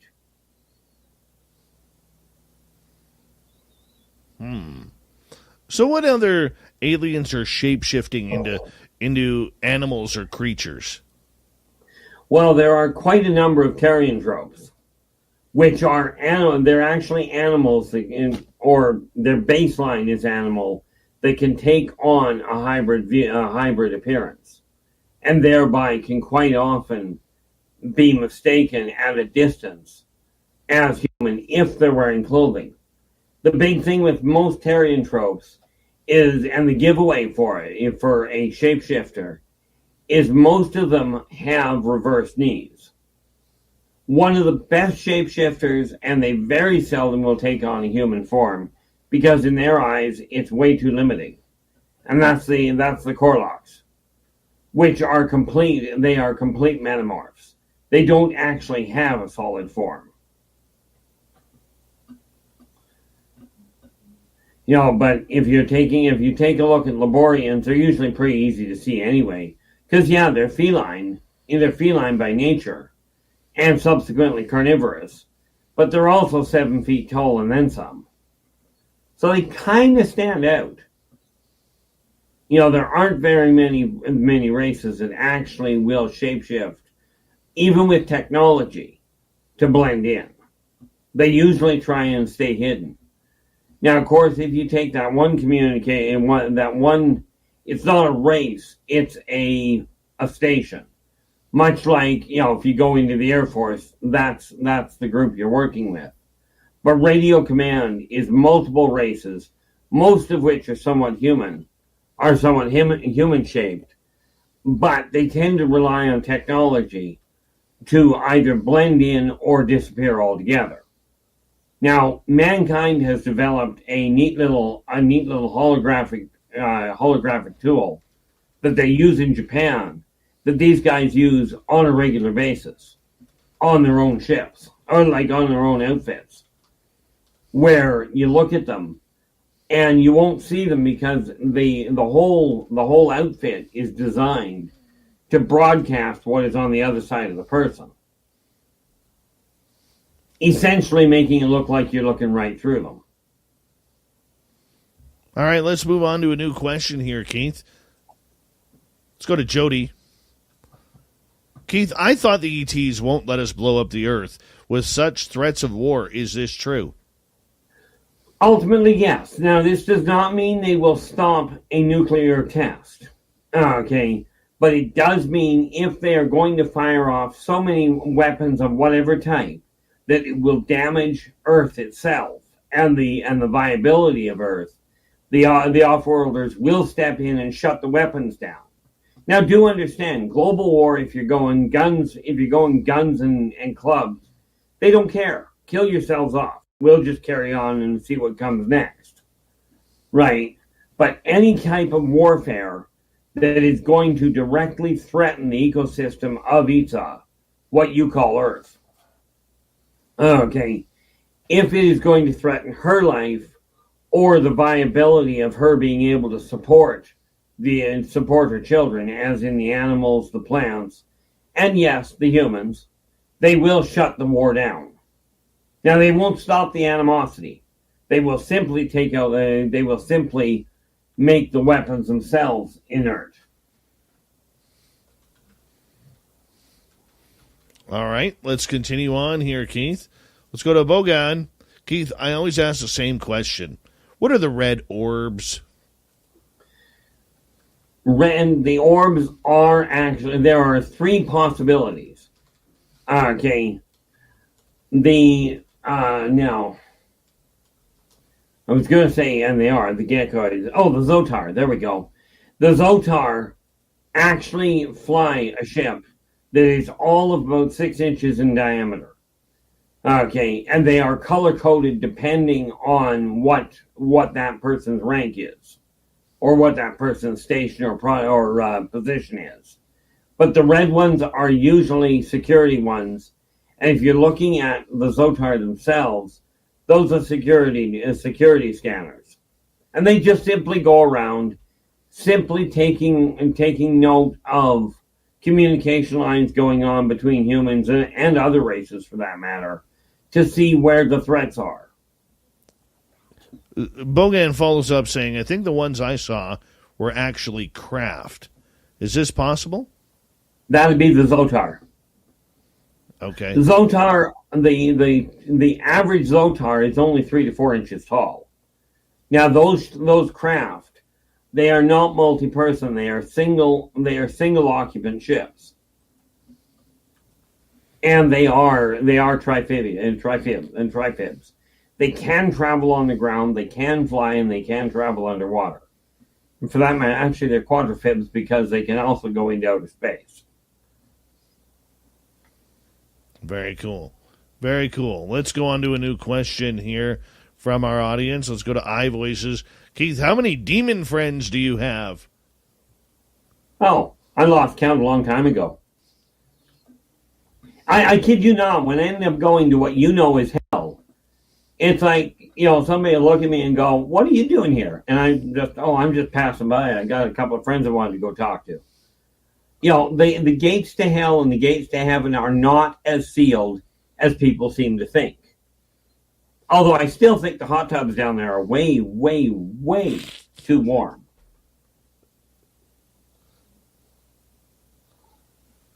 Sandra would like to know, who is the blue balloon ships or the black balloon ships seen in California?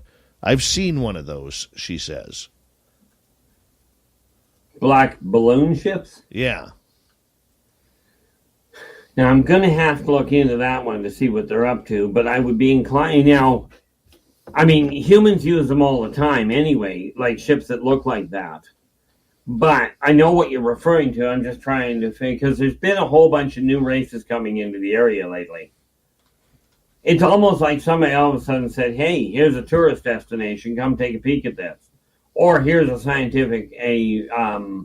wildlife preserve, which is more akin to what they're looking at.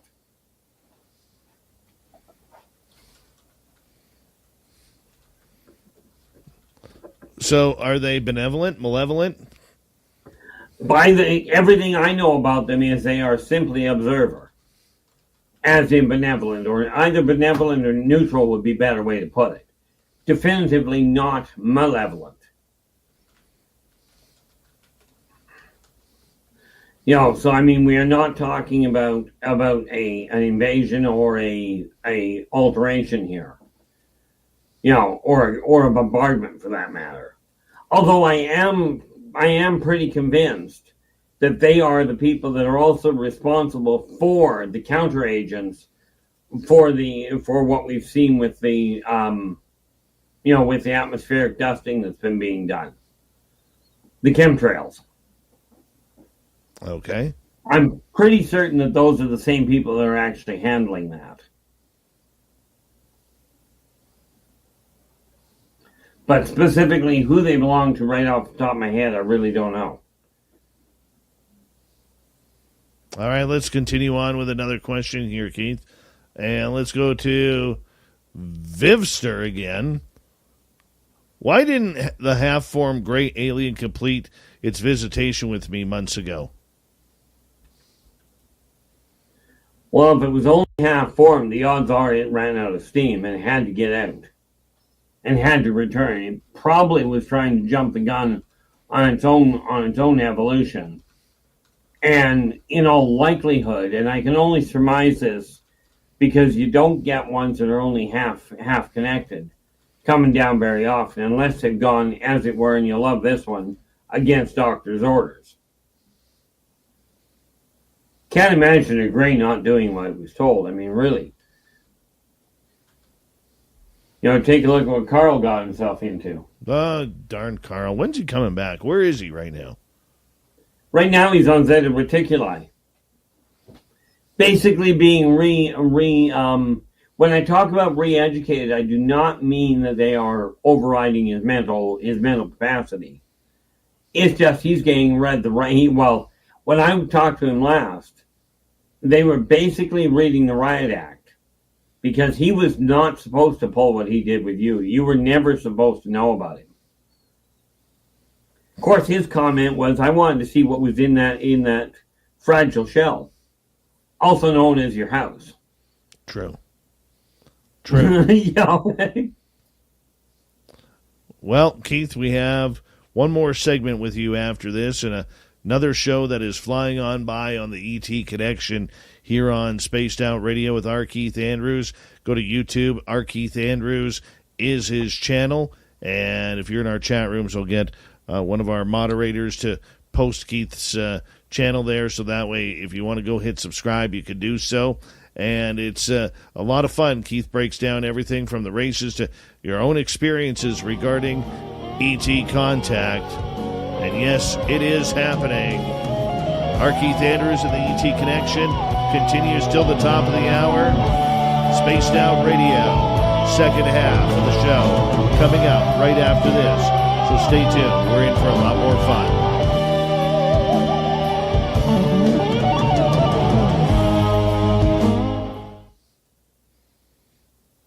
All right, we're clear? Okay, so am I.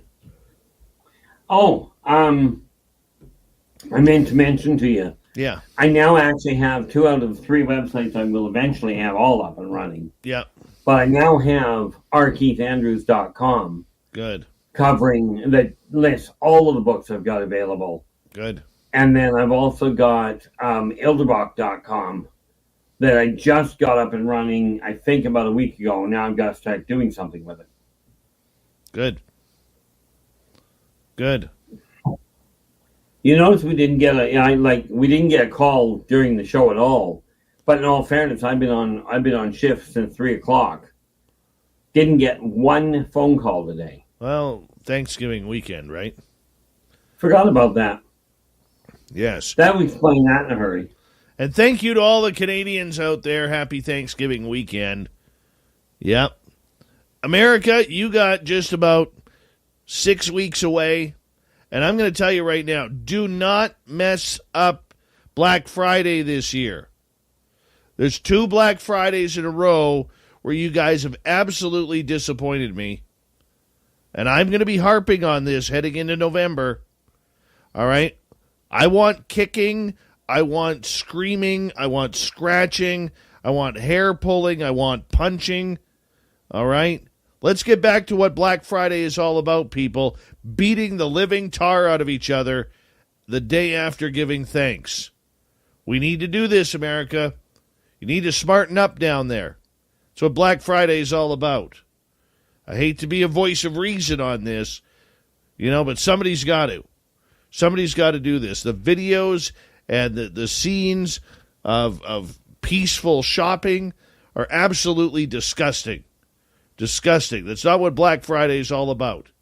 We can do better, America. We can do better. I know, Keith, you're not going to get it. You're not going to get it. Not in the least. But then I never did actually get a lot of that. Mm-hmm. I just learned that there are times when... Have plans for the outdoors? Make the memories last with Orca coolers and drinkware. Orca coolers are built to be as strong as the adventures you take them on. That's why they have a lifetime warranty while giving you world-class temperature retention. Orca's premium drinkware offers the same high quality, keeping your drinks icy cold or hot for hours. Their tumblers and martini cup are perfect companions for your next outdoor adventure. Go to orcacoolers.com and use promo code 15 for 15% off your order. That's orcacoolers.com, promo code 15. You're invited to take a vacation from everybody else's vacation to a place where you can explore cypress swamps and magical gardens and see a 65-foot waterfall that once powered an old mill that you can walk through today. Or just float along the cool, rushing waters of an old-fashioned swimming hole. See the places and plan your journey at visitmississippi.org/outdoor adventure. Mississippi. Wanderers welcome. Asking questions or talking about certain aspects because I don't see the world the same way the rest of the world does. See, Dee Swiger has it proper. She's sharpening her halberd right now. Yeah, you just make sure you put that you sharpen the other end as well, because I'll tell you the back blade on the advanced ones is extremely useful. Mm-hmm.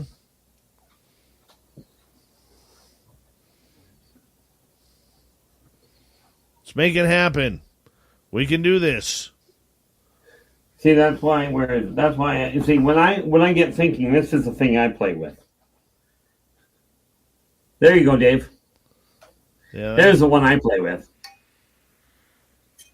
Ever used it on an alien?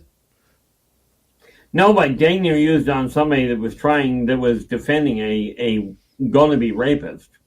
I didn't use it on him. I pulled it on him. Oh, nice. Nice. Well, it did get the point across. Yes. All right. Had a weird last Saturday, Keith. Nothing happened in the forest. Came home, fell asleep, really tired. Went to bed probably about 11:30. And literally came home, started having this weird psychedelic alien dream where everything was just a little blurry. Right. Okay, and there was a gray there. And he was blurry too. Didn't really understand. Wide awake, up like anything at 5:30 in the morning. Don't think I was taken. Think it was more of a dream. Not sure. I got like 2 seconds of snippet from it. Yeah. Yeah, and that was likely, in all fairness, it may well have been a dream or a memory of something that went before. It honestly does not feel like on that particular event that you were actually taken anywhere. Didn't feel like it. Felt real. Search and Destroy. How you doing, bud? Good to have you back. All right, Keith, we got about 30 seconds. I do like that comment that Search and Destroy has just made. Oh, he really hopes to meet a Ferengi. Yeah. Okay, big thank you tonight to Mark, Thomas, Flash Forward, Human Carl, Vaughn, Symbol, Obi Flett, and Noble Patrick for the super chats tonight. Very much appreciate earning your listening ears. And everyone, don't forget, thumbs up, thumbs down. Let's get over 100 here.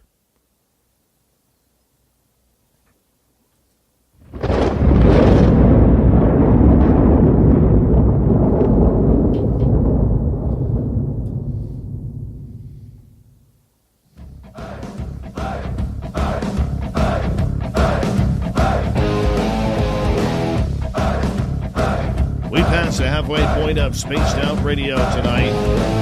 My name is Dave Scott. Thank you so much for taking the time to join us. We very much appreciate it. I want to remind you that if you missed portions of this show or others, check out our free archives at youtube.com/Spaced Out Radio. Do old Davey the favor, hit that subscribe button. Our website, spacedoutradio.com. We have a plethora of features for you. Rock out to Bumblefoot, read Shirky Poo's Newswire. Check out our swag as well. Follow us on Twitter at Spaced Out Radio, Instagram at Spaced Out Radio Show, and on TikTok at Spaced Out Radio. Final segment tonight with our Keith Andrews and the ET Connection. Keith comes in once a month to break down all things weird and strange when it comes to extraterrestrial contact. Keith, let's get right to it. We got a ton of questions for you. All right, let's go to YJ here. How much of an ET presence is ingrained within the mic? I don't know what that means. Bonus, that makes two of us. If she's referring to, if YJ is referring to in the development of it, that's mankind's doing. It's got nothing to do with the ETs. All right. Let's continue on. But that's assuming that's what he's referring to. Let's continue on here. Ollie is asking, there is footage of Elvis's face malfunctioning as well as other celebrities. Could they be aliens? Technically, because the term being used is could, technically the answer would be yes. But the odds of it, slim to non-existent. Because the off-worlders are told they're absolutely forbidden to take high profile positions. And rest assured, Elvis was not an off-worlder. Oh, MIC being Military Industrial Complex. Oh, okay. Are they involved in it from the standpoint of research, of medical? The answer is yes. In the way of weapons development, the answer is that's not their department. Humans are reverse engineering alien craft and alien technology, but not that is being turned over to them by the off-worlders. That's called salvage work. The off-worlders are actually forbidden to turn over the technology to humans because humans are way too volatile to have that kind of power possibilities. See, right now, mankind can build a nuclear weapon and cause a problem. The off-worlders have a weapon that can crack a planet. And considering humans' propensity of going, what's this button do? It's probably not a good thing to turn over to them. Getcha. All right, let's continue on here, Keith. Let's go to Vaughn. Was the Queen of England and is her bloodline compromised of reptilians, or are they human? Absolutely human. That is one of those things that came out of the 70s. Okay, the Queen of England, the entire royal bloodline is of human descent. Human origin, human descent, and a whole lot of misguided information to start with. But were they human? The answer is yeah, the whole lot of them.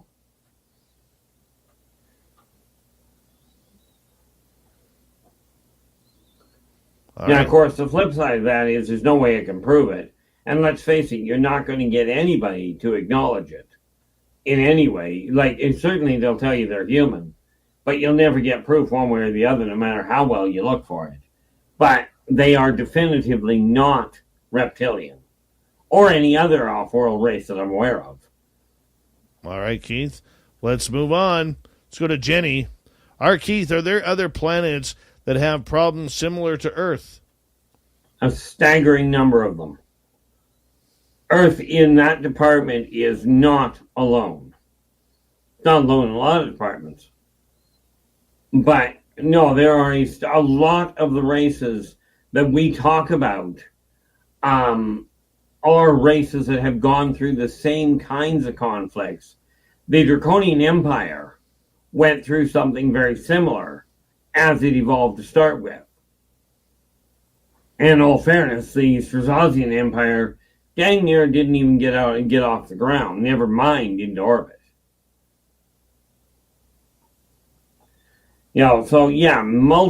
Many planets beyond count go through the same kinds of conflict.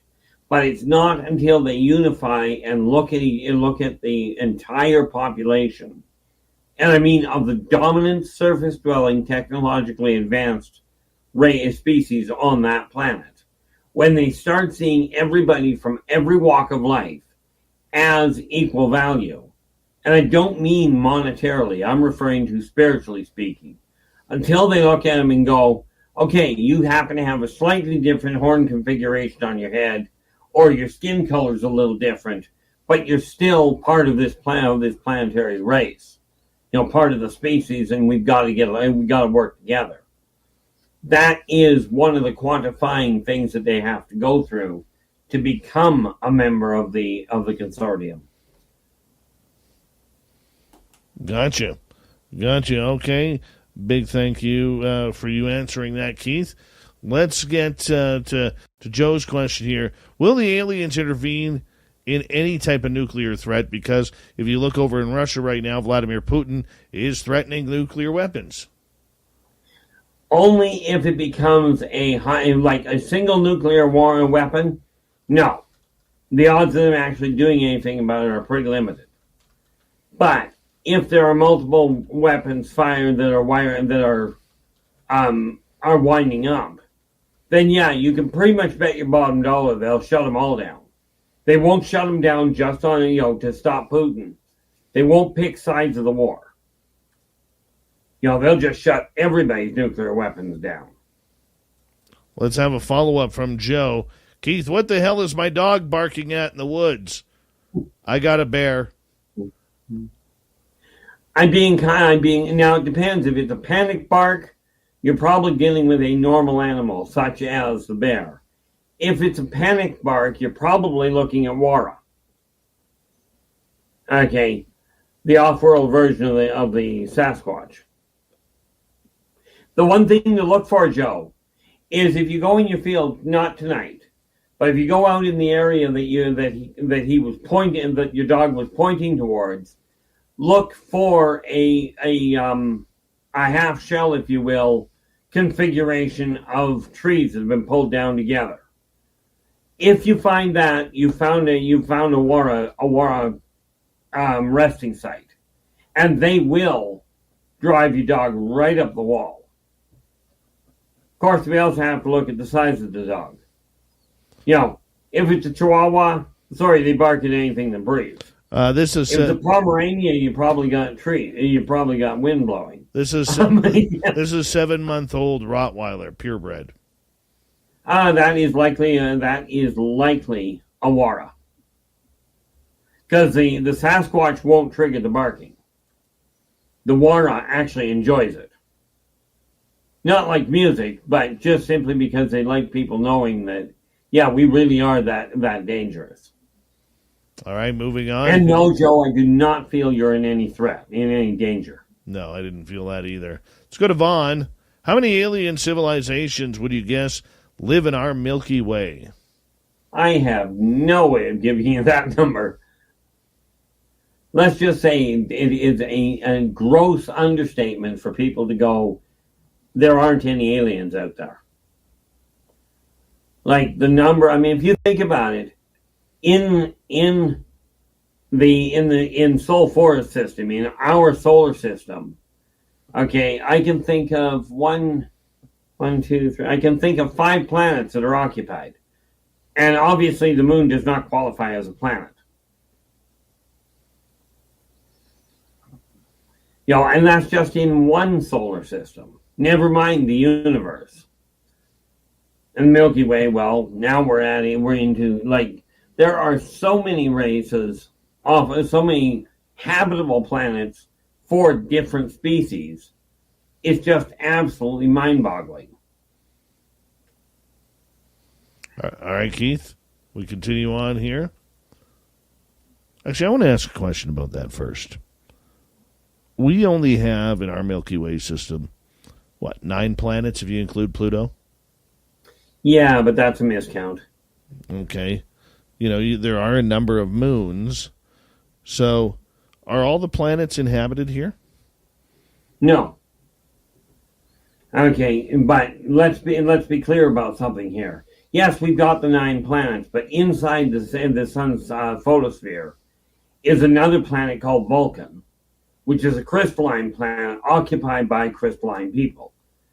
Okay, that is in the solar system. It's closer to the sun than Mercury is. Then you've got then you've got obviously Earth is occupied. Mars and Venus are both occupied. Neptune is occupied. Cruenia is also occupied, but Cruenia is sitting between Mars and Jupiter, but it comes in at about a 30-degree angle off the galactic plane, where the outer reach is very near the orbit of Pluto, and the inner reach is just outside, just a little closer to us than Mercury is. Saturn, when you take, like, Jupiter itself has a number of planets that are occupied, not the least of which is Io. And then, of course, when you take a look at Saturn isn't exactly occupied. It has a number of way stations on it, but not technically, because the Saturnians, basically, their whole system came apart. Like their whole planetary system came apart. Okay. Let's move on here to another question, Keith. Let's go to Teresa. What is a parallel universe? Ultimately, it's a universe that is slightly off sync. In other words, it's moving a little faster than our universe is working. Okay. Now, to explain that a little better, take your hand, you look at it, and it's pretty solid. Right there is our universe. Now, parallel universe, if you take your hand and you move it back and forth really quickly, it sets a shadow up behind it.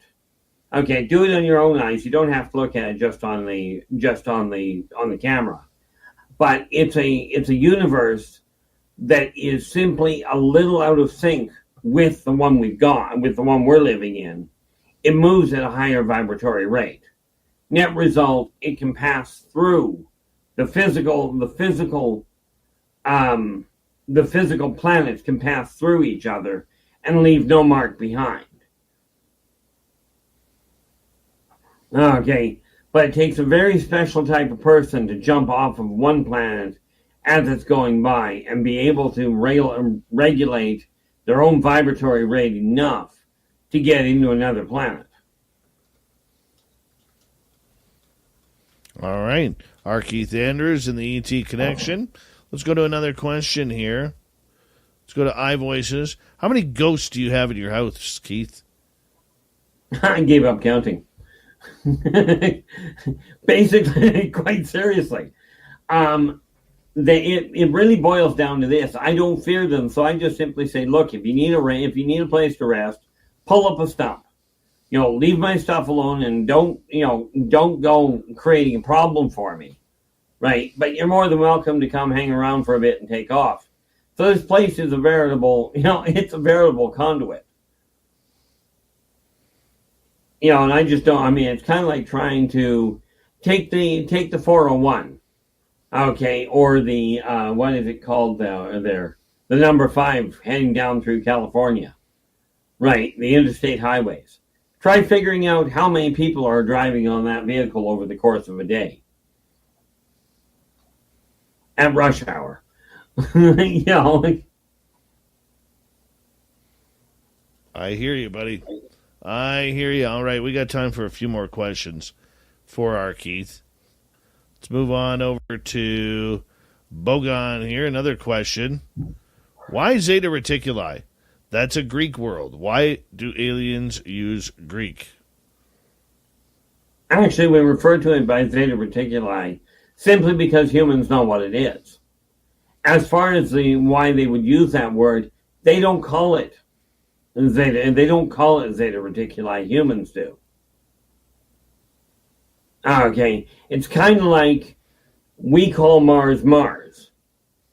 The Martokians don't call it Mars. They call it Martok. Okay, so I mean, this is where the difference is. It's a human term, so we use it because it's easier than trying to pronounce theirs. Especially given the way that their linguistics work.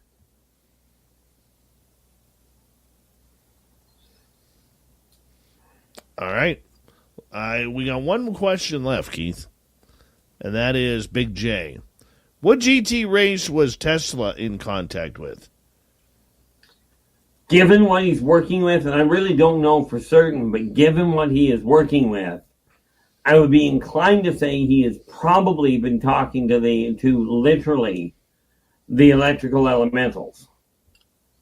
Okay, which are they are a slightly different version to your fire elementals.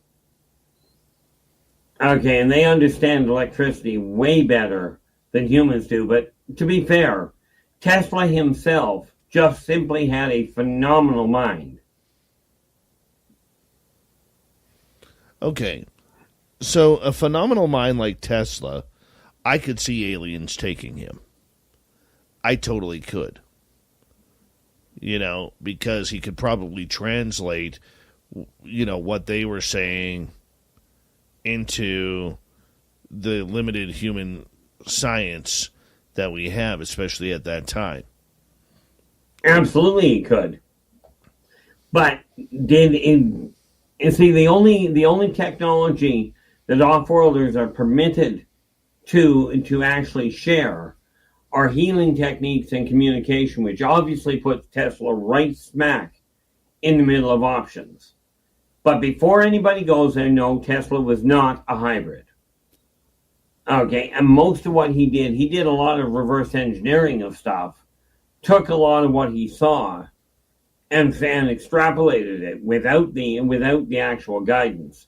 Whether he was definitively in contact with them, I don't have the functional knowledge of, but it does add up. All right, let's move on.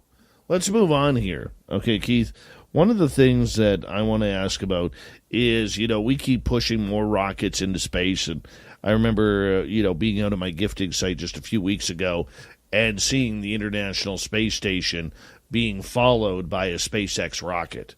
I got a photo of it. It was really cool. All right. And just yesterday, more astronauts were launched into space to join the International Space Station. And I bring this up because the one thing that a lot of people don't know is that almost every launch that has happened in the world, but we're going to focus on NASA here for a second, it's been followed by UFOs. Clearly. Have you ever... You're invited to take a vacation from everybody else's vacation to a place where you can explore cypress swamps and magical gardens and see a 65-foot waterfall that once powered an old mill that you can walk through today. Or just float along the cool, rushing waters of an old-fashioned swimming hole. See the places and plan your journey at visitmississippi.org/outdoor adventure. Mississippi. Wanderers welcome. I'm Jeannie, and this is my life with California Closets. I have 2 girls. We've been just trying to build our dream home. We had this really awkward bonus space. I just didn't know what to do with it. California Closets came in and they created something out of nothing. My girls hang out there a lot. While I'm doing my laundry, they're there playing.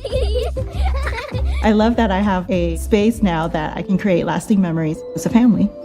Schedule your free design consultation today at californiaclosets.com. Discuss with any of your ET contacts why they are following the rockets going up into space?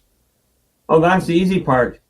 They are simply tracking technological advancement, technological communication advancement, seeing how these people handle the standard transitional complications of breaking out of the atmosphere into zero G, maneuvering in zero G, and then trying to get back down in one piece, and seeing how they're advancing. Most of this is just a simple socioeconomic, examination and extrapolation. However, they do have military craft going, okay, now they're working on that and they're looking at what has potential of becoming a weaponized item. Humans don't think as far ahead as what humans like to think they think. But the off-worlders are looking at some of what they're dealing with, going, that neat little tool that they're working with could be turned around into a real nasty weapon in a real hurry, if only humans would think about it. So they're watching for that. Like, they were way ahead of the game. Mankind right now is working on technology to drag an asteroid into geosynchronous orbit around the moon. Okay, which is really going to create some interesting things in about 150 to 200 years. Very true. Of course, sad to say, Dave, you and I are not going to be around in all likelihood to see that. Probably not. At least not in this body. Probably not. Probably not. Well, the reason why I asked that, Keith, is because, I just find it so interesting that all of our shuttle missions and our space work has been followed, from Neil Armstrong walking on the moon to Dr. Edgar Mitchell, who I believe you had an opportunity of meeting at one point, if I'm correct. Did you? I believe so, but at this point I really don't recall. And of course, I don't recall half the people I met when I went to Experience or Speak. Yeah. Speaking of that, way off topic from where we were, but the alien you met at Experience or Speak. Yes. Have you ever heard back from him? The alien hybrid. Have you ever heard back from him? The last time I spoke to him was back in 2014, I think. But in all fairness, I don't hear from the people that were out there either very much. Got you. Keith, what are these, getting back to the whole NASA thing, and NASA, in my opinion, is playing fools on this to the public regarding what they know about UFOs. And I'm being gentle when I say that, I do believe. But yeah, much lighter than I would be, but do we have any incidents of UFOs blowing up any rockets because they don't want us going into space? No, not that I'm aware of. They have let them blow up, but then they look at it going, well, that's just part and parcel of the dangers. And by the way, they didn't start tracking them when they headed for the moon. They actually started tracking them the first time they ever broke orbit, as far as space travel went. But they were doing that when flight was first arrived at. All right, Keith, we got 90 seconds to go here before we have to go to break here at the top of the hour. Do me a favor, tell everybody where they can find your YouTube channel. Tell everybody where they can find more information on you. 1 minute. You can find my YouTube channel at R. Keith Andrews. You can also look up rkeithandrews.com and ilderbach.com, which are both websites that I own. And of course, you can find me on Facebook under R. Keith Andrews, Ilderbach, or Inner Voice Enterprises. And on LinkedIn and YouTube. Or LinkedIn and Twitter, rather. And of course, if you look at the bottom of any of the YouTube videos, you'll find a whole list of different ways of getting a hold of me. Well, it's always good at R. Keith Andrews on Twitter when you respond as well, Keith. That you're up to 300 subscribers now on your brand new YouTube channel. We'd love to see that get up to around 1,000 here pretty darn quick, because 1,000's the first magic number when it comes to YouTube. But, buddy, we'll talk to you next month. Thank you for answering all of our audience questions. No problem. Thank you so much for having me again. Always. R. Keith Andrews and the ET Connection. He'll be back next month. Coming up next, we're going to head to the swamp. Then little Timmy Senor is going to come in with the UFO report tonight. Spaced Out Radio continues with Hour 3 next.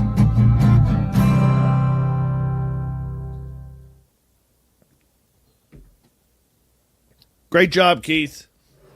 Thank you so much. Appreciate it. Great job. Always joy. Was it ever fast today? It was fast. A lot of great questions from the audience. This is what makes a good show, when the audience really kicks it into high gear like that. Oh, yeah, I love it. And the questions, you were right. Some of the questions today were so far beyond what we usually get. Oh, yeah. Oh, yeah. Keith, I'm going to step away for a second. If you want to answer any audience questions while we're here, they can ask them. I know you're watching. Okay, yeah, I'll keep an eye open and what comes up here. I will certainly carry on. Well, you heard him, people.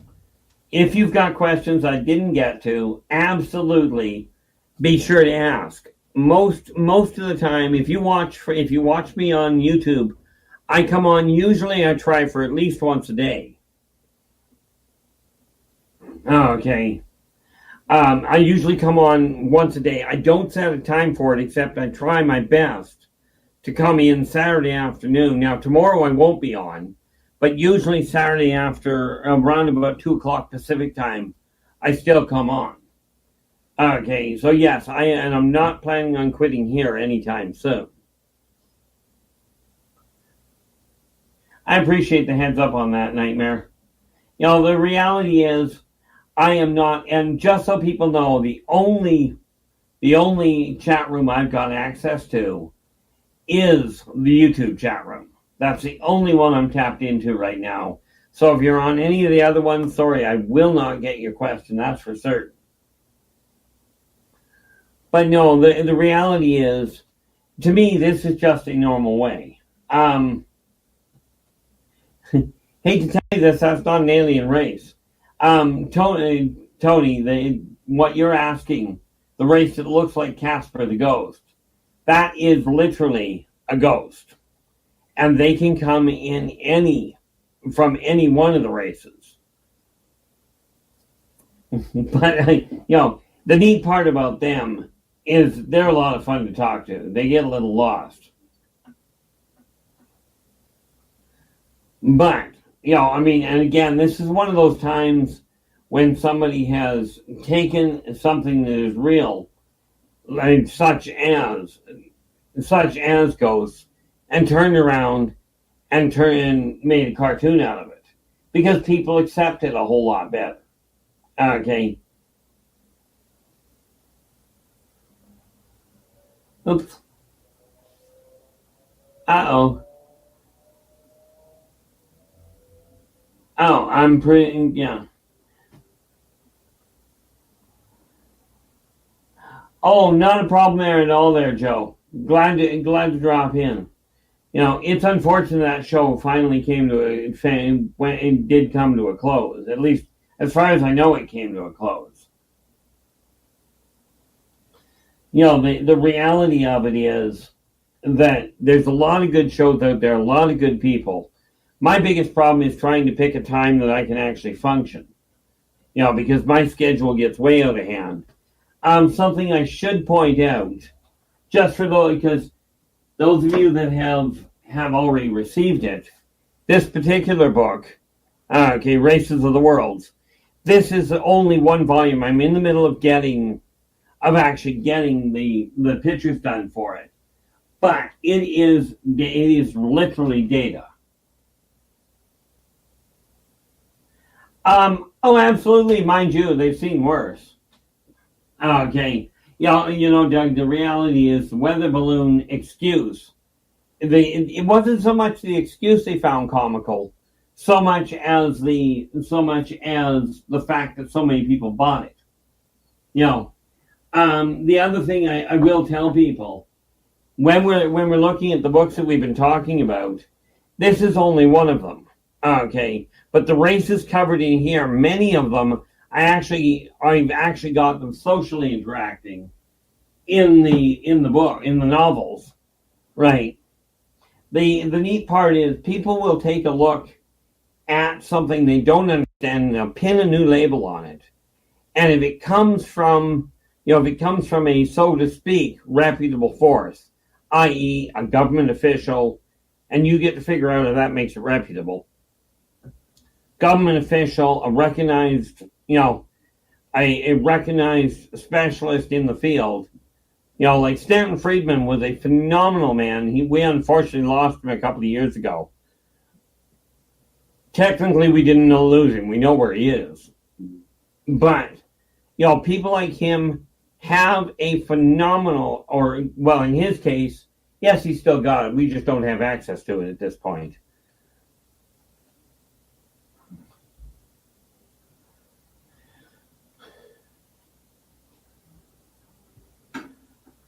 Yeah, the funny thing there, Bomber, and Dave was right. I don't get a lot of it, but then I have been a recluse for well over a decade.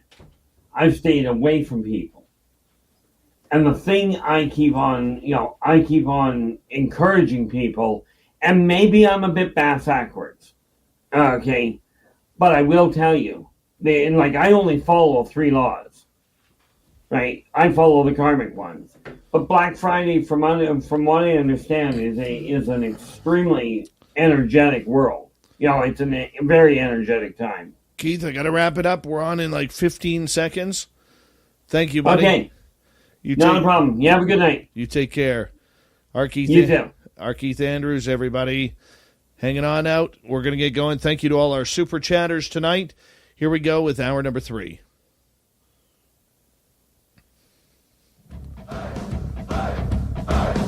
Would you like to connect with us? Head to spacedoutradio.com for all your latest show info. Now, back to Dave Scott and SOR. Here we go with the third and final hour of Spaced Out Radio tonight. Thank you so much for tuning us in. We really do appreciate earning your listening ears wherever you are on this beautiful planet we call Earth. Hello to everyone listening in on our terrestrial affiliates around North America, digitally on Odyssey Radio, TalkStream Live, and KPNL. All of our archives are free. Join us at youtube.com/Spaced Out Radio. Do old Davey the favor, hit that subscribe button. The Desert Clam has set the password for tonight in the SOR Space Travelers Club. Quadrille. Quadrille is your password. Use it wisely, Space Travelers, as a clam sets a password each and every night right here on Spaced Out Radio. Our website is spacedoutradio.com. We have a plethora of features for you. Rock out to Bumblefoot, read Shirky Poo's Newswire, check out our swag as well. Follow us on Twitter at Spaced Out Radio, Instagram at Spaced Out Radio Show, and on TikTok at Spaced Out Radio. It is time once again where we head to the swamp. Our resident swamp dweller takes us on another spooky journey. Hi, Spaced Out Radio listeners. This is Swamp Dweller. It's time for your nightly dose of spookiness on the show. If you have an interesting encounter or a spooky story that you would like to share, be sure to submit them in at swampdweller.net. You can also find our YouTube channel at youtube.com/swampdwellerreads. Now, let's chill out, relax, and together, let's enter the swamp.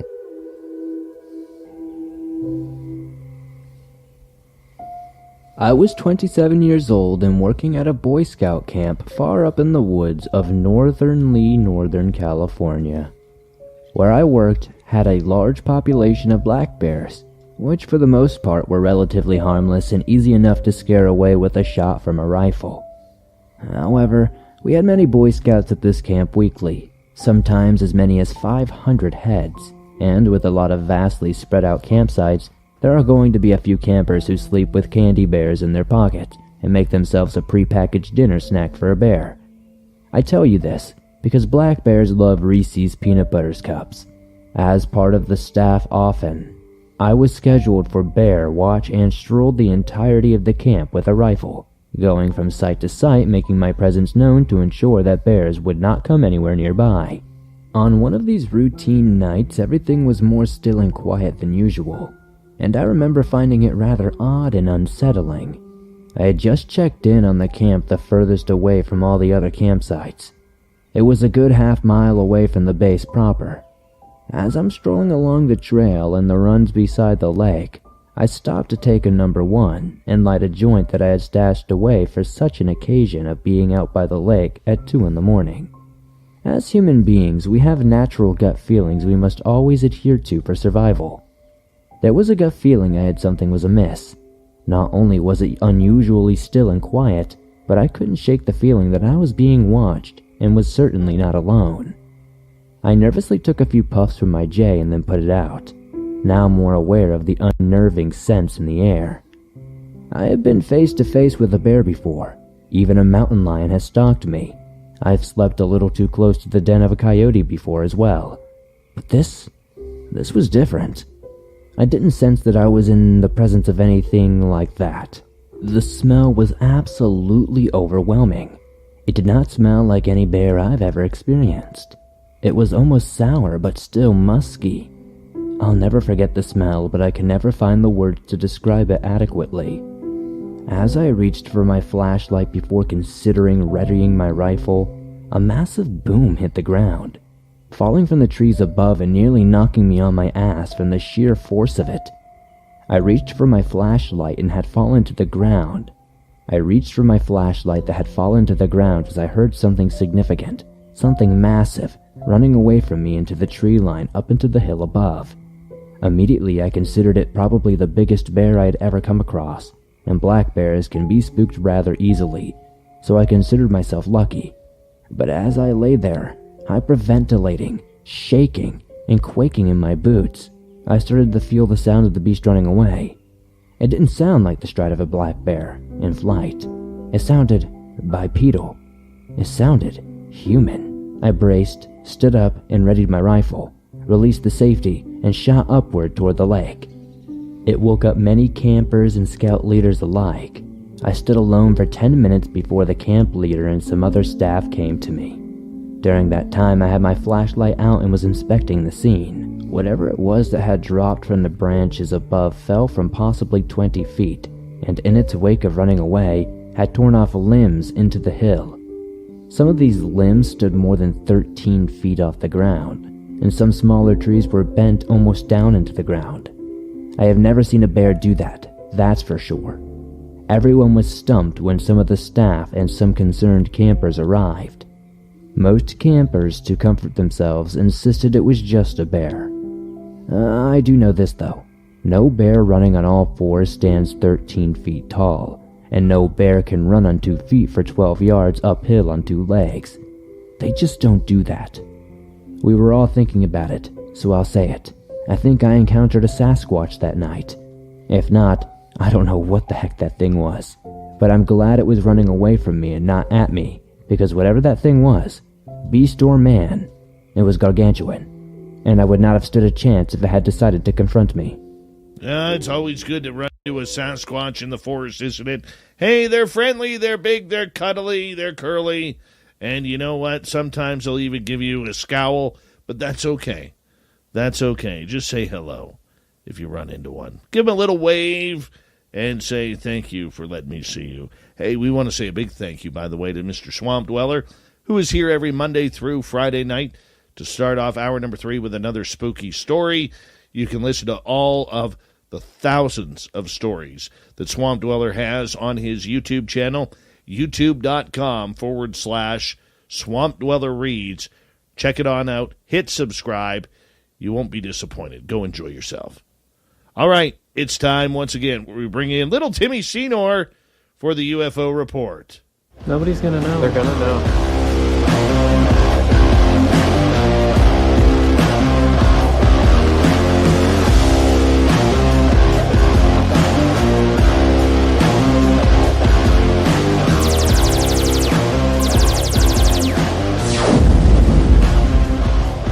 It's a big day for Tim as he's hanging on out with us tonight on a good night. And you know, every time we have him on here, it's always a great section of radio when we do this. Tim, thank you so much for joining us once again. Thanks for having me, Dave. Oh, and hey, I have to say the haircut, looking dapper, sir. It looks fantastic. I have to, throw care to the wind and say it does look like Justin Bieber gave up his career in the future and just decided to become a biology teacher. Oh. I guess that's the kind of look you were going for. You know what? My hairstylist, she is phenomenal. Absolutely phenomenal. And you haven't seen her in so long. I haven't seen her in a long time. I sat down in the chair and she's like, "So what are we doing?" I said, "Cut it off." And she's like, "Really?" And I'm like, "Cut it all off." Back to the basic Dave. Back to basic Dave. Well, I'm transforming myself, okay? Today, I'm day 3 without any caffeine. All right? Yeah. And I'm struggling with that.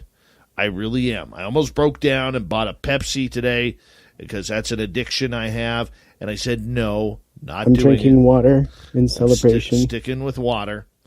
And I started taking some multivitamins and everything today, this morning. I got to pop some here before I go to bed.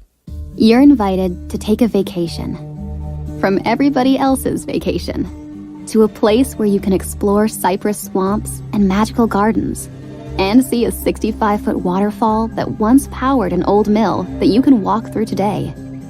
Or just float along the cool, rushing waters of an old-fashioned swimming hole. See the places and plan your journey at visitmississippi.org/outdoor adventure.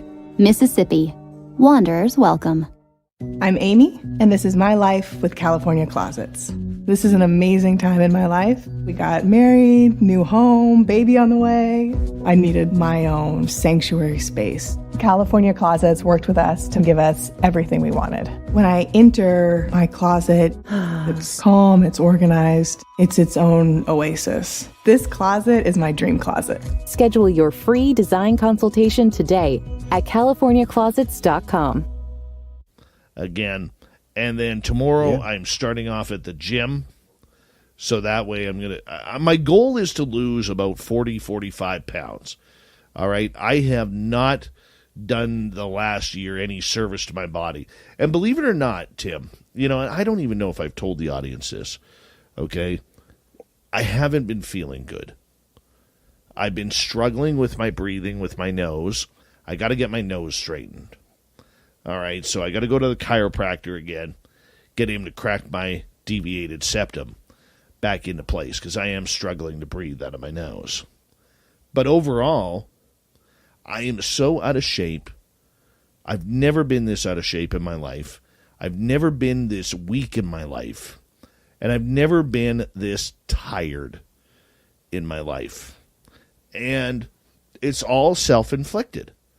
Because I suffer from depression and anxiety, a lot of times when I get down, I eat.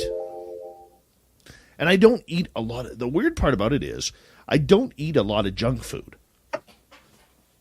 I don't. But I do have some weaknesses. And usually that comes in the form of beverage. Okay? I love Pepsi. I love Tim Hortons ice caps. And I love cream soda slushies. Those are 3 of my hugest weaknesses in life. Yeah. And when you work 2 full-time jobs like I do, there's not a lot of time for exercise. There's not a lot of time because every minute of my day counts. From the time I wake up in the morning, which is usually between 7 and 7:30, until the time I go to bed, which is usually around 1 o'clock in the morning, 5 days a week. That's a long day. But I've been getting angry with myself. Namely because of the weight I've gained, number 1. But number 2, I feel useless for my son. You know what I'm saying? I feel useless. My boy wants to do something. Dad's too tired. I grew up in a household, dude, where my dad never even played catch with me. He was always tired. He was always working. And I swore I would never do that. And here I am doing that. It's pure hypocrisy.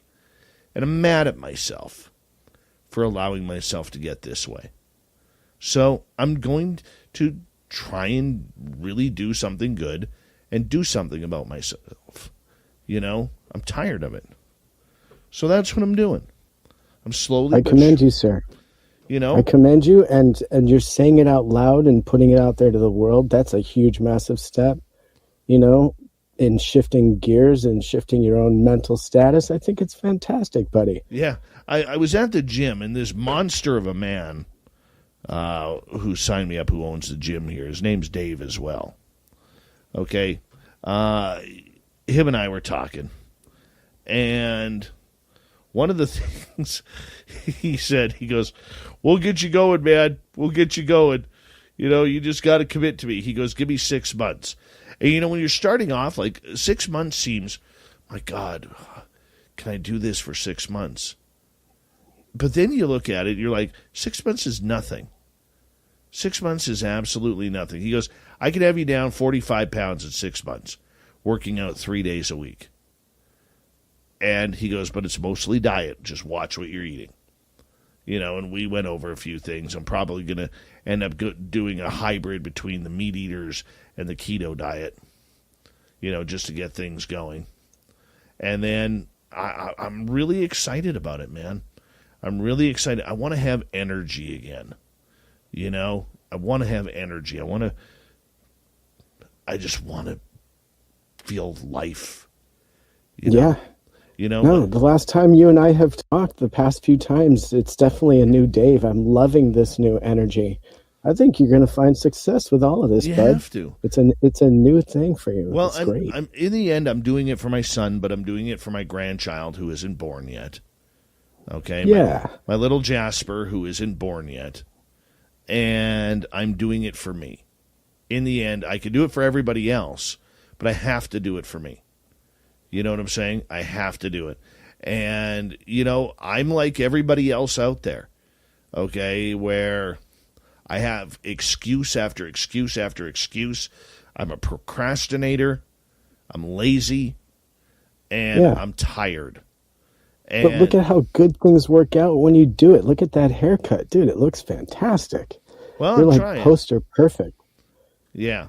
So. Looking tight. I'm trying, man. I'm trying. You know? So we'll see how it goes.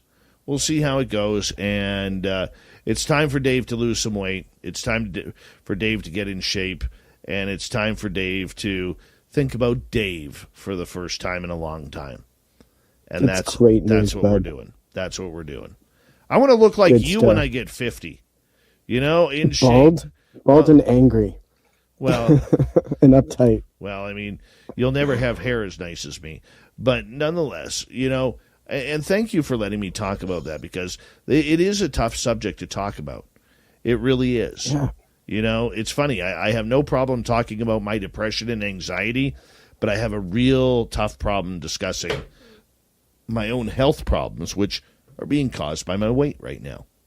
So I'm doing something about it. All right, let's get going here. For sure. First topic of the night. Avi Loeb making some noise out of Harvard, talking about UFOs over the Ukraine. What's going on here? That's right. And so recently, Harvard's top alien hunting astronomer has an explanation for UFOs spotted over the Ukraine recently. And so Avi Loeb, who leads a team of scientists looking for evidence of alien technology for Harvard, has reasoned that scientists observed artillery shells. So the artillery shells is what he is saying is what was being spotted in some of these quote-unquote UAP videos. So in September, Ukrainian astronomers published a report detailing what they thought were unexplained aerial phenomenon, or UAPs, flying above the war-torn region. Now, alien hunting Harvard astronomer Avi Loeb has weighed in on science out of Kiev with a paper posted online Wednesday and found a down-to-earth explanation for the puzzling observations, which the Ukrainians had attributed to the so-called phantom UAPs. And so continuing on with this, everything had changed when Sean Kirkpatrick, the newly appointed head of the Pentagon's All-Domain Anomaly Resolution Office, or ARROW, showed up at Loeb's home and said he asked him to look into the phenomenon of UAPs. And so, according to Loeb, Kirkpatrick didn't mention the Kiev report specifically, but Loeb recalled it later that evening and decided to work through its observations in the morning. And within an hour, he concluded that they got the distance to their dark objects wrong by a factor of 10, which he said were written up in part of his observations on the medium. He further goes on to explain that he believes that some of this can be explained as not possibly the UAP, and it must be these objects because they didn't burn up when they were entering our atmosphere. And so this might be frustrating to some UAP observers that know that this object or these UAP observations don't typically move in normal observable ways, and so may not necessarily burn up in the atmosphere. And so a lot of skeptics have come forward. Obviously, people like Avi have a pretty strong opinion on this. Dave, this feels kind of like we're experiencing something along the lines of, I don't want to say it. Oh, say it out loud. Say it out loud. Well, you know how J.L. and Hynek explained things off as swamp gas back in the day, and it looks kind of like that. Once again, we have the men in black, quote unquote, going and looking for explanations, and this time we know who the men in black are, but they're looking for something mundane, and they're going to our top scientists to have an explanation, and within an hour he was able to explain this off as something mundane. What are your thoughts? There were quite a few videos that surfaced, and they weren't all of dark objects. Some of them were. I'm wondering how deeply Avi looked into this. And also, Dave, wasn't one of the platforms that Avi came out saying that he wasn't going to use any data brought forth, only his own, that he was going to research? Well, I mean, let's face it. The popularity of Avi Loeb right now has quadrupled. And when you start to get into that level of people wanting your attention as a UFO expert, and that's what they're calling him, a UFO expert, they are going to put a lot of pressure on you. You're going to have to come up with answers, and you're going to have to potentially do them quickly. And I think Avi Loeb, is someone who's very data focused. And I think he is somebody to trust on that. However, let's also take a look here, Tim, that Avi Loeb has also caught the attention of the U.S. government, who is trying to control this phenomena and the publication of this phenomena, as we have discussed numerous times over this course of the last few months. And it worries me that maybe he is being tainted by this. This is why I brought up a lot of questions into why government officials or government scientists were being added to the Galileo project.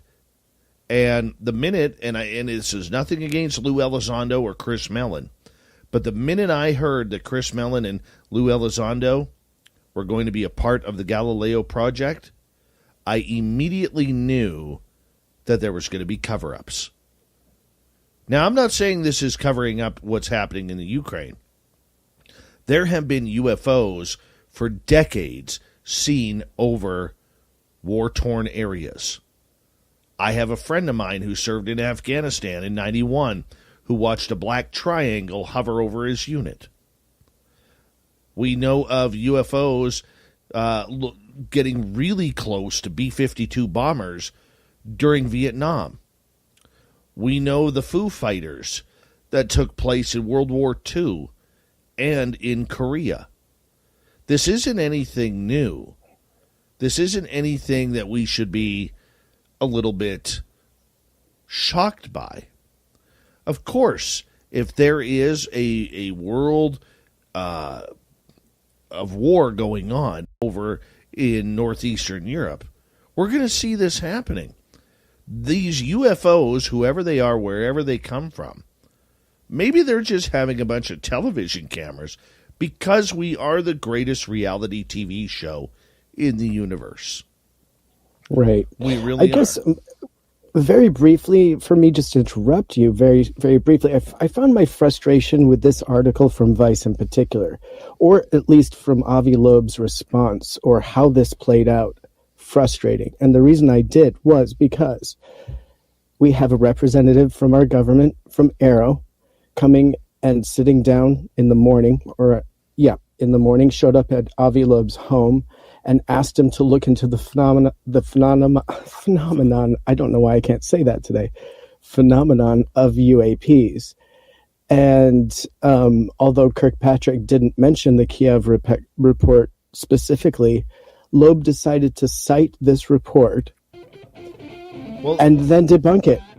Well, let's continue on with this. I think this one needs a little bit more discussion.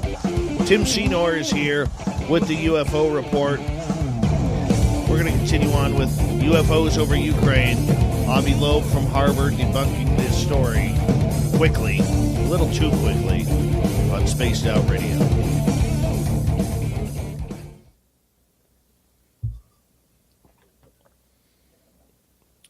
Tim, because you're bald, you get 2 hairs from what I trimmed. You get 2. One on the top and one on the bottom. Whatever you feel is fully correct. Yeah, I think it's great. That's great. Mm-hmm. Man, I think I love it. You're revamping your lifestyle. That is massive. I'm trying to. It's going to be hard. Okay, I'm not saying it's going to be easy. It's going to be hard. Right. You know, I remember when I quit smoking cigarettes, a big step of it for me was saying it out loud to all my peers. Right? I told everybody that I was going to quit smoking so that if anyone ever saw me smoking again, they'd like knock that thing out of my hand and just be like, oh my gosh, like totally disgusted with me.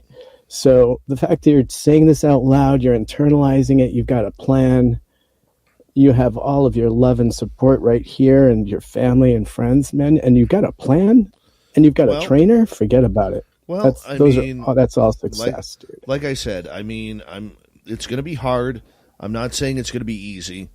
There's a lot of bad habits that I got to get out of here mentally. But dude, I'm tired of waking up sore. Like, I get off this chair, I'm sore. All my joints. I remember hanging out with you, and that was like a big thing. Like that we talked about. So I think it's great. It's just.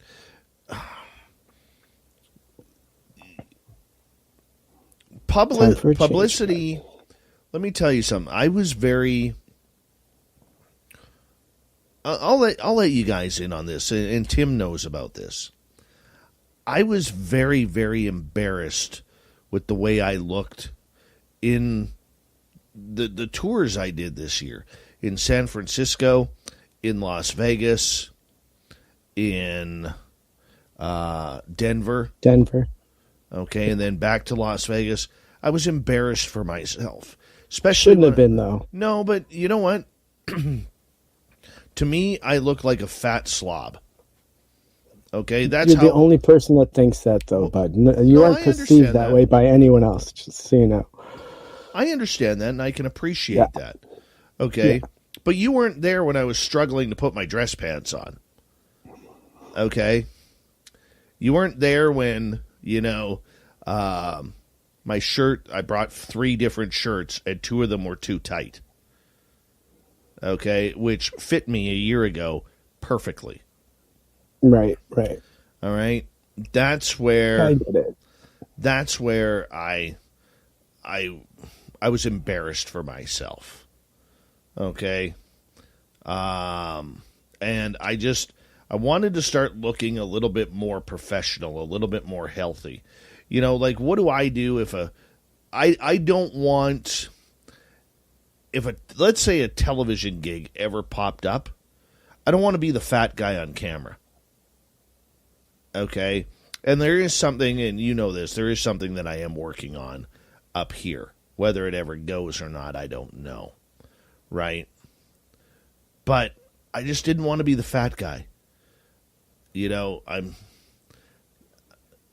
bothers me to say that, and there's a lot more. There's a lot more to it. It goes back to, when all the years I was bullied as a kid and more so as an adult. All the years I was bullied as being the chunky guy. I never thought I was chunky. Like when I was 225 pounds, even 230, I thought I was stocky. because I still had some strength to me. But, dude, like, I struggle to pick up a 2x4 right now. I should be able to bench press a 2x4 200 times, and my arms not even get tired. You know what I'm saying? Like, I'm tired of walking up my stairs and gasping for air because I'm so out of shape. And this is, these are true stories that people don't know. Right, but Dave, let's not forget what you have done. The fact that you haven't been able to work on your body, it's because you've been working hard on your family and this, your work and this radio station. So, let's not kick ourselves too hard. Now you need to focus back on your body, get your health back. If I was motivated, how much further ahead would this radio show be? Hey, man, less sleep. If you don't need as much sleep, you can get more done. That's for sure. It isn't just about I burn the candle at both ends, but I'm getting a ton done, as you know. And I'm tired of having a dry frickin' cough. Oh, that's the worst. Yeah.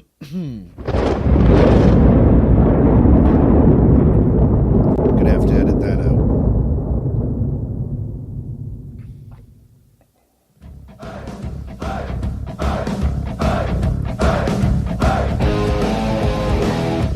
We rounded third. We're heading for home tonight on Spaced Out Radio. My name is Dave Scott. Thank you so much for taking the time to join us. We really appreciate it.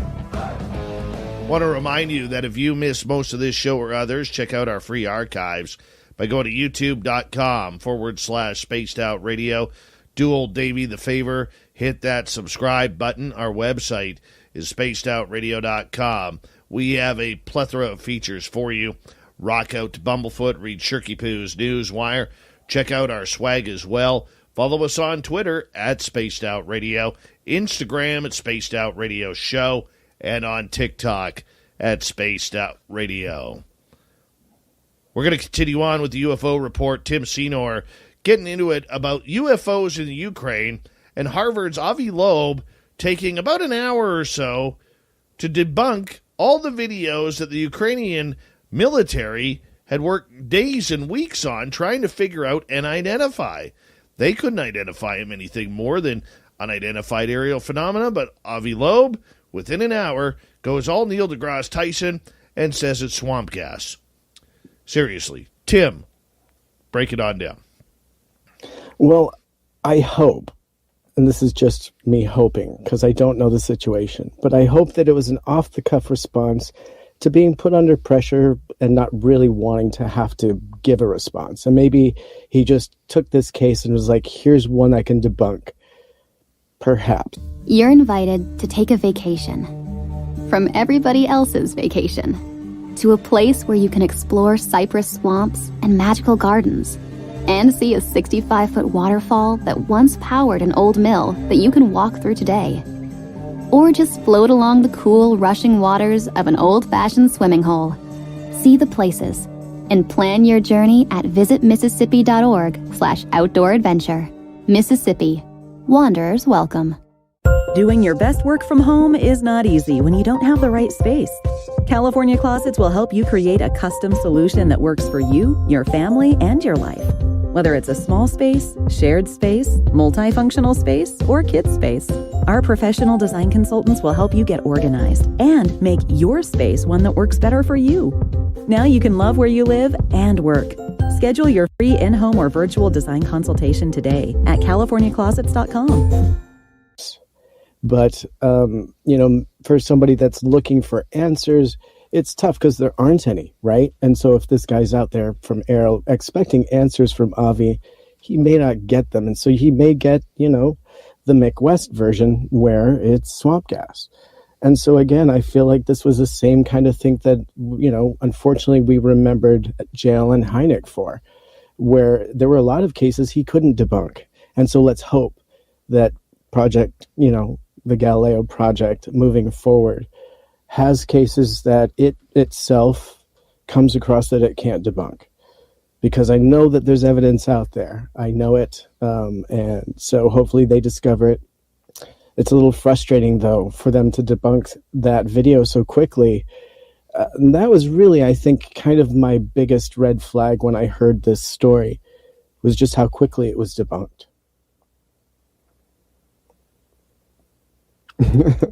Dave is coughing, audience. Back to you, Dave. Yeah, that's always a good thing to tell the radio audience. Thank you. And I'm so sorry. Yeah, I'm so sorry. That was the that's pause very there. podcast of you. Very podcast of you.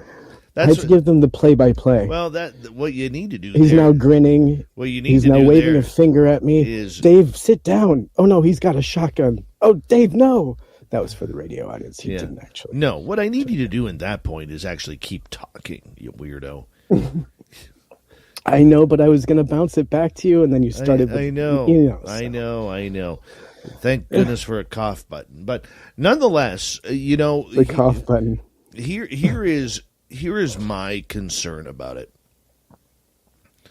How do you do it in an hour?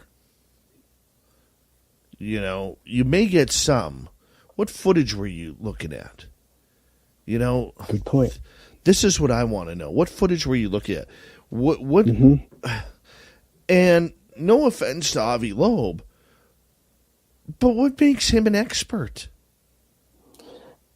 Okay, so you brought up really great stuff right there. So what did he get, what was he made privy to that he was so able to make this decision so quickly? He's not a military, but here's the thing, Tim.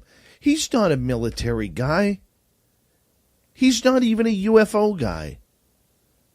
The only thing that conclusively we can say about Avi Loeb is that he has a keen interest in this subject after believing the data shown on Oumuamua in 2017 could have been an alien craft passing through Earth or our solar system and right past Earth, because it was not behaving like any other asteroid, any other space dust, any other rock flying in the space. It acted differently.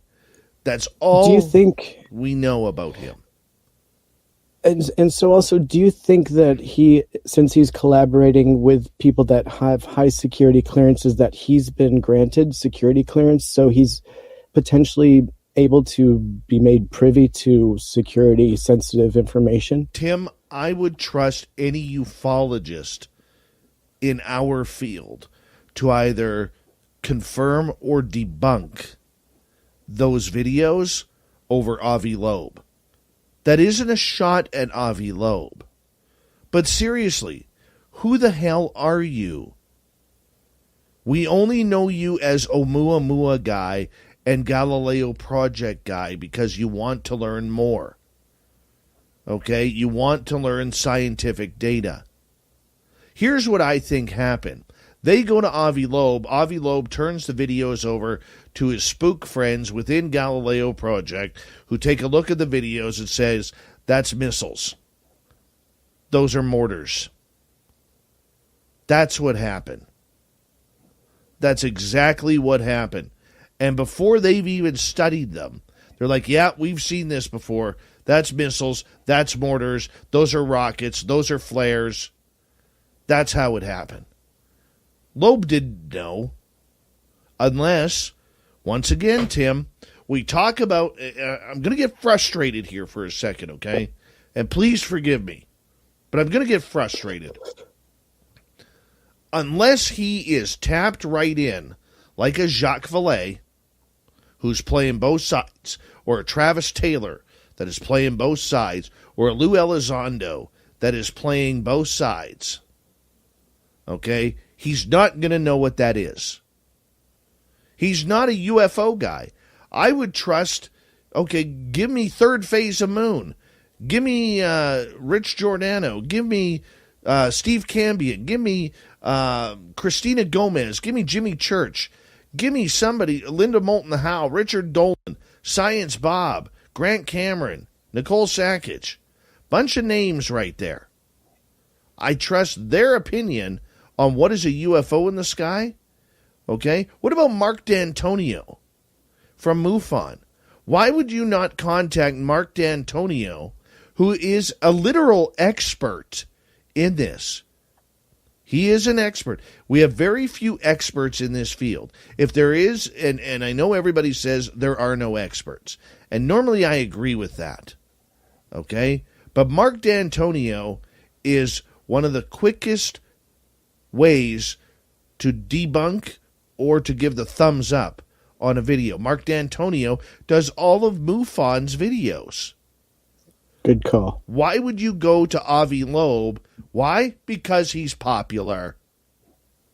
Okay? He doesn't know a UFO from a potato chip bag. Seriously. It upsets me. It does. Because people want to believe. And I believe the Ukrainian government and what their defense ministry is saying over what Avi Loeb is saying, because we know there's a cover-up happening over here. We know that. And we know they're sticking it to the public over here. And there's nothing we can do about that. Nothing. Sorry. Yep. No, and I am a huge supporter of Galileo Project, and I love the fact that Harvard has incorporated students and into the project, and I expected and hoped for transparency and some sort of interesting project. But really, I've seen very little, and this was extremely frustrating. And Dave, I have to say, as much support as I've given publicly to that project, I'm liking everything I'm hearing you say right now. And it's not that I'm opposing everything that project is working for. I just have yet to see anything. And what I have seen so far was a very skeptical debunker come forward with something very quickly from potentially a skewed group of people. And it may not have come from just him, like you're saying. I think that is a fantastic point that I hadn't even considered. So, absolutely. But it's obvious, Tim. And then the UFO world here wonders why all the time we get screwed over. All right? We get screwed. Yeah. And it sucks, Tim. It really, really sucks. It really does. Okay. It kind of shifts us nicely into our next story if you want to get into it. Let's do it. Right? Because this is completely the other side of the coin, where Ben Hansen has breaking news and a breaking story that since about, I think he said October 18th, they've been recording all kinds of UAP from up to, so far, 15 commercial, independent, and I think he'd said that they were ex-military pilots that are reporting UAP coming from the Channel Islands. And so, again, we're seeing Catalina Islands. Sorry. So again, we're seeing these reports coming out, and not only that, they have radar reports. They have lots of different video from lots of different pilots, which I think is massive, and they're all reporting the same phenomenon. And what I also find incredibly interesting is that it is coming from a certain part of the sky, and so they're able to actually all navigate to where they're coordinating their look, and they're all seeing it not only at the same time, but over a period of days. And up until right now, as far as like right now, they are still reporting this happening in the Catalina Islands. And so it started off with, and I will just briefly read the report here from Ben Hansen, and I can put a link to the video that he produced with all of the incredible data and video and reports that he's put together all into one. And so this is as current as the 6th of October, 2022. UFOs, now dubbed the racetrack UAPs, have now been reported by dozens of pilots from upwards of 15 different commercial flights in August and September of 2022. So I stand corrected, August, as far back as August 18th.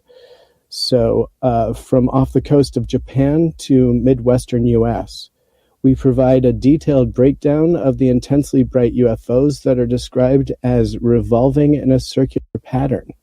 New videos from Hawaiian Airlines flights, Southwest flights, and private Gulfstream 650 flight are presented and different theories are discussed. For those only wanting to see blah, blah, blah. Okay, so I will put a link to Ben's video in the chat here at some point. And just to describe it, it's a bunch of cockpit video shot with iPhones, and it is basically the horizon in a few of them, okay? But like I said, there are multiple in a few of them. You can actually see what just appear to be white lights, sometimes in pairs and sometimes in a group of three, kind of rotating off into the distance. And so some people thought that they were actually reoccurring and coming back up to the top, because although they weren't timed out properly in any pattern, it did seem like they potentially were reoccurring. And so it's extremely good case and very compelling video that is ongoing. And so, Dave, I'm pretty excited, as you can tell, about this case. I think it's pretty massive. And I know Ben Hansen, as a longtime researcher, is also extremely excited about this case. Well, and before I throw it to you, yeah, I feel like the reason that Ben is also really wanting to get this out there, and I'll quote him here, is because he believes that independent public cases should get equal play and considered equally important as the military reports that we're receiving in Congress. Agreed. And Ben has been on that soapbox stand for a while, saying we need to get the public's sightings rating just as high as the military. Good on him for doing that. Ben Hansen also has a great head of thick hair. Good guy. He does. Good guy. He entered one of our private chat rooms he was invited into, and the first comment I made, Ben, your hair looks fantastic. Just fantastic. He was like, thank you, sir. Yeah. Nice guy. Yeah. Very nice guy. Very humble guy. If you ever get to meet him, very humble guy. I really like him. I met him once in Vancouver in 2015. Really good dude. And anyways, the point that I'm getting at is this. This whole Catalina Island thing is screwed up. There is something major going on in there, whether it's a portals opening or different dimensions or whatever. But they got something hot over there, and they need to study that. It isn't just about the United States Navy or the Marine Corps. Like you were saying, the reports say this. And I just happened last weekend to be watching Ben's television show with Melissa Tittle. And they were at Catalina Island going over reports from boats to people flying their own airplanes to everything that's going on in that area. And Ben has targeted that area. I mean, no offense to Ben. It's a pretty easy target. It really is. All right? But he's taken it a step further. And that is he is focused on the public's version of what the public is seeing at Catalina Island, and in between that Los Angeles, San Diego, Catalina Island triangle that seems to be having a lot of these reports. And we need those. We definitely need those. And we need to get back to personal ufology. Not military ufology, personal ufology. And I love that about Ben, that he is doing that. And the fact that he has taken it a step further and calling it the racetrack and has got 15 different reports, I think within a year, that's doubled or tripled. I really do, if he continues on it. And being the former FBI investigator that he is, I would hope that he will continue to do that. You're on mute, Tim. Very rookie mistake on my part. I apologize for that. But I'll tell you what, one important fact to highlight in this report is that one of the pilots reported it 3 separate times on his commercial flight, going back and forth between Hawaii or Japan or Hawaii, vice versa. And so the same pilot is seeing it from the same area. And quite interestingly, I'm I had written it down, the constellation of Big Dipper. It's coming from the lower right-hand corner star called Merak. Mm-hmm. And Merak, okay, Merak. And he was able to coordinate other pilots to that direction. And not only that, but each on his returning flights, when he was seeing it again, it was coming from that same area right by Merak. I find that extremely interesting. And potentially there's something to that. Does that kind of give you any instinctual thoughts there on why it might be coming from that area, or could it be not related to that at all? It's so tough to say, dude. It really is so tough to say on whether it's a coincidence or whether it is something happening. Look, we know there is stuff coming in that area. We know. And I got to stick with my point, and I don't think there's anything wrong with that there is some sort of portal or dimensional opening in that area. Why do they keep choosing that area? I mean, hey, maybe they use navigation like we do, okay, which is we use all the major highways instead of the back roads. Maybe that Catalina Island area is a UFO highway. Well, see, let me just very briefly bring up something that you and I know as a fact, that our own government tests things out against our unwitting military. Yes. We know that. Well, let's tell that story. Let's tell that story first, because we were told by a former Area 51 employee that people who live in Los Angeles and in downtown Las Vegas have no idea how many faux bombing run tests have been done by stealth aircraft on those cities to see if they trigger the military bases around to come after them. You could be walking in downtown Vancouver or downtown Las Vegas, right along the Las Vegas Boulevard with a million other people, and you wouldn't even know that a stealth aircraft that is being tested out is flying over you and has you on missile lock, because Nellis Air Force Range rarely figures it out. And let's be clear on what kind of stealth we're talking about. Not just radar stealth. We're talking about silent and not visible, really. Bingo. Stealth. So, to the naked eye sort of thing. Interesting stuff, but it leads me back to this case being very compelling and also kind of pushing, the whole private sector forward. I mean, Ben is a great representative for the private sector pushing this story. I mean, he's collated this very well, I would have to say. And It's ongoing. And so he's still collecting more. And so we're going to see, like you said, this case just get bigger and bigger. Absolutely. Tim, we ran out of time, man. We did, buddy. It's been fun. I can't believe it. I thought we had time for one more story with you tonight, but we'll have to save it for next time. And it's always a pleasure to have you here as our UFO report dude, Tim Senor. My pleasure. We call him Little Timmy Senor around here, and he does a good job at keeping us very much up to date. And he sure knows how to inflame my anger towards everything. Thanks, Tim. That's why I'm really appreciate it. Thank you for learning about my cough button. I appreciate that. It's been a fun run tonight. Tim Senor. Thanks for having me, you guys. Swamp Dweller. R. Keith Andrews. What a night of great radio tonight on the mighty SOR. We got Mr. Ron Bubblefoot Thal rocking in the background with Little Brother is watching. Bubblefoot is the official music of Spaced Out Radio, rocking us in and out of every single show. Get your horns up for the guitar god himself. Special thanks to everybody listening in at home, at work, in your cars, wherever you may be. Thank you to everyone in our chat rooms tonight. YouTube, Twitch, LGAP, Spreaker, Facebook, the Space Travelers Club, and on Twitter at hashtag Spaced Out Radio.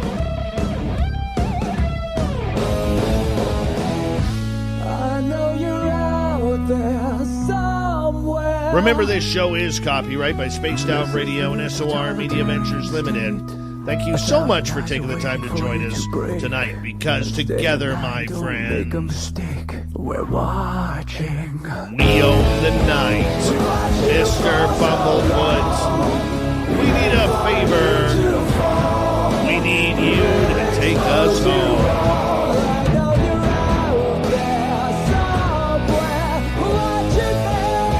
Yes, the Woo train has docked for the night.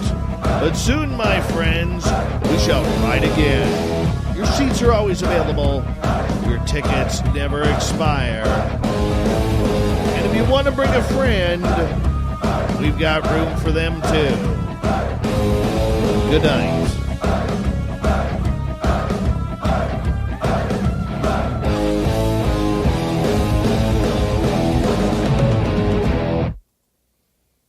You're invited to take a vacation from everybody else's vacation to a place where you can explore cypress swamps and magical gardens and see a 65-foot waterfall that once powered an old mill that you can walk through today. Or just float along the cool, rushing waters of an old-fashioned swimming hole. See the places and plan your journey at visitmississippi.org/outdoor adventure. Mississippi. Wanderers welcome. I'm Jeannie, and this is my life with California Closets. I have 2 girls. We've been just trying to build our dream home. We had this really awkward bonus space. I just didn't know what to do with it. California Closets came in and they created something out of nothing. My girls hang out there a lot. While I'm doing my laundry, they're there playing. I love that I have a space now that I can create lasting memories as a family. Schedule your free design consultation today at CaliforniaClosets.com. With Volkswagen vehicles like these, there's no need for drama or second guessing. That's because there's a Volkswagen that's a perfect match for your lifestyle. Like the joyful Taos, versatile Tiguan, sporty Jetta, stylish Atlas Cross Sport, and family-sized Atlas. Plus, the Taos has over 50 standard features, including LED headlights, turbocharged engine, and an 8-inch Volkswagen digital cockpit. Visit your local Volkswagen dealer today to learn more about our vehicle lineup. And double up his money that he won last year.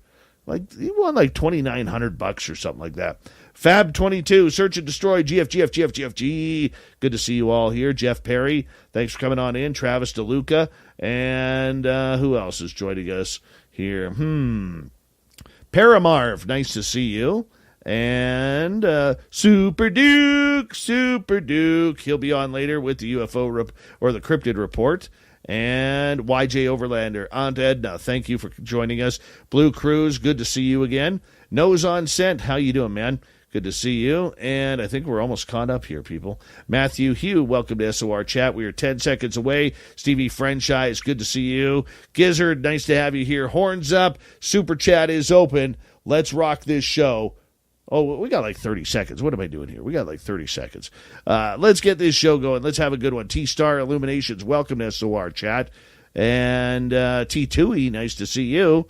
She always waits. She never comes in. I figured you out. You never come in until I say horns up. Let's GSCO, welcome to SOR Chat. And, yeah. Super Chat is open. Give us a thumbs up, thumbs down, thumbs sideways. And if you're new, hit subscribe. Let's do it this time. Let's rock.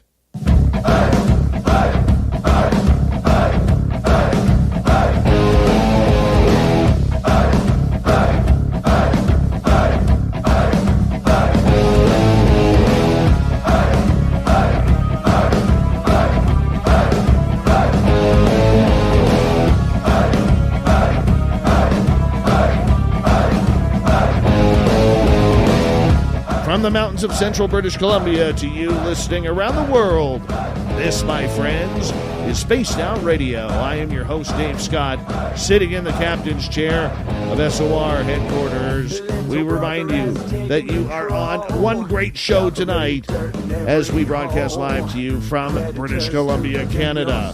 Thank you so much for tuning us in on our terrestrial affiliates around North America, digitally on Odyssey Radio, TalkStream Live, at KPNL. All of our archives are free. Join us at youtube.com/Spaced Out Radio. Do old Davey the favor. Hit that subscribe button. Our website, spacedoutradio.com. We have a plethora of features for you.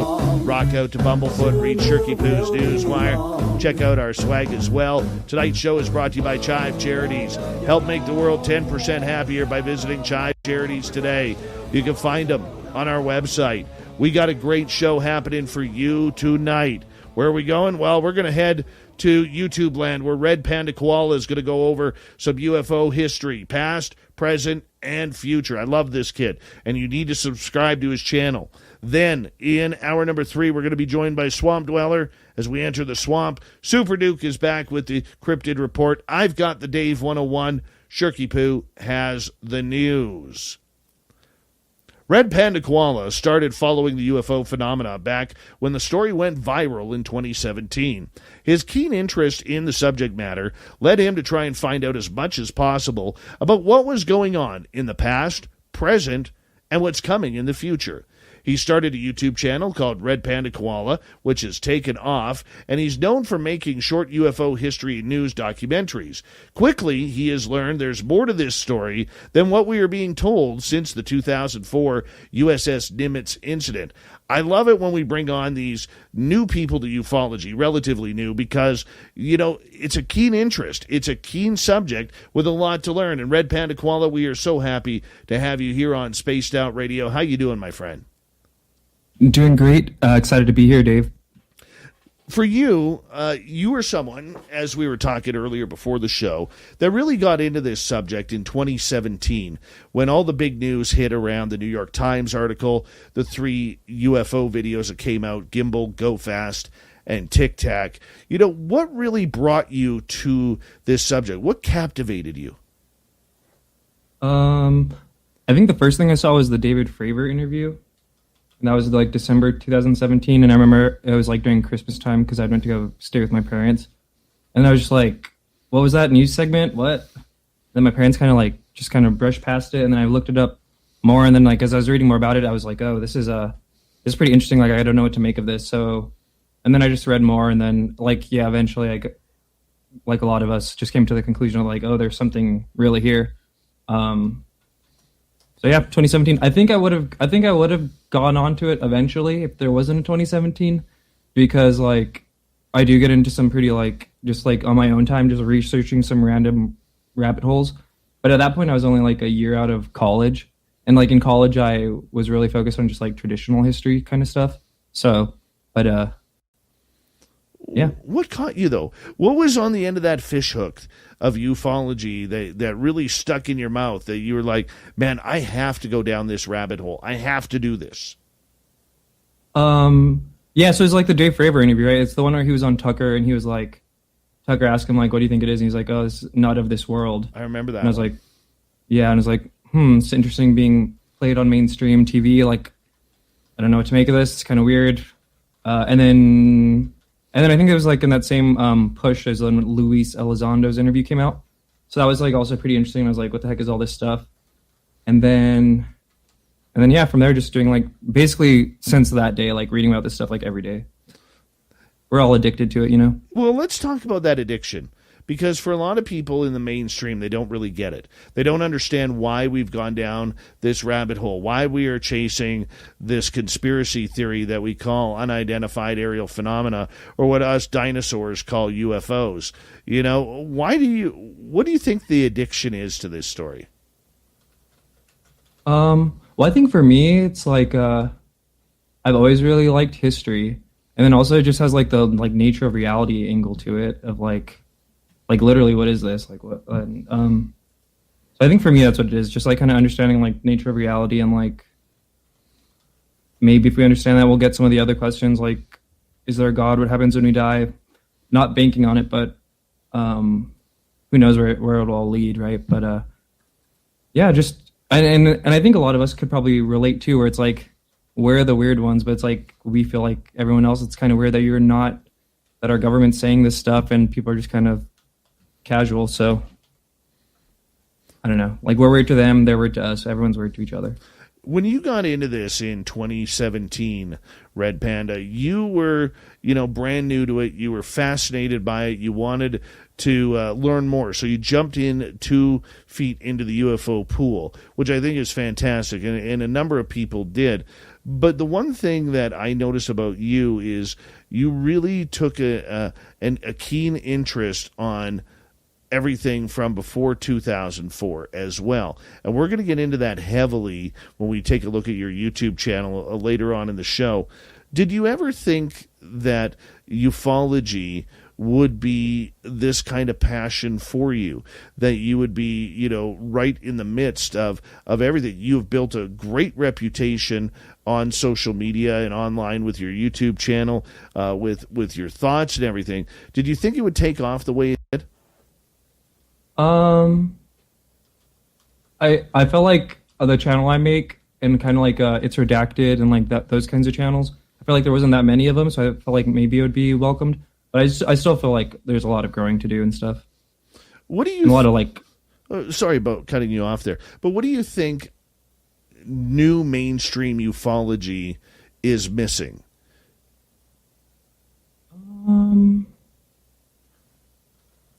Maybe more like, and there are civilian scientist groups, but maybe just more like support amongst the community for them. And I'm kind of fake, right? I don't even think I've donated to any of them, so I should.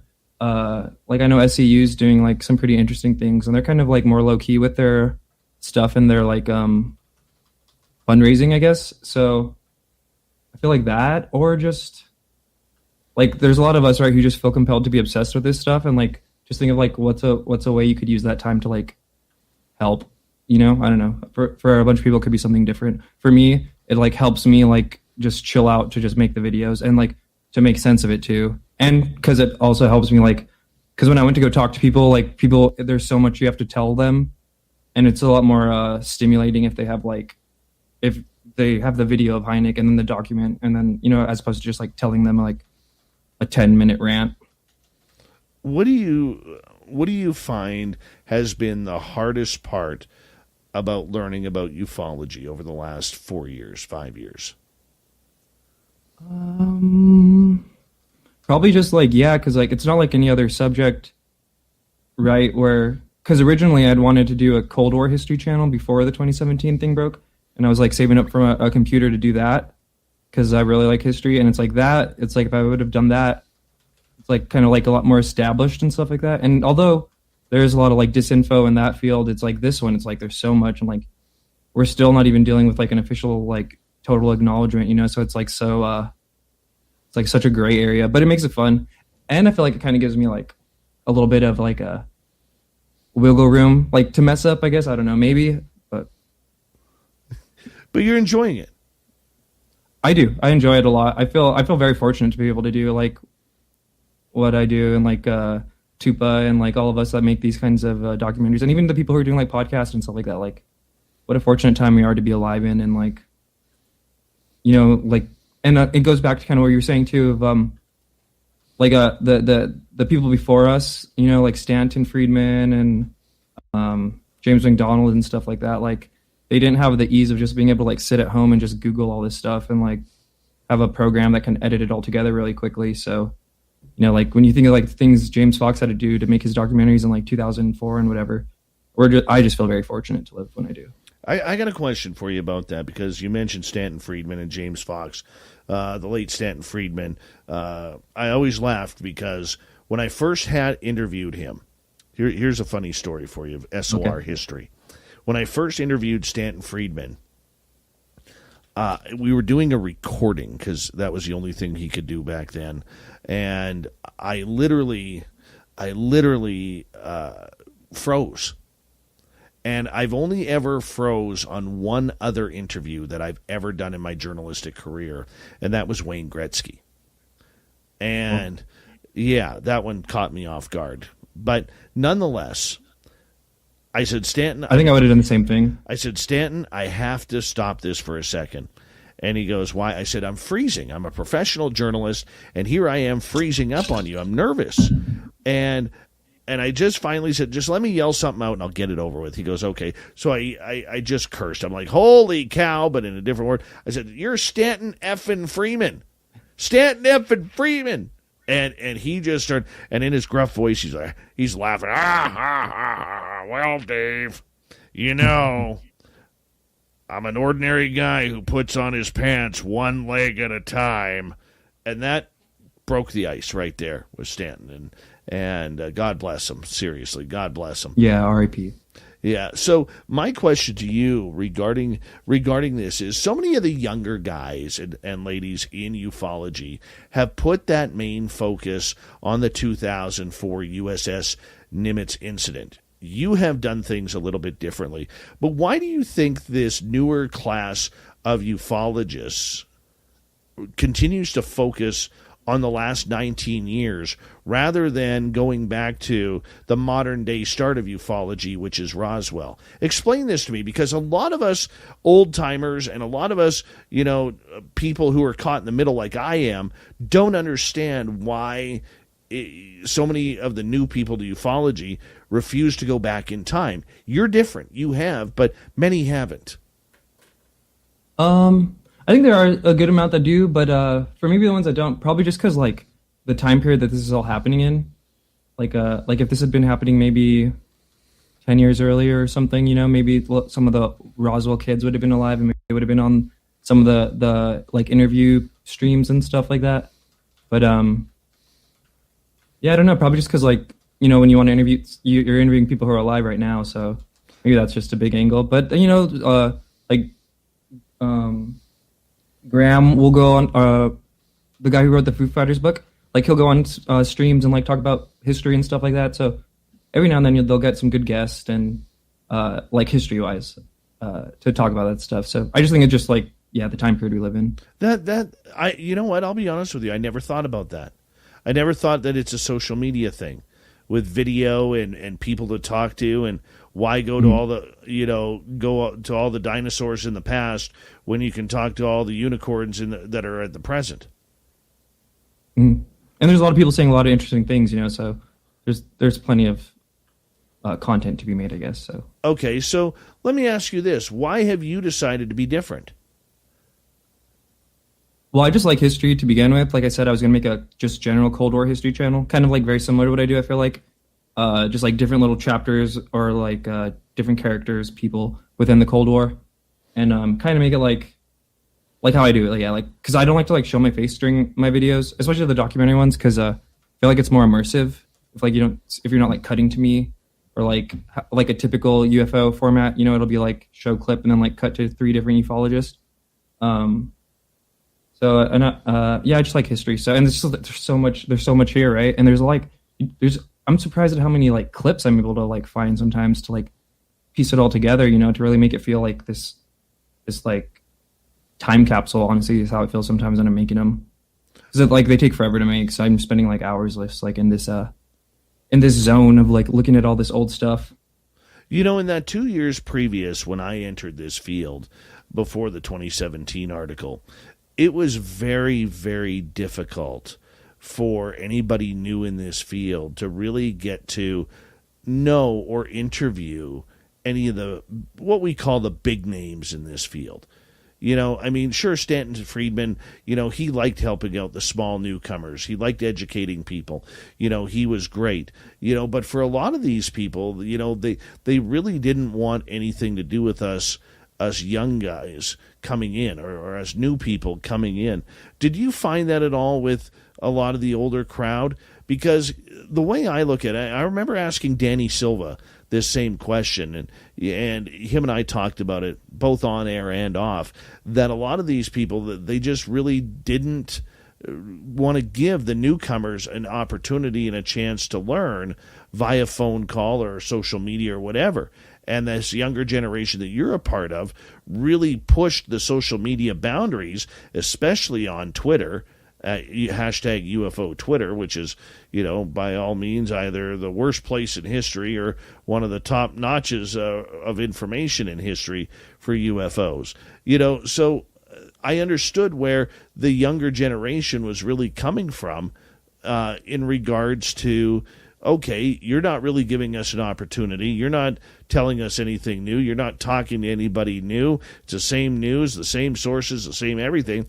We're going to take this our way and blow up social media over it. I mean, did you have any of that happen yourself?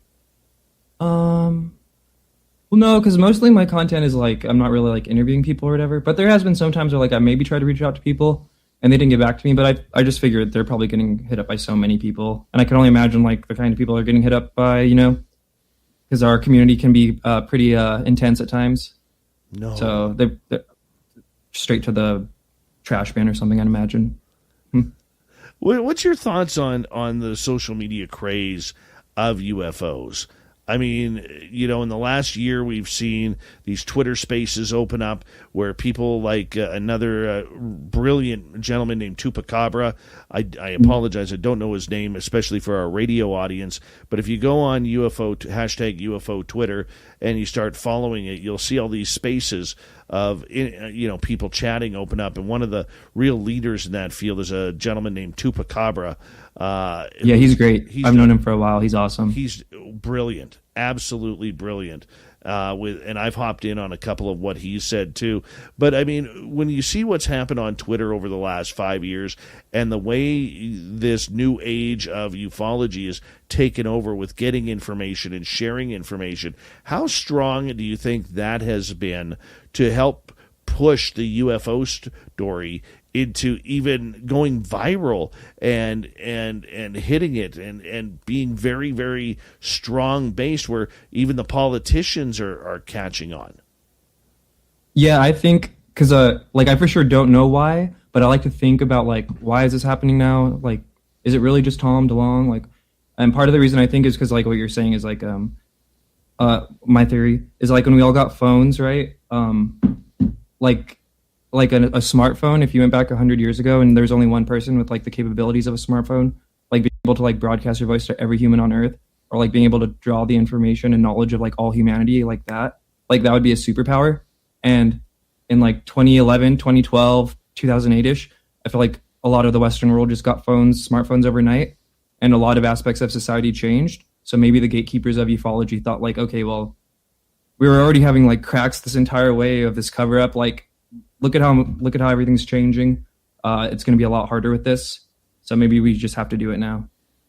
So maybe, but also like speculation, right?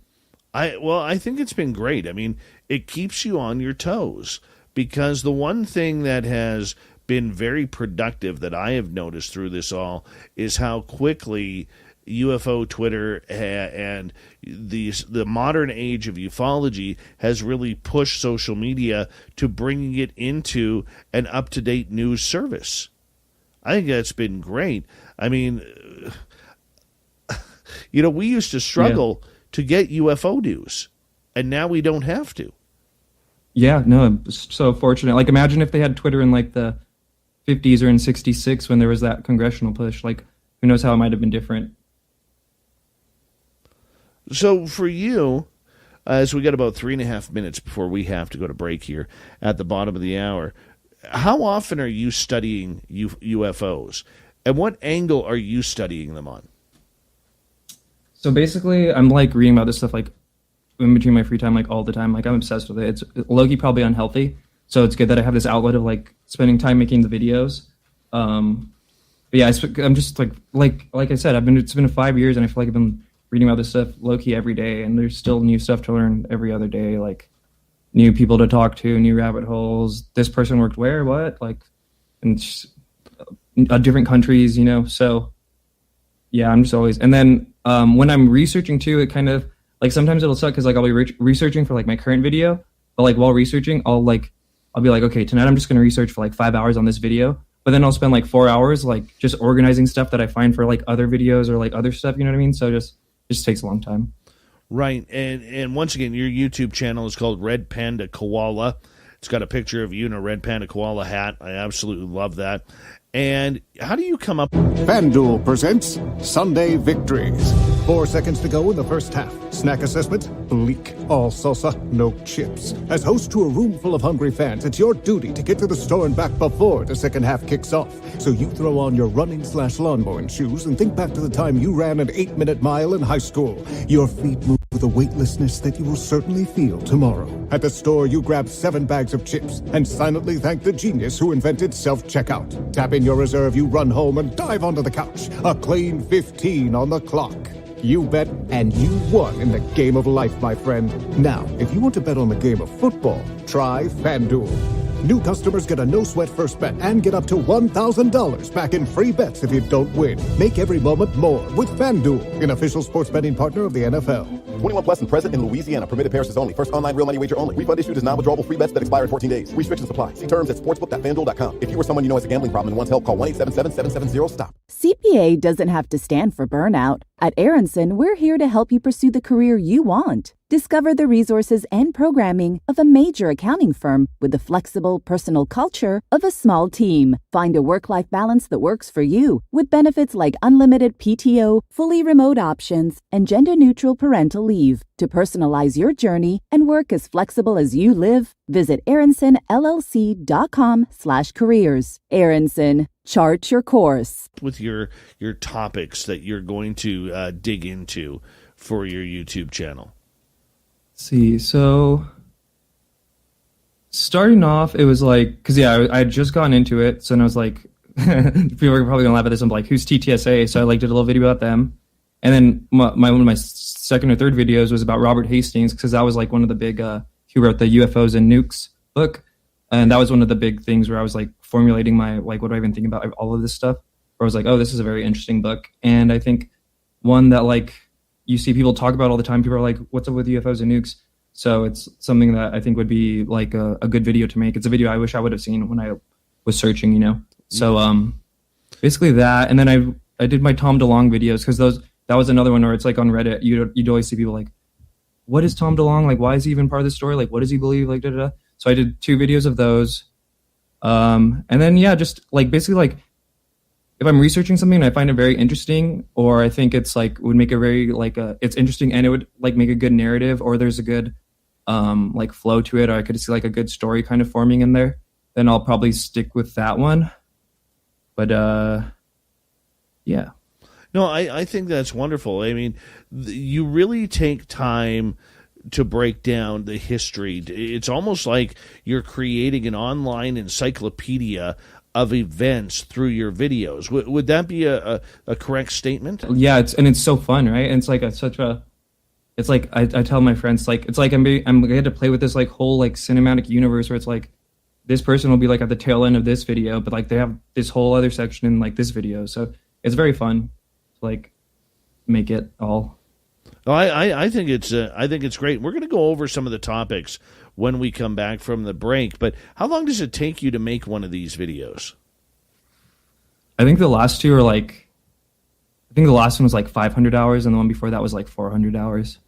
Yeah, it's sad. People always like, I wish you would post more. And it's like, if only you knew that I've been working since the entire time since the last one. But so you go a couple of months in between videos. Yeah, like it was 2 months between like the one I just posted 6 days ago and the one before was 2 months. And I took a week off where I was like literally in Hawaii with my family. But then after that I was just like, yeah, hit the road again, like hit the pavement, grinding on this video. And although it's easier and better, you know what I mean, as you go. And now that I'm like 5 years into this, it's like easier for me to draw on knowledge of like, oh, that's like from other things, you know? Right. So I think it's getting easier. Red Panda, I'm going to get you to hold on right there because we are going to go to break here at the bottom of the hour. Red Panda Koala is his name, and he's got a great YouTube channel, literally starting an encyclopedia of videos and events from around the world regarding UFOs. I absolutely love this channel. I'm subscribed. You need to subscribe too. We'll be back with some UFO history when we return on Spaced Out Radio.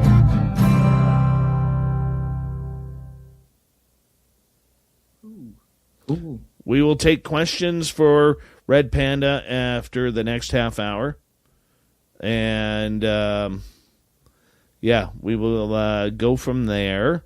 So right now our audience can hear us. So yeah, cool. Yeah. I've been here for that. Yeah, it's all good, man. It's all good. Cool. Doing great so far, man. Doing great. Cool, yeah, I feel like it's flowing well. Yeah, that's the thing too. It's like sometimes I'll get nervous, but then it's like usually with UFO people, you're gonna be like talking. You're gonna have not enough time for all the stuff you want to talk about. So There's never enough time. There's never enough time. Yeah, so That's what totally sucks about this entire show. Sometimes is that there isn't enough time at times. Yeah.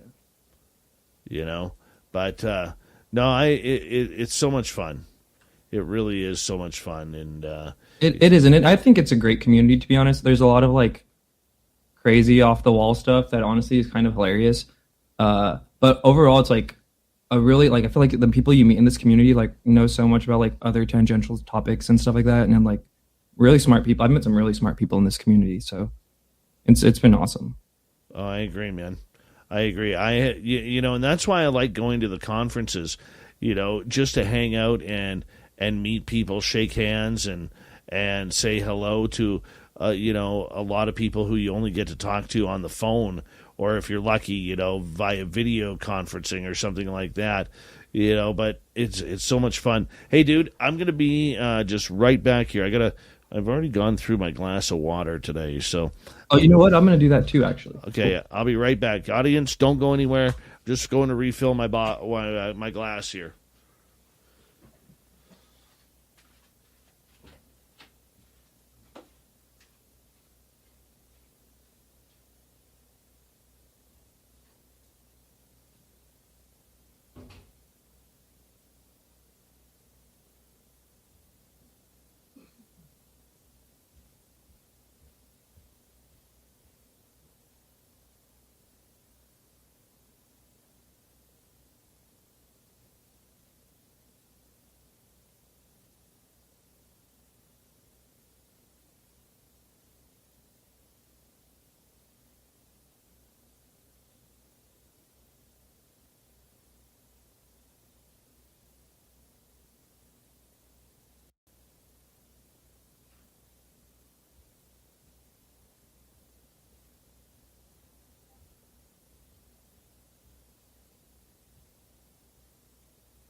My computer was wonky. I apologize.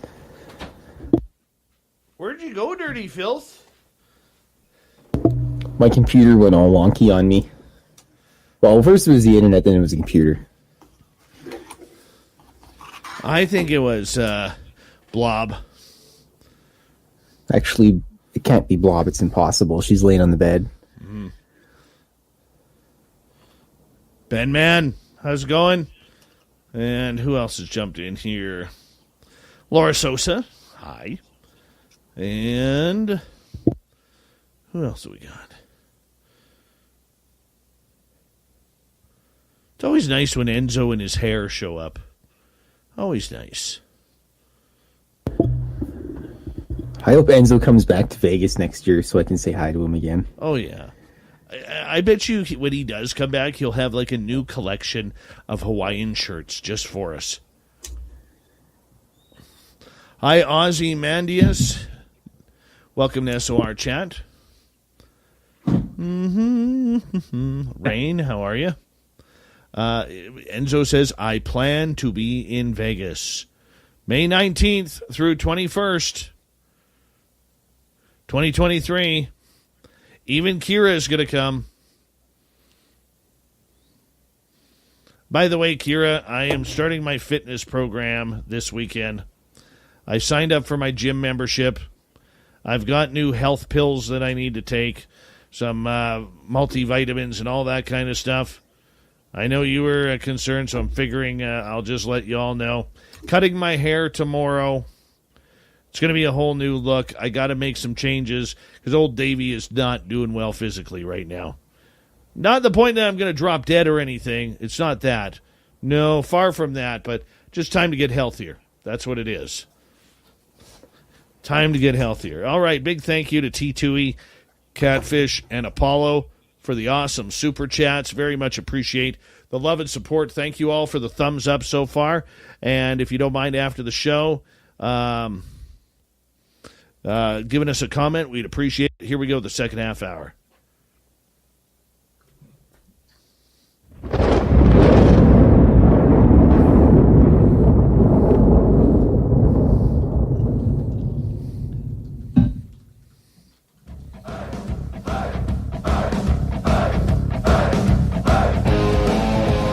Second half hour of Spaced Out Radio is now underway. Good to have you with us. My name is Dave Scott. We really do appreciate it. Want to remind you that if you've missed portions of this show or others, check out our free archives at youtube.com/Spaced Out Radio. Do old Davey the favor, hit that subscribe button. Our website is spacedoutradio.com. We have a plethora of features for you. Rock out to Bumblefoot, read Shirky Poo's Newswire. Check out our swag as well. Follow us on Twitter at Spaced Out Radio, Instagram at Spaced Out Radio Show, and on TikTok at Spaced Out Radio. We continue on tonight with Red Panda Koala. Yep, he's wearing the hat of one. Looks good, feels good. And he has a great YouTube channel that is really breaking down the history of ufology going back in time, which is absolutely fantastic because what he's doing is on his Red Panda Koala channel, which I highly suggest you subscribe to. I'm subscribed. I think you should be too. Is he's taking topics that people who are new to ufology may not know and putting them in a little bit of a mini documentary for you to grab it, like an encyclopedia. And Red Panda, thank you so much for joining us. We really do appreciate you, man. Yeah, I'm excited. I'm having fun. Excellent. All right, let's head off to your channel here for a couple of seconds here because you don't have a lot of videos up, but the quality of your videos and the information in your videos is absolutely incredible when it comes to the story of ufology. You try not to get too political. You try not to get too personally involved. Why have you gone down those roads when it's so easy to slip into?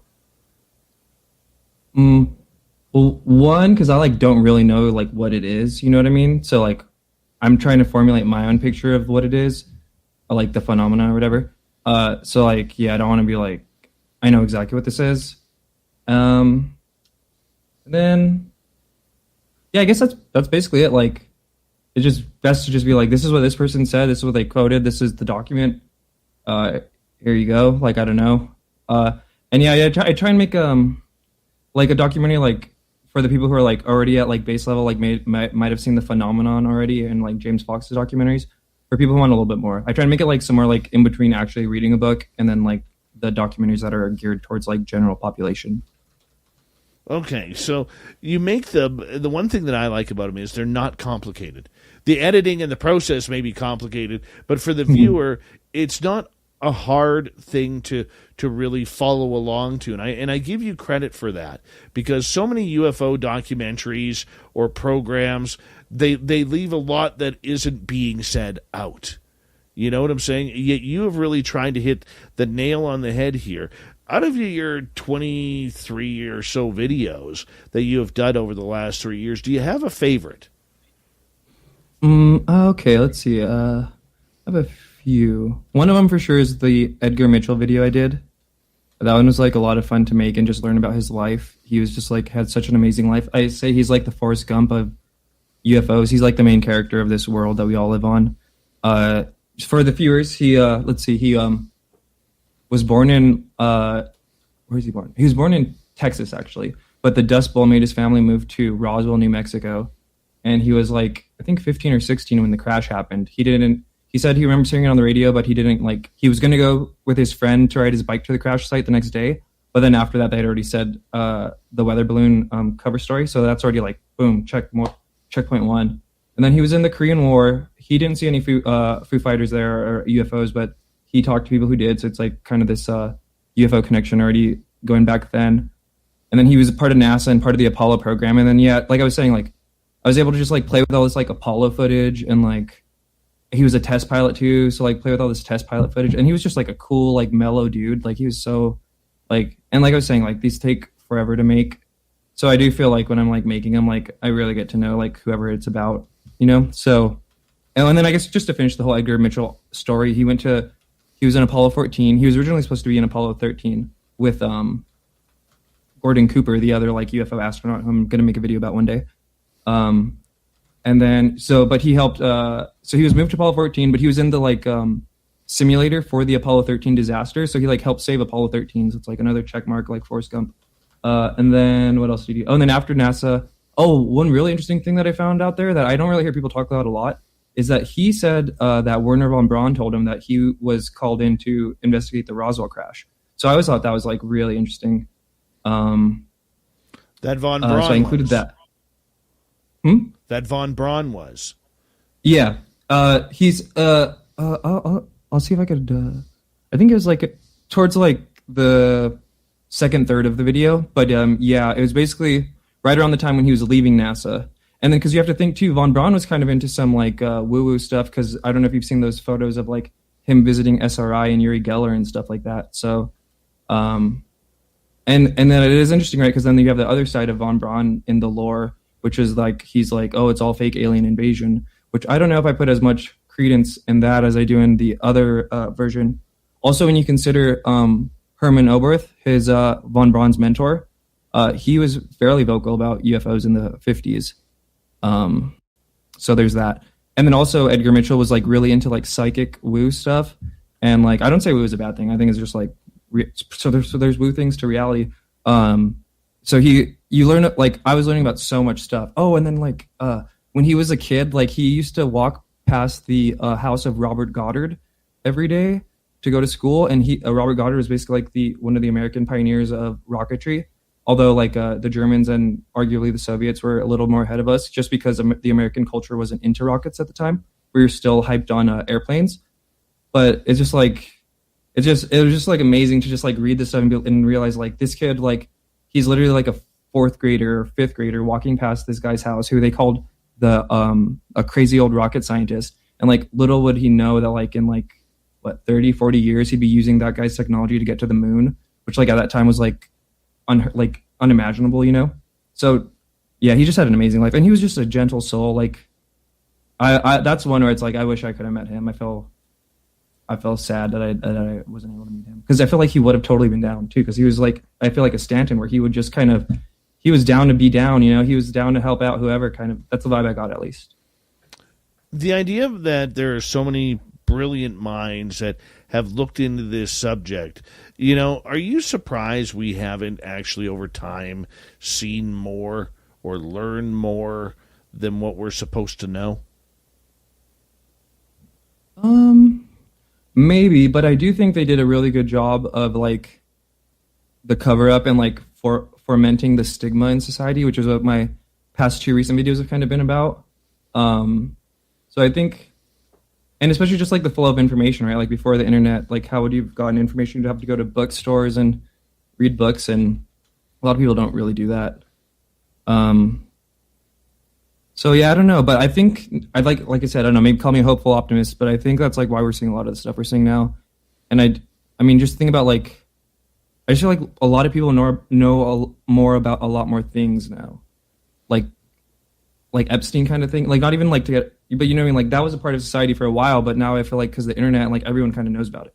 So I feel like this is just kind of another one of those things. You recently did a video on Project Blue Book, the UFO propaganda wing, which is the title. You released it, 6 days ago. You've almost had 5,500 people view it already in regards to it. Tell us about this video, or before you tell us about this video, how do you pick your topics on where you want to extend the encyclopedia of knowledge? Yeah, so that one, maybe if we walk through it, it kind of shows, because that one I had originally kind of been working on since January, kind of in the background. I kind of got like a few that I'm like, okay, this is going to be like the next one or like the next two ones. I'm just kind of collecting. And for that one, I wanted to really have a collection of all the different times that the Air Force, the documented times that the Air Force influenced media to sway public opinion.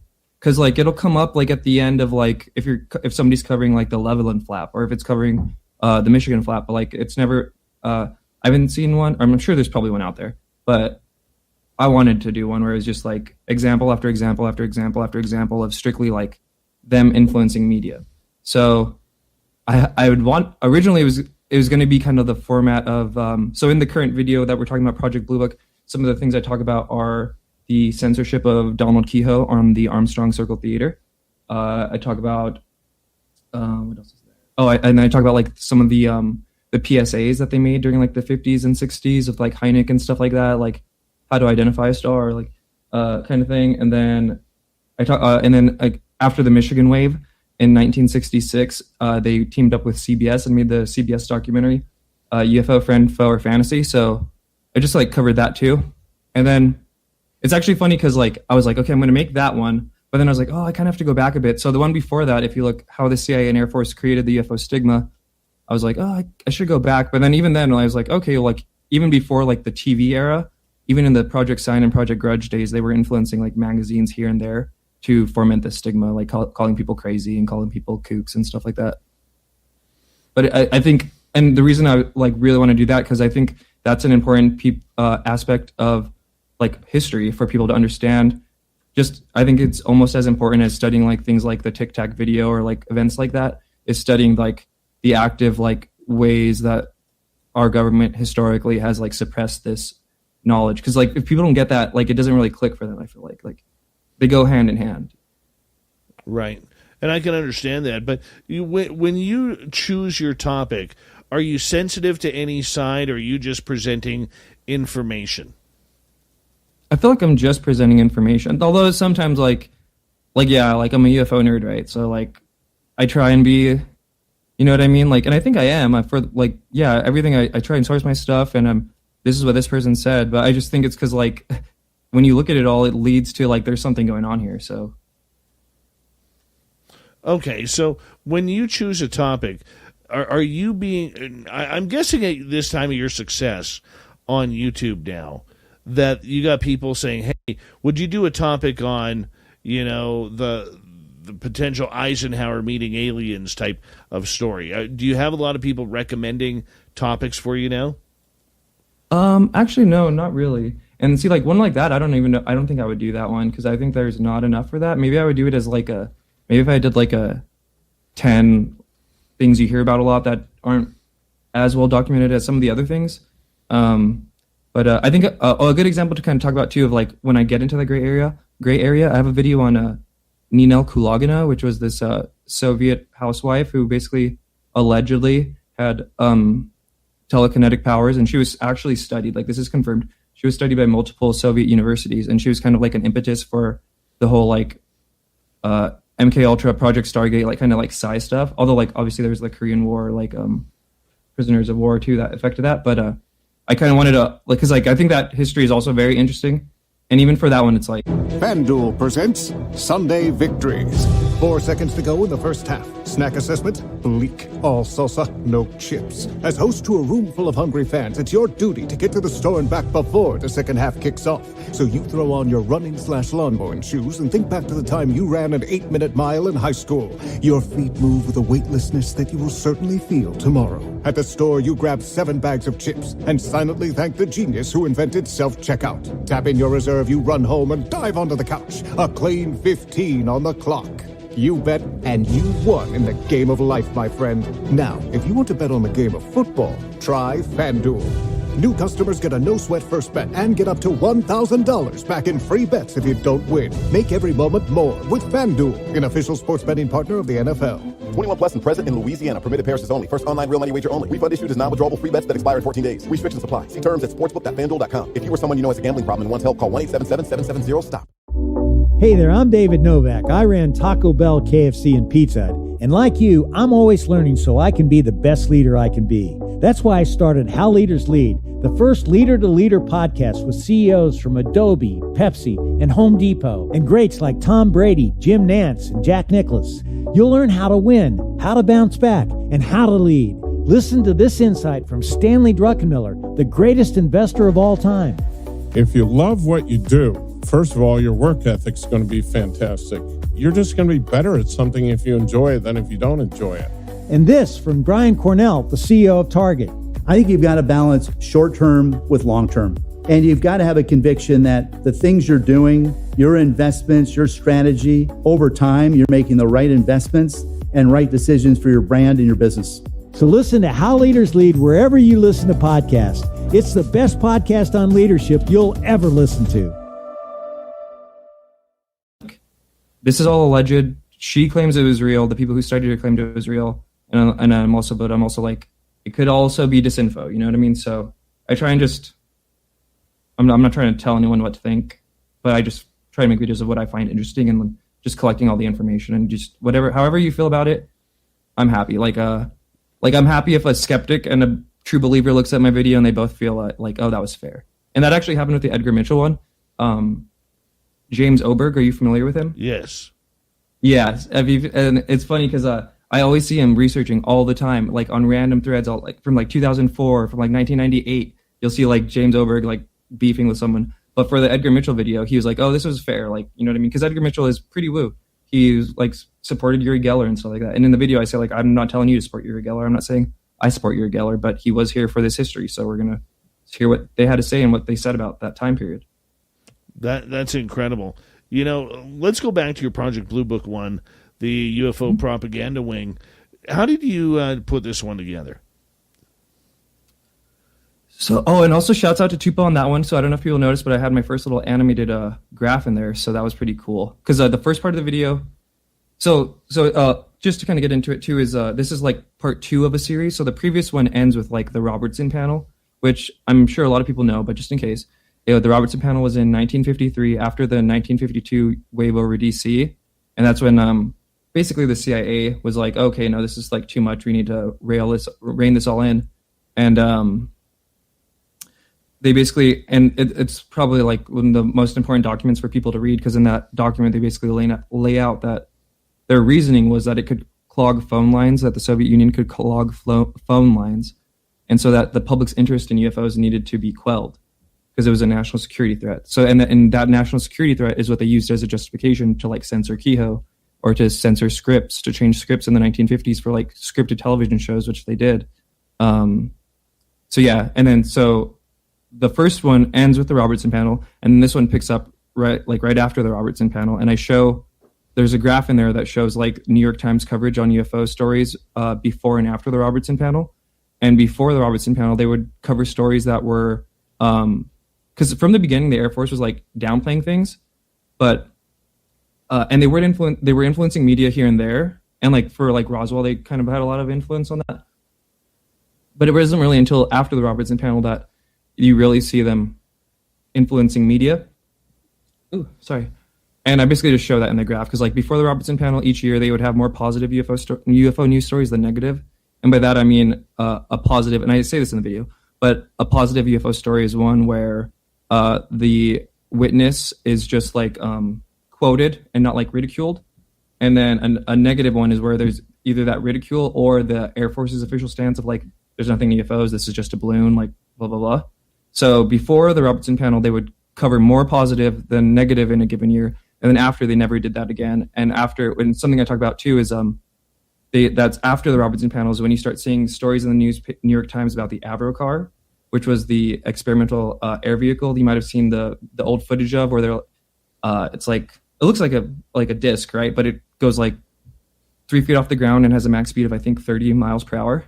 So, and in the previous one, I talk about how that was intentionally pretty much introduced to the media as oh, if these things you're calling UFOs, it's actually our testing of this vehicle that can perform in no way like the UFOs do. But and that's why I'm super grateful for Tupa for making that graph, because when you see the graph, it really shows it pretty clearly. The news coverage of UFO stories goes down after the Robertson panel. You see more negative UFO stories than positive, and then after the Robertson panel, you start seeing more stories in the New York Times about the Avro car and also about George Adamski. So and then it's also that's complemented by the 1966 documentary, which mind you is 13 years later, and it's J. Allen Hynek said that Hector Quintanilla, the last head of Project Blue Book, edited the script. This one scientist named Thornton Page, who was part of the CIA's Robertson panel, worked on the script as well. And the CBS director for that documentary said that the Air Force was all over that script. So you have to think and it's clear for me, like editing videos, like there's a million things you could put into a video, and then so by seeing what they wanted you to see, like you could tell like what they wanted. So even in 1966, that documentary features the Avro car, and it features a big section on contactees, and it doesn't feature any like pilot testimony. So it just kind of shows like how this all happened. And if you look at the way it happened in Project Blue Book with the negativity and the spin on UFOs, it really seems like at times history is repeating itself here in 2022 regarding this subject as well. What's your thoughts? Yeah, and especially the one I was making right now. And Elizondo is a controversial person, right? But it's like, I see a lot of similarities to the way Ruppelt was treated after he came out and was like, I was part of Project Blue Book, like da-da-da. He was like ridiculed in the media. Anytime he was mentioned in the media, like these people at the New York Times like talk mad shit on him or stuff on him. And then, so yeah, and I don't know. People like to hate Elizondo, which I really don't get. Like, sure, maybe there's some gray areas about the whole history and the timeline, but like, I feel because I spent so much time in the past researching this stuff, and I'm so aware like of the efforts that thousands of people have put to like try and get like congressional hearings or like some of the laws that are being worked on right now to happen is I just appreciate it. I just know that like Ruppelt would have loved what is happening right now, or like Kehoe would have loved what's happening right now. Like they deserve to live through it way more than any of us do who are complaining all day. So I don't know. Even J. Allen Hynek would be, dude, like and even the video before those two, it was really cool. It was my first like interview video where I interviewed Mike Jameson and Ed Komarick, who in the 90s they led this political action movement called Operation Right to Know, and they marched on like Washington and stuff like that. So it's just like I've just been like the past 3 videos I've just been seeped in like people trying to get this stuff in front of Congress and like more or less failing. So I just have a lot of respect for what they've been able to do. Why do you think so? And like the whole stigma thing, it's like you have congressmen and people in the military saying we need to get rid of this stigma that for decades has like ruined lives. So that's not a small thing to me. Well, that is actually leading to my next question, as we have about, let me just check here.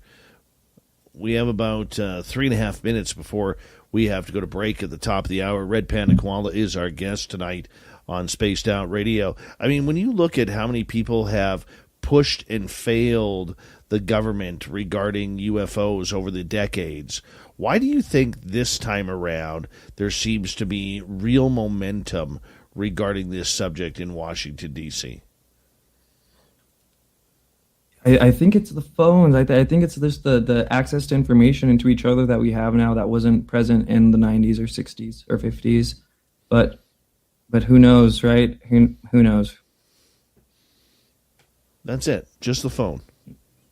Maybe that, but well, yeah, because I mean that's what gives the access, the connection. Like that's how Tim Burchett's able to get like gassed up because he knows like all these people on Twitter like love him talking about UFOs or stuff like that. Do you think, though, that maybe today's politicians are more in touch with society because of what social media has brought to the table over the last 15 years comparatively to when, if the Canadian government works like this, man, where if we're not talking about it, it doesn't have to, it hasn't happened. We don't need to bring it up. You know what I'm saying? And I find that much the same with ufology. Yeah, and I'm constantly like, and what do you think like between the whole like, is it an internal like civil war with like Elizondo and co, or is it like all totally planned rollout?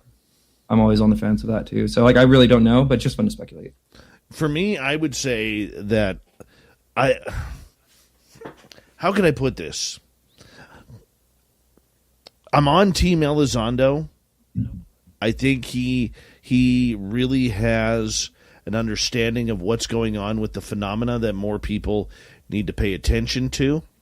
However, it just seems like for every great thing this dude does, there's something, in my opinion, that pushes him back. And the latest one would be, here he is talking about openness and transparency, about unidentified aerial phenomena, and we got to bring it out, disclosure this, disclosure that. Then you find out on the other side of his mouth, he's working for Space Force as a researcher into UFOs. And he's not going to break those NDAs. He's not going to bring out information from them to the public. So at one end, he's talking out of one side of his mouth. The other end, he's talking out of the other. And that's a lot of stress. That's not healthy. And I don't think it's good for the UFO public, where we're getting so close, yet we're so far away still. Maybe. I would still argue that they were pretty close, like closer than ever. And I'll also say, like, it could totally all just fade away, and like this will just be another time when it got close. But I don't know. I just think because he's just, if anything, it's like I feel bad for him, because it's like I feel like because he was so open with the community and stuff like that, like he just basically like painted a target on him for like everything he does is just put under a giant microscope. Oh, I agree with you. I agree with you there. But you can't have your cake and eat it too. And that's what he's doing. And we know he's an NDA person, so yeah. And then it's also kind of interesting. It's like for the people who hate Elizondo and say he's fake, like doesn't the like Space Force thing kind of like, isn't that kind of significant? Like I don't know. Right. We'll get to more wherever this topic will be. We'll take some audience questions as well when we round into Spaced Out Radio's hour number 2 with Red Panda Koala. Make sure you go onto YouTube, type in Red Panda Koala, hit that subscribe button on his channel. You will love his videos. Hour 2 is next.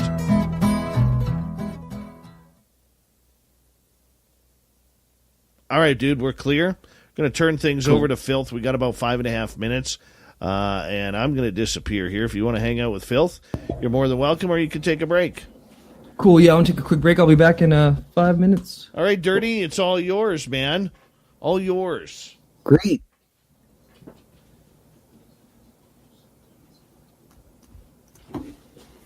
Well then.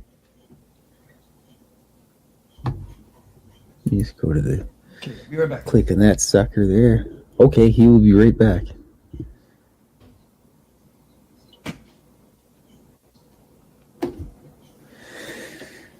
All right, anyways, it's a continuation from last night, in case anybody doesn't remember. Oh, I've lost it already. Oh, there it is. This was the cartoon from last night. So basically, they're just telling us there may be some strange phenomena out there, but we promise we're not gray aliens dressed up in goofy disguises pretend to be government officials. And that's kind of where we're going right now. So, congratulations. You guys are in on the secret.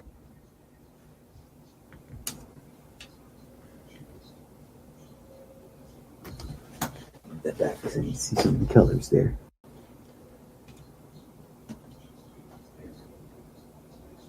Is this government official? That's not a gray alien. He's wearing some brown shoes. That's what they were yesterday. I think it's a purple shirt. But the man in black is nowhere to be seen and he's being cornered.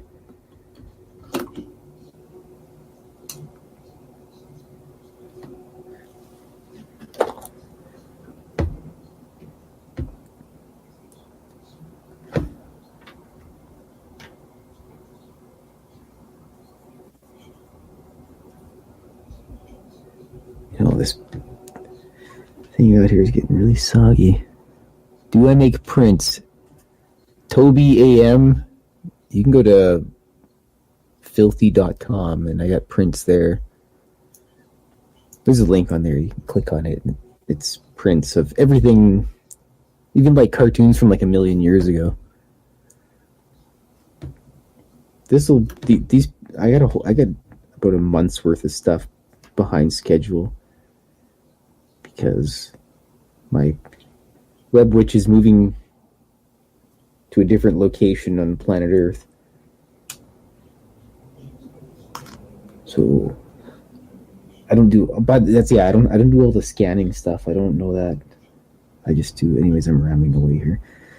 I just do the cartoons and I scan them, and one of my best pals in the entire universe takes care of it for me, and I'll always be in debt to my pal.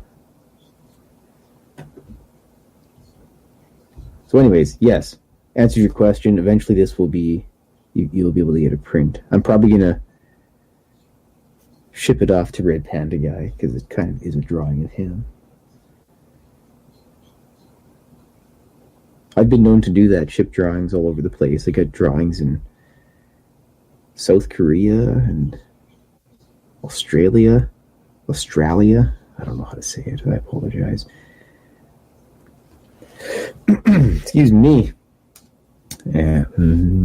Anyways, I'm rambling away here. Look at me go. What's happened is Dave just leaves me here. And I got no cats bothering me. I'm not being pinned down by a blob, or whiskey's not pestering me. It's a good night.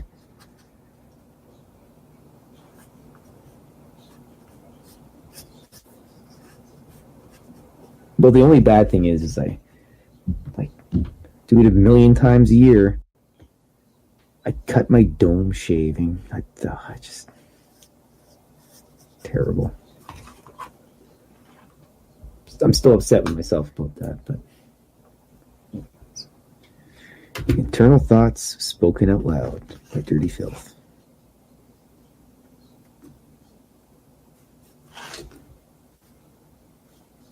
Already just about got this floor all done here.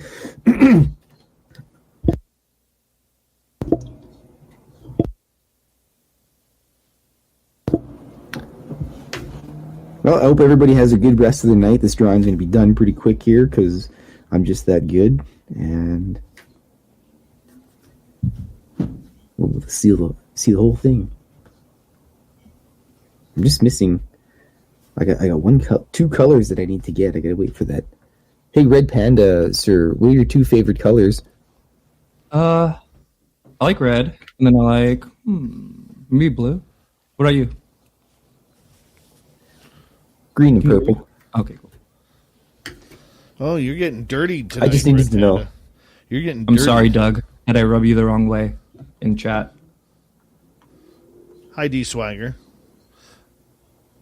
If he's getting a free, anyways, I'll just go back on mute. No, you. We're just chilling. Oh, okay, I was. The Doug Shelby. The Doug Shelby. Have another Snickers bar. What's up, cockroach? Cockroach. All right, we have about 26 seconds before we're going to launch. Thank you, T2E, Catfish, and Apollo for the super chats. Very much appreciate the love. And give us a thumbs up, thumbs down. We're almost at 100. We'd appreciate to crack that again tonight. And here we go in about 8 seconds, everybody. And we're going to have some fun here with Red Panda Koala. And get your questions in, put them in capital letters. Here we go.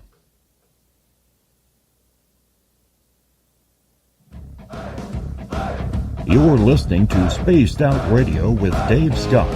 Follow Dave on Twitter at Spaced Out Radio and on Facebook, Spaced Out Radio Show. Here we go with hour number 2 of Spaced Out Radio tonight. Thank you so much for joining us.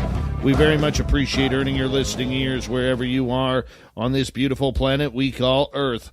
Hi to everyone listening in on our terrestrial affiliates around North America, digitally on Odyssey Radio, TalkStream Live, and KPNL. All of our archives are free. Join us at youtube.com/Spaced Out Radio. Do old Davey the favor, hit that subscribe button. The Desert Clam has set the password for tonight in the SOR Space Travelers Club. Panchestron. Oh, I said that totally wrong. Pancreston. Pancreston is your password. Use it wisely, space travelers, as a clam sets the password each and every night right here on Spaced Out Radio. Our website is spacedoutradio.com. We have a plethora of features for you. Rock out to Bumblefoot, read Shirky Poo's Newswire. Check out our swag as well. Follow us on Twitter at Spaced Out Radio, Instagram at Spaced Out Radio Show, and on TikTok at Spaced Out Radio. Here we go. Red Panda Koala is our guest tonight on Spaced Out Radio. He has a great YouTube channel breaking down the history of ufology across North America. He doesn't have that many videos out because it takes him months in order to complete one documentary, but man, are they filled with information for newcomers like you or even veterans like me to look up and really take in what the videos and the information are all about. Red Panda, welcome back to Spaced Out Radio, my man. Woohoo. Glad to be back. All right, let's start off with a question from Matthew here, who's asking, do you do this in your free time? Yeah, I do. And sometimes my normal job can get pretty intense. So it like for this last video, I had my first experience of like YouTube burnout. I was like pretty miserable for a bit, but like I said, I'm obsessed with it, so it doesn't really bother me too much. What drives you on this? I just think that this is like information that like people are gonna need soon. So like it's like when that whole thing happened right in 2017 and I first got really into it, I was kind of like having like a little bit of like not a mental breakdown, but just kind of like a like ego death, or I don't even know what to call it, just like in my own head, right? And like my family and friends like weren't into it at all, and just like trying to process all this information. And like I'm saying, I'm not saying that like I need to be like what you see in my documentaries is law or anything. Like it should definitely be a starting point for people, but yeah, that drives me just because I just remember how I felt when I was like first learning all this stuff, and it was just like so overwhelming. You mentioned a good word there, that it is overwhelming. There is a lot of information that is at stake here, and a lot of information that goes in a multitude of directions regarding the phenomena. What's it all about? What do we know? What don't we know? What can we speculate that we know? When you put together a documentary and you choose a topic that has any type of different paths that you could go down, how do you try and keep it down the straight and narrow? Yeah, it's hard. It's hard sometimes even too to. FanDuel presents Sunday Victories. 4 seconds to go in the first half. Snack assessment, bleak. All salsa, no chips. As host to a room full of hungry fans, it's your duty to get to the store and back before the second half kicks off. So you throw on your running/lawn mowing shoes and think back to the time you ran an 8-minute mile in high school. Your feet move with a weightlessness that you will certainly feel tomorrow. At the store, you grab 7 bags of chips and silently thank the genius who invented self-checkout. Tap in your reserve, you run home and dive onto the couch. A clean 15 on the clock. You bet, and you won in the game of life, my friend. Now, if you want to bet on the game of football, try. New customers get a no-sweat first bet and get up to $1,000 back in free bets if you don't win. Make every moment more with FanDuel, an official sports betting partner of the NFL. 21 plus and present in Louisiana. Permitted pairs only. First online real money wager only. Refund issued as non-withdrawable free bets that expire in 14 days. Restrictions apply. See terms at sportsbook.fanduel.com. If you or someone you know has a gambling problem and wants help, call 1-877-770-STOP. Have plans for the outdoors? Make the memories last with Orca coolers and drinkware. Orca coolers are built to be as strong as the adventures you take them on. That's why they have a lifetime warranty while giving you world-class temperature retention. Orca's premium drinkware offers the same high quality, keeping your drinks icy cold or hot for hours. Their tumblers and martini cup are perfect companions for your next outdoor adventure. Go to orcacoolers.com and use promo code 15 for 15% off your order. That's orcacoolers.com, promo code 15. Like keep it, because people are always like, your documentaries are so long, and like, oh man, if you only knew how much stuff like I wanted to put in that I couldn't have, just because it would have been like a 5-hour documentary. It's like, it's yeah, sometimes it could be kind of hard, like what to keep in, what to not. And then yeah, if there's ever something I'm like totally unsure about, it's like I'll just say it like, I'm not sure about this. This is what this person said. Like I'm probably gonna make a Wilson doc soon, and that one's gonna be a lot of that where it's like, this is what this person's saying, like. Do with this information what you want to do with it. All right, let's get to a question from George here. Red Panda, have you ever experienced anything paranormal? Let's see. No, I haven't. But I wanted to say real quick too. I don't really listen to Coldplay that much. I forgot who asked that. Someone asked that. But yeah, that was no, I haven't. Andrew. We don't. I do have one. There was a. It wasn't my paranormal experience, but it was really one from someone that I like respected. Because, like, when I started making this channel and stuff, right, like, a lot of people, and it's less now, but a lot of people in my personal life are like, what the hell are you doing, like, with your life? Like, you know what I mean? Like, what? So, we have, like, a family friend, you could say, who's, like, a really, respectful lady, and she's like she's older. She was a lawyer in like the 70s, like total like boss woman, and like has a really nice house like on her own kind of vibe, and like, you know what I mean. And so she was asking me like, oh, what am I up to lately? And I kind of like told her like coaching it like, oh, I'm doing this. It's real. Like, look at it's being covered in the news at least. And she basically told me like super seriously, she was like, oh no, like I've had an experience. And I was like, wait, what? Like, I was not expecting this. I was expecting you to be like, what are you doing? And then she basically told me about when she was in college in the 60s, she was driving with one of her female friends back to school, and they saw like I think she described it as like an egg shape, and it went over their car, and like their radio started going out, and then they both had like a missing time experience. And oh wow! And she's like, I don't tell anyone about it because like no one would believe me, but like, yeah, no, I totally believe. So those things are pretty interesting to me. Like, I've never had my experience, but I'm consistently surprised by like when I tell people what I do, and like they'll tell me like a super straight face, like serious story, and I'm like, whoa, like a lot of people kind of have experiences that you wouldn't expect. For sure. Let's go to Vidal here. What do you think the link is with consciousness? Have you looked into that?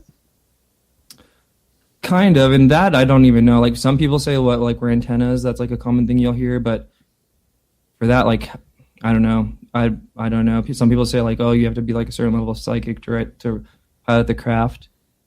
The whole consciousness thing, I feel like we don't even really know a lot about like consciousness. It's just like standard, like separate of UFO woo, you know. So we'll see where that goes. But well, let's talk about the woo for a second, because there is a thick line that certain people do not want to cross. Okay, and that is the nuts and bolts from the woo. I'm more woo side, and I've always been woo side on this entire phenomena and subject because of what's happened to me and what I've experienced personally. You know, where do you draw the line on that with nuts and bolts versus woo?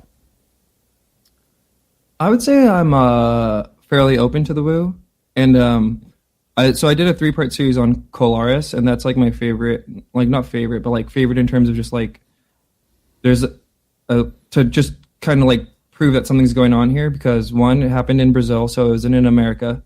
Two, it was over multiple months with like hundreds of witnesses, and these are ranging from farmers to police officers to police commissioners to priests and even mayors and city council members of various cities in the region. And then after like a month of sightings, they called in the Brazilian military. And the Brazilian military investigated it, expecting just to experience mass hysteria. And then they have documents about basically they had encounters too, and even with humanoids. And so basically, to get to the whole woo thing, is like those UFOs were like not like Tic Tacs, you know what I mean? They were like glowing orbs that were going through walls, or sometimes it would look like a giant refrigerator floating or something like that. And it was giving people radiation burns and stuff like that. So that case to me, and then just finishing off why I like that case, the military came out and then they covered it up saying that it was a lighthouse offshore that was causing all the sightings. And then, so then it was a case closed, right? And then throughout the 80s and 90s, A.J. Gavaed, who is basically like the Stanton Friedman of Brazil, but still alive, he started, basically was delivered the documents of it, kind of the whole program. It was called Operação Prato, and he basically studied those, and he found Holanda, who was Captain Holanda, who was the chief like of the team that was sent out for the military side, and he got his testimony. So that was like, okay, kind of like adding some layers to the seriousness of it. Unfortunately, Holanda committed suicide shortly after. Some people say he was murdered, but for what it's worth, A.J. Gavaed, who knew him well, believes he actually did commit suicide, but I don't know, who knows. And then in 2004, A.J. Gavaed in Brazil led this whole political action movement called Freedom of Information Now, and basically got that case declassified, as well as the 88 night of UFOs in Brazil. Interestingly, just sidebar, they didn't get the Virginia stuff, and like some of the top colonels said that we were looking for it, we couldn't find anything about it. So just because I know James Fox's documentary is coming out, I'm not saying like one way or another, just an interesting data point. But so then basically, yeah, in 2004, I believe it was, they declassified those the Colares documents officially, and you can read those on the official like Brazilian National Archives. So those are like the main reasons why it's like my favorite case, because it's like, one, not in America, two, hundreds of witnesses, three, documents that were once leaked and then officially like acknowledged.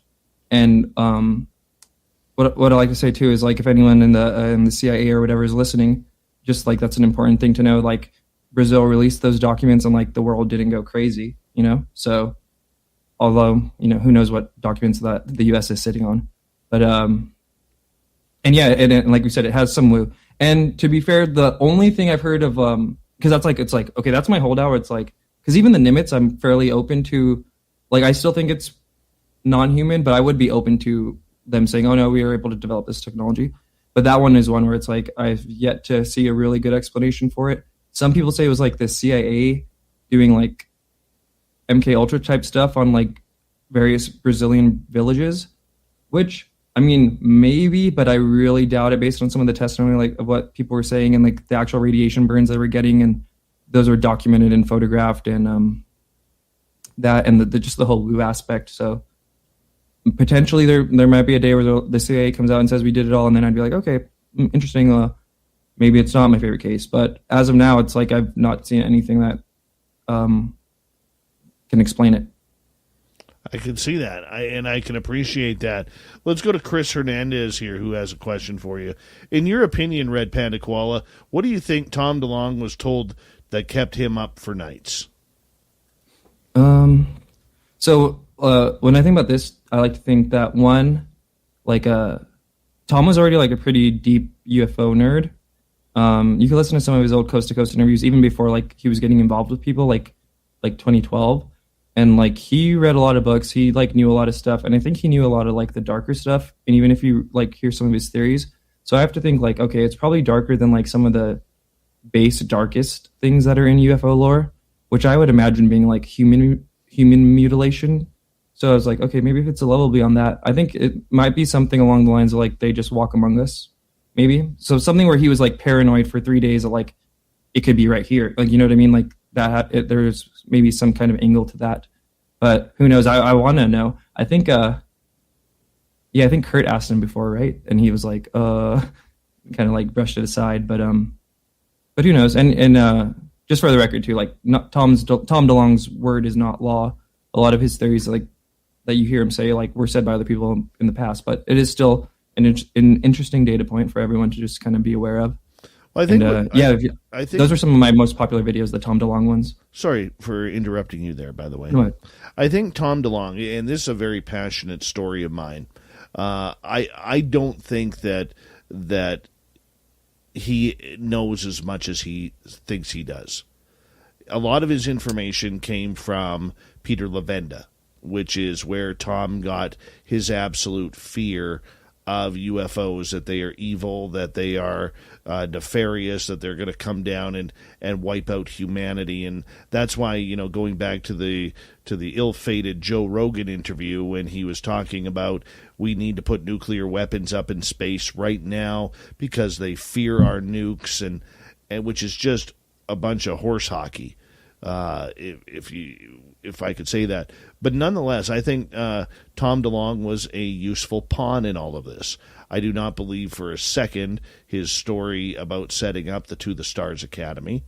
I think he was put there as, I hate this term because I've heard people explain it to me who've told me what they know, and they use the term useful idiot. Okay, and I hate that term because I think it's rude. I think he's a smart guy.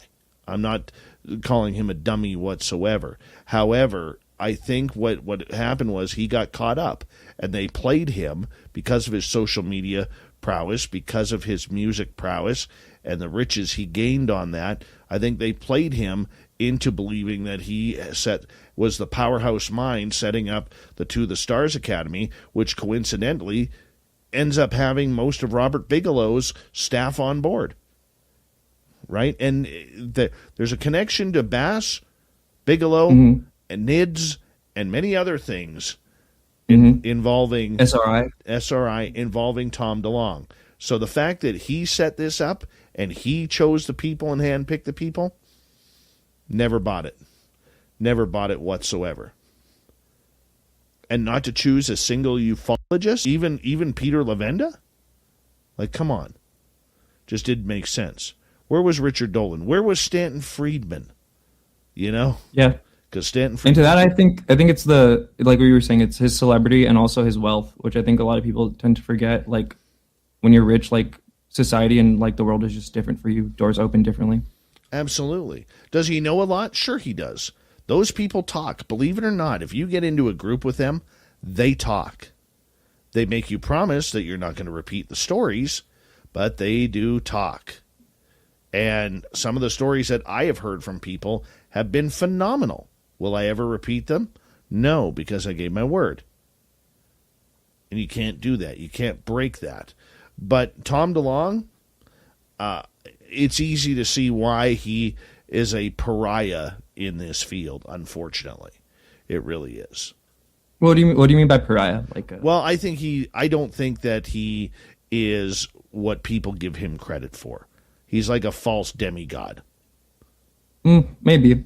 I think he was an important part in the whole thing, but yeah, I don't think he was like the entire thing, but I think he was an important part in it. Well, and maybe he would even say like utility, like sure, why not? But I think he does think he like kind of knows a lot, and he does, but he's like I said, he was a part of it, like, and absolutely, it's gonna get a lot of people mad, like, but that's how it is. Hey, it's just the way it is, and you know what? You go by the information that you have received. I'll go by the information that I have received, and you know what? We can agree to disagree on that, and that's healthy. That's quite okay.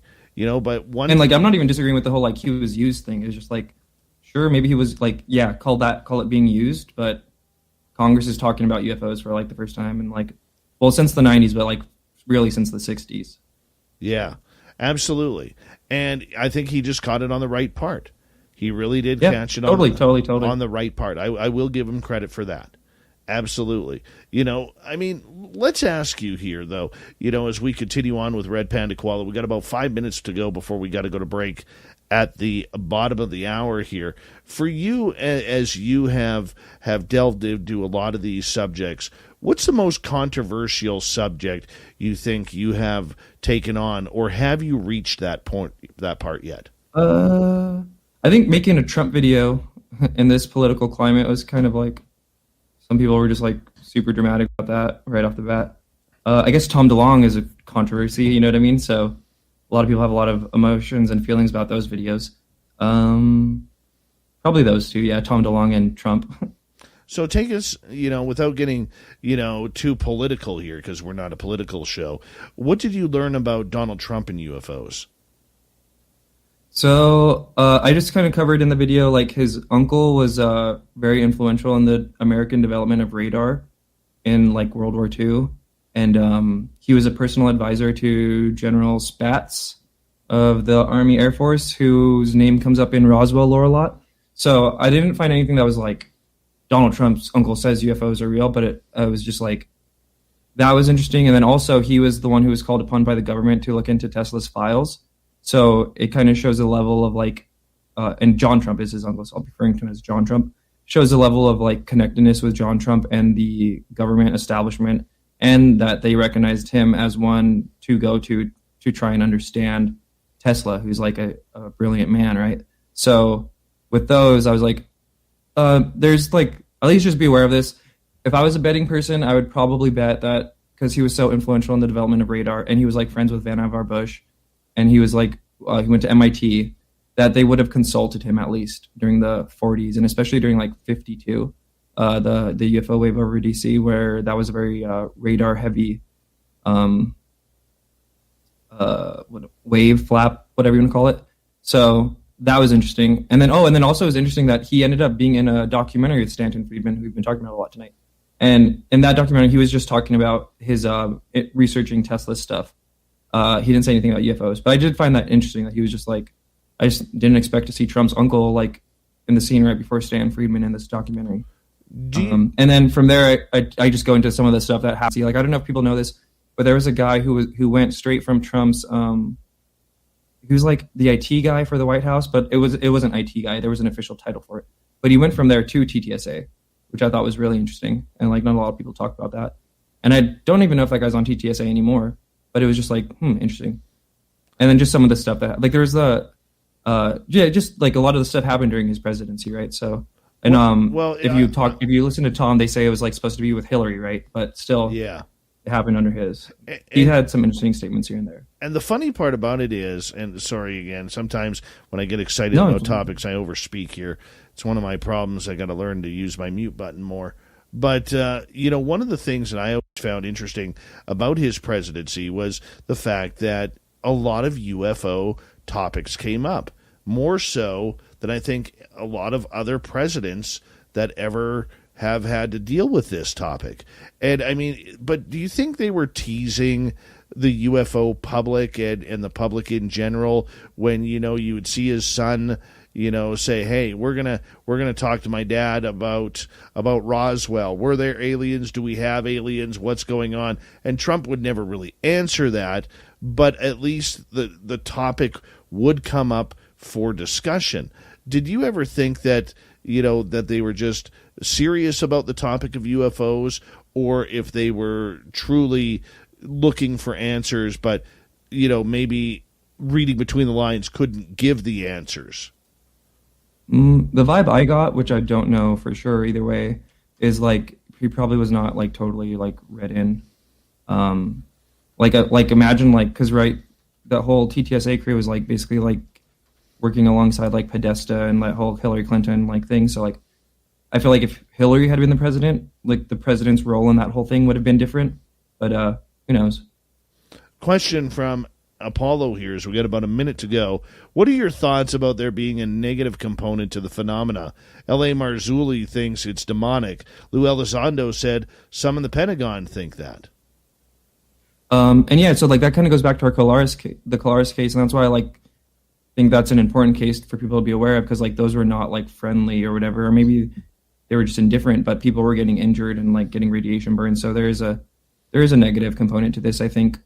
And it doesn't mean they're all negative, or, there could be multiple things going on. And humans aren't good by any means. So, yeah, and to the whole demonic thing, like, I don't know. It kind of sounds like just, maybe that's just like the jinn, you know what I mean? It's just like all the same name or different names for the same thing, like the Jacques Vallée book cover. But who knows? Yeah, I would tend to think that, for every positive, there's a negative out there. Not all human beings are good. We wouldn't have, millions of people incarcerated on this planet for life if people were good, if everyone was good. And those are just the ones we caught. Aliens, they're going to be the same way. We have Red Panda Koala for another 30 minutes here on Spaced Out Radio. We're going to head down to Brazil to one of his favorite cases. What the hell is going on in Brazil and all the aliens and UFOs? We'll find out next on Spaced Out Radio.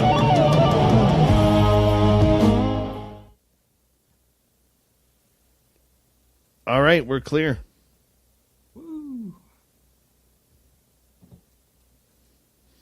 What are you working on there, Dirt? Oh, we got a picture of a government agent being stalked by somebody. Oh. Calling him out on his cheesy disguise. Look at that. Would you look at that? It's not done yet, though. You're never done. Nope. Oh, Vidal, yeah, I'll probably do a Paul Benowitz one or a Richard Doty one at some point for sure. I see that question in the chat from a little bit ago. The other ones.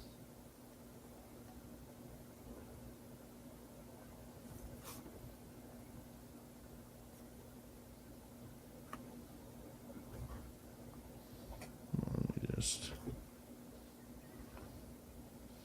see something here. All right, that's good right there.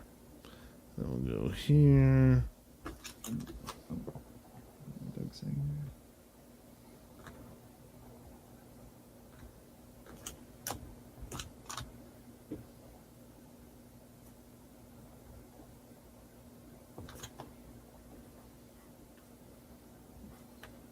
right, there we go. Now I'm set up for the news. We will get to some more questions. Rocky Bandito, happy birthday today, man. Happy birthday. If you want me to sing... Happy name day, sir. I will sing to you. Do it, Dave. Will you join me, Phil? You're invited to take a vacation from everybody else's vacation to a place where you can explore cypress swamps and magical gardens and see a 65-foot waterfall that once powered an old mill that you can walk through today. Or just float along the cool, rushing waters of an old-fashioned swimming hole. See the places and plan your journey at visitmississippi.org/outdoor adventure. Mississippi. Wanderers welcome. I'm Amy, and this is my life with California Closets. This is an amazing time in my life. We got married, new home, baby on the way. I needed my own sanctuary space. California Closets worked with us to give us everything we wanted. When I enter my closet, it's calm, it's organized, it's its own oasis. This closet is my dream closet. Schedule your free design consultation today at californiaclosets.com. Nope. Yeah. You always join me. But also to the useful idiot thing, too, it's kind of like they used each other, right?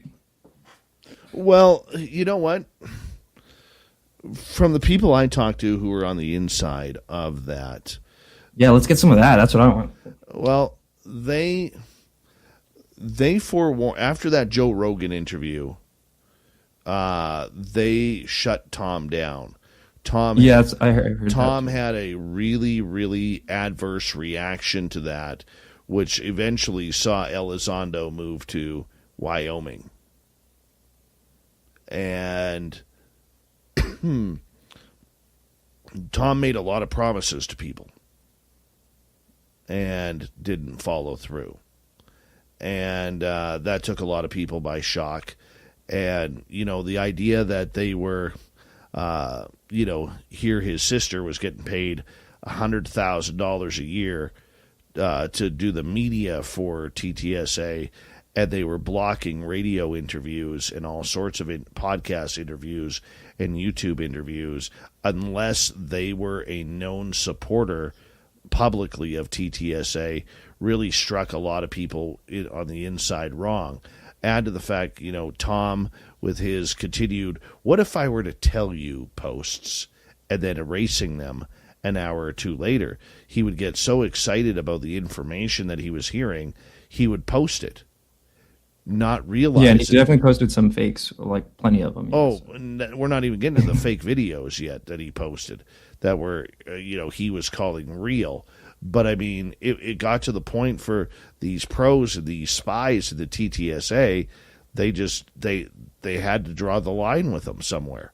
And they finally did when they said, enough is enough. And... Yeah, and that's one thing I didn't like about them early on, too, is that, like, they kind of... it seemed like they tried to, like, leave the UFO community behind. And even Elizondo's recent ufology must die. Because, like, I'm, like... Basically, like, my whole existence is, like, the exact opposite of that. Like, this history is, like, super important and rich and, like, there's so many, like, interesting people that deserve to be remembered. So that's definitely one thing where I'm, like, I do not agree with this. But also, like, I don't have to agree with everything that they do. You know what I mean? Yeah, absolutely. And the fact that Tom was, here they are standing on a stage of a pressless press conference, which I was the first one to point out, as being a media guy, you can't have a press conference without the press there or take questions. There's a lot of faux pas that were made because Tom wanted to do this the rock star way.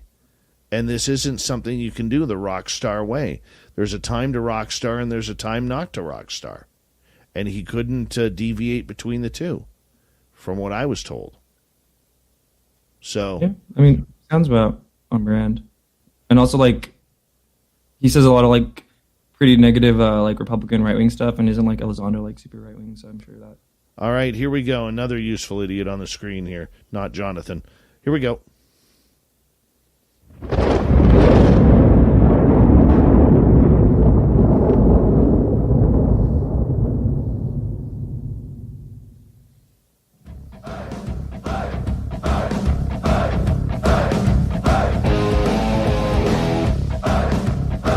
past the halfway point of Spaced Out Radio tonight. Good to have you with us. Thank you so much for taking the time to join us. We really do appreciate it. Want to remind you that if you missed most of this show or others, check out our free archives by going to youtube.com/Spaced Out Radio. Do old Davey the favor, hit that subscribe button. Our website is spacedoutradio.com.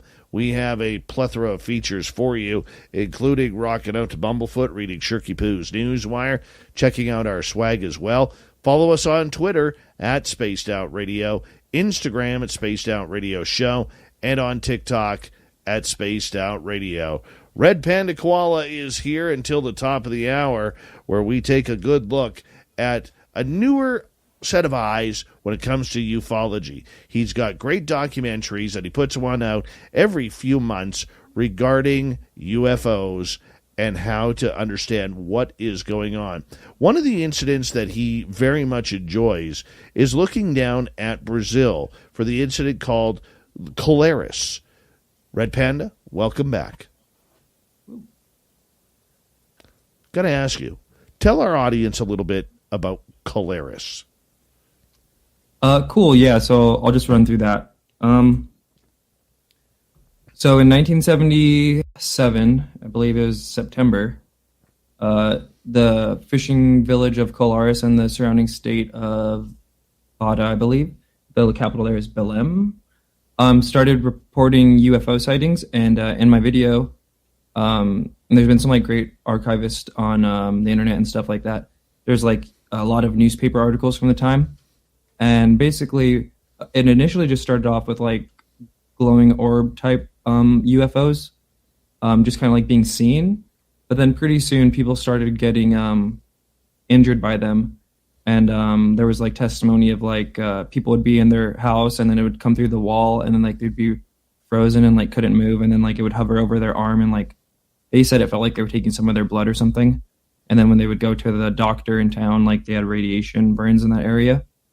And because of the whole blood thing, they called it chupa chupa, which is like suck, like it's sucking your blood, like a vampire or something.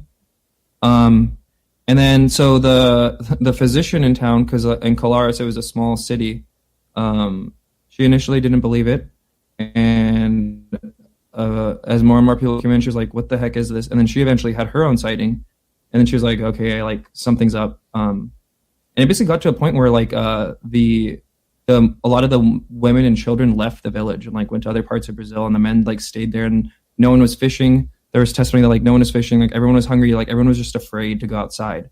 And like the priest and the men would patrol the streets with guns, but like there was a few times where they even fired at the UFO and like their gun wouldn't work. So it was just like it didn't matter. And then so yeah, initially it was like farmers and fishermen that were reporting it. And then like I was saying earlier, it eventually got to police commissioners and mayors of multiple cities reporting these UFOs. And these were also documented in newspapers at the time of like, this mayor said this, they saw this, So eventually it got to the point where they, like the citizens like staged this like protest, like you're going to call we need something out here. Like this is not hysteria. This is not whatever. And then eventually after some of the mayors had their sightings, they're like, okay, yeah, something's going on. So they called the military, and the military set out this team of like, I think it was like 12, I think, or so, maybe like that. It wasn't like a huge team or anything like that, because they had expected to just see like mass hysteria.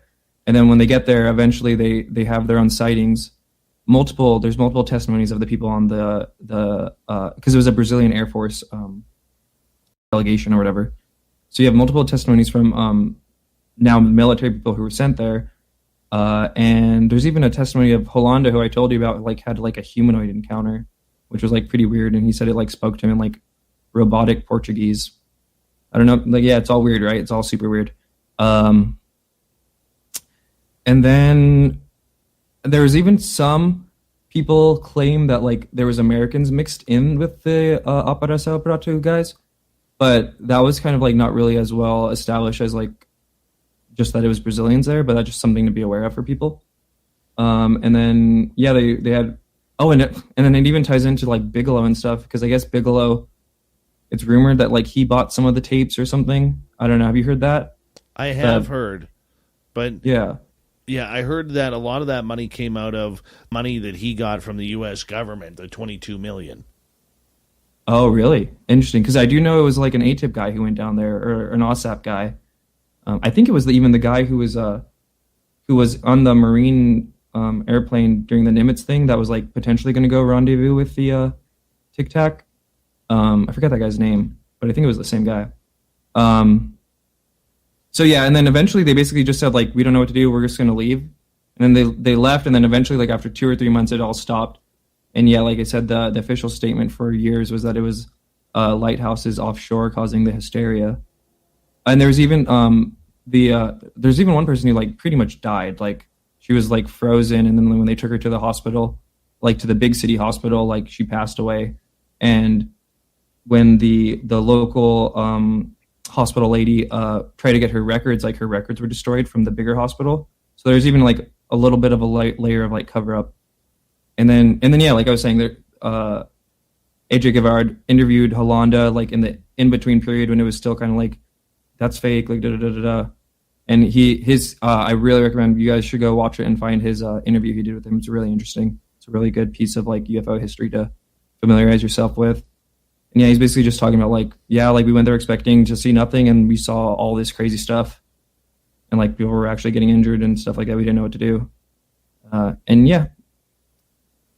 Yeah. And then yeah, like I said, that it's important too because they officially released those documents, and anyone could go look at them on the Brazilian National Archives.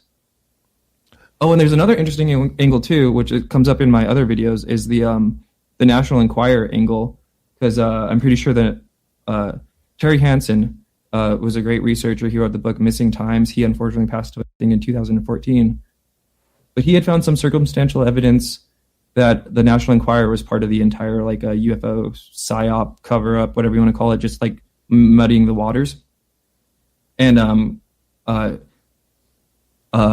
basically the National Enquirer was the first American publication to cover Colaris, which is kind of like lends credence to that, because that'll happen a lot. They were the first American publication to cover some of the like UFOs and nuke stuff in the 60s, and they were the first American publication to interview Jesse Marcel before the release of the book by Berlitz and Bill Moore.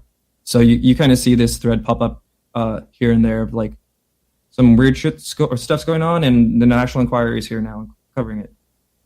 Why do you think they turned it over to the National Enquirer? So there's actually some really interesting history there. We'll get into that. So in my video, I talk about like, it's circumstantial, right? There's no document that exists right now online that you could find or in any archive that says like, we did this for this. But you have to look into the founders of the National Enquirer. It was founded by this guy named Generoso Pope Jr., and his father was Generoso Pope Sr., who had come over from Italy to America, New York City. And he had basically ended up saving enough money to buy the largest Italian-American newspaper in the city, or I think in the country actually, Il Progresso. So that gave him a lot of political power in that time. This was before TVs were popular. This is, it's radio and newspapers. So you having like the biggest way to reach this segment of the population gave him a lot of political power. Pope family was close with Benito Mussolini, believe it or not. And FDR, their influence was so impactful that FDR personally asked Generoso Pope Sr. to help convince the Italian-American population to go to war against Italy, right? Because they were part of the Axis. And then after the war, the CIA used that same publication, Il Progresso, where they told Pope, we need letter writing campaigns from Italian Americans to their relatives back in Italy to like not vote for communism, basically, because a lot of Europe was like just wrecked, right? So a lot of people were like, oh, communism looks like a good option now. So that's all said. That's the dad, right? Now we get into the son. The son grew up in that world. He like the political power. Oh, they were also like close with the mafia, right? Of course they were. So anyways, the son ran Il Progresso for a bit, and then in 1951, he went to go work for the CIA's Psychological Warfare Unit, and he worked there for 1.5 years or 2 years.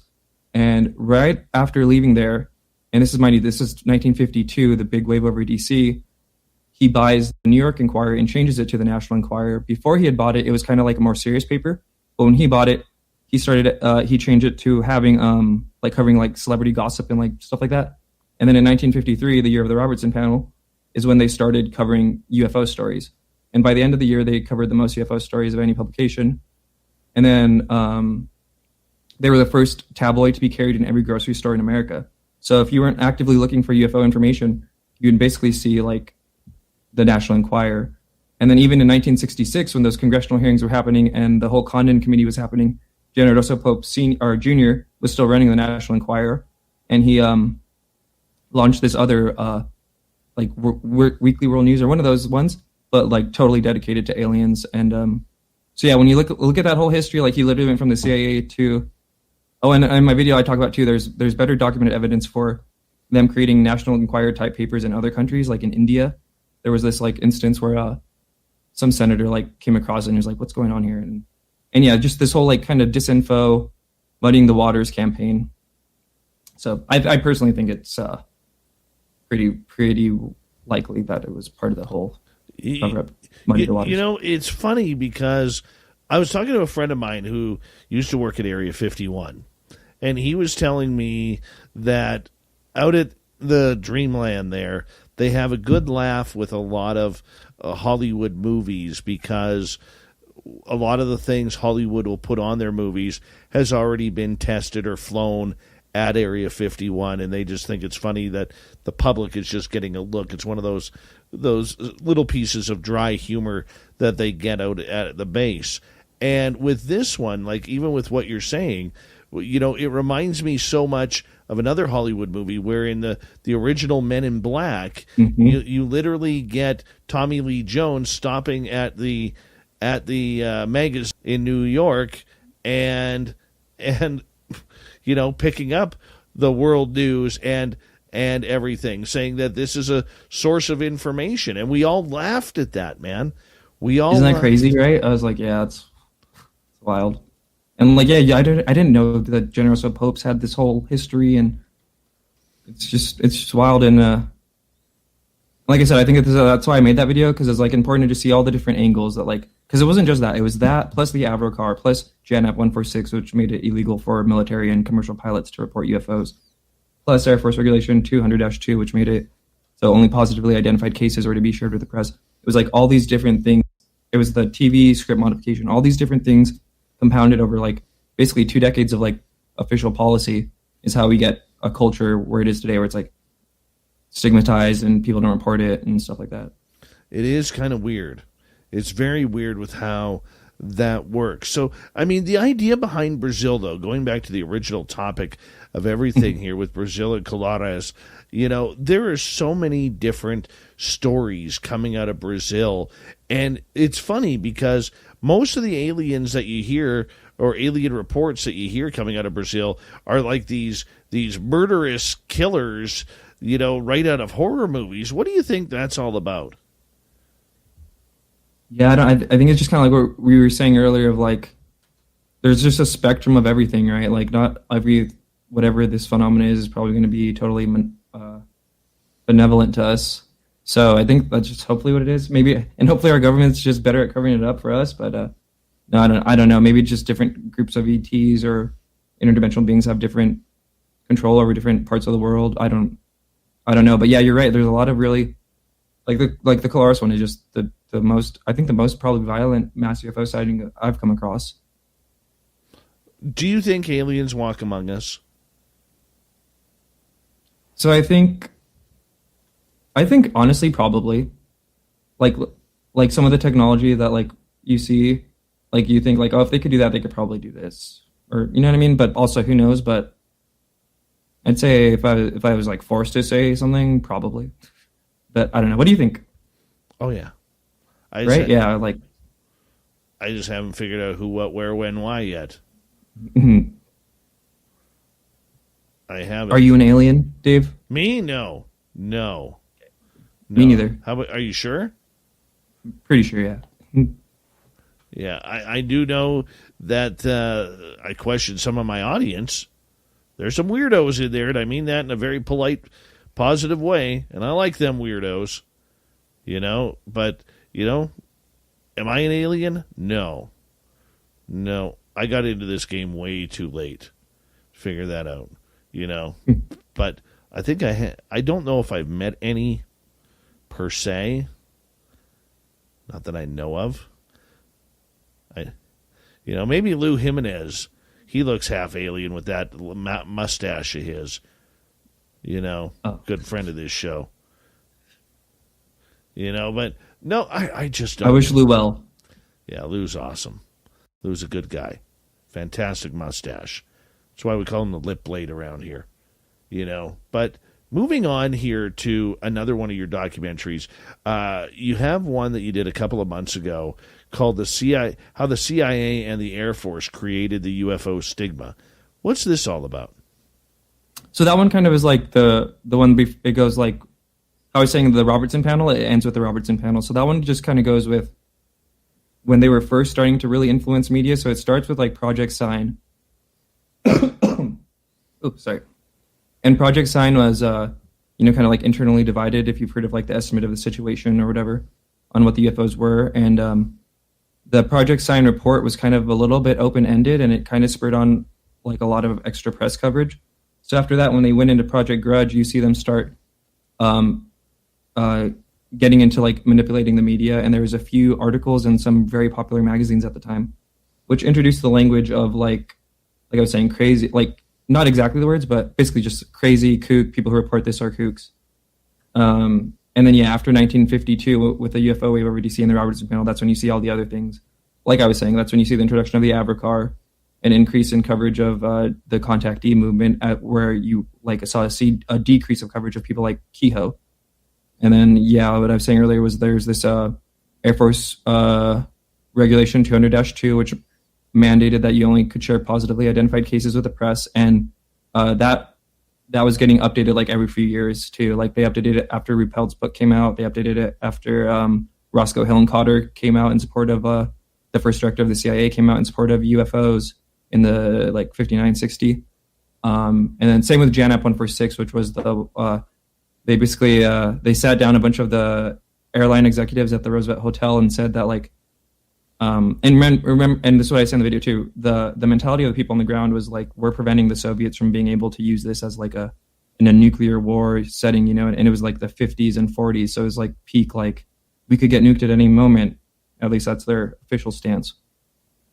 So, and it was just because that's like an important thing. And like I was saying, like it's an important thing. And a lot of people were talking about the stigma, and even at the first congressional hearings, I cover that. I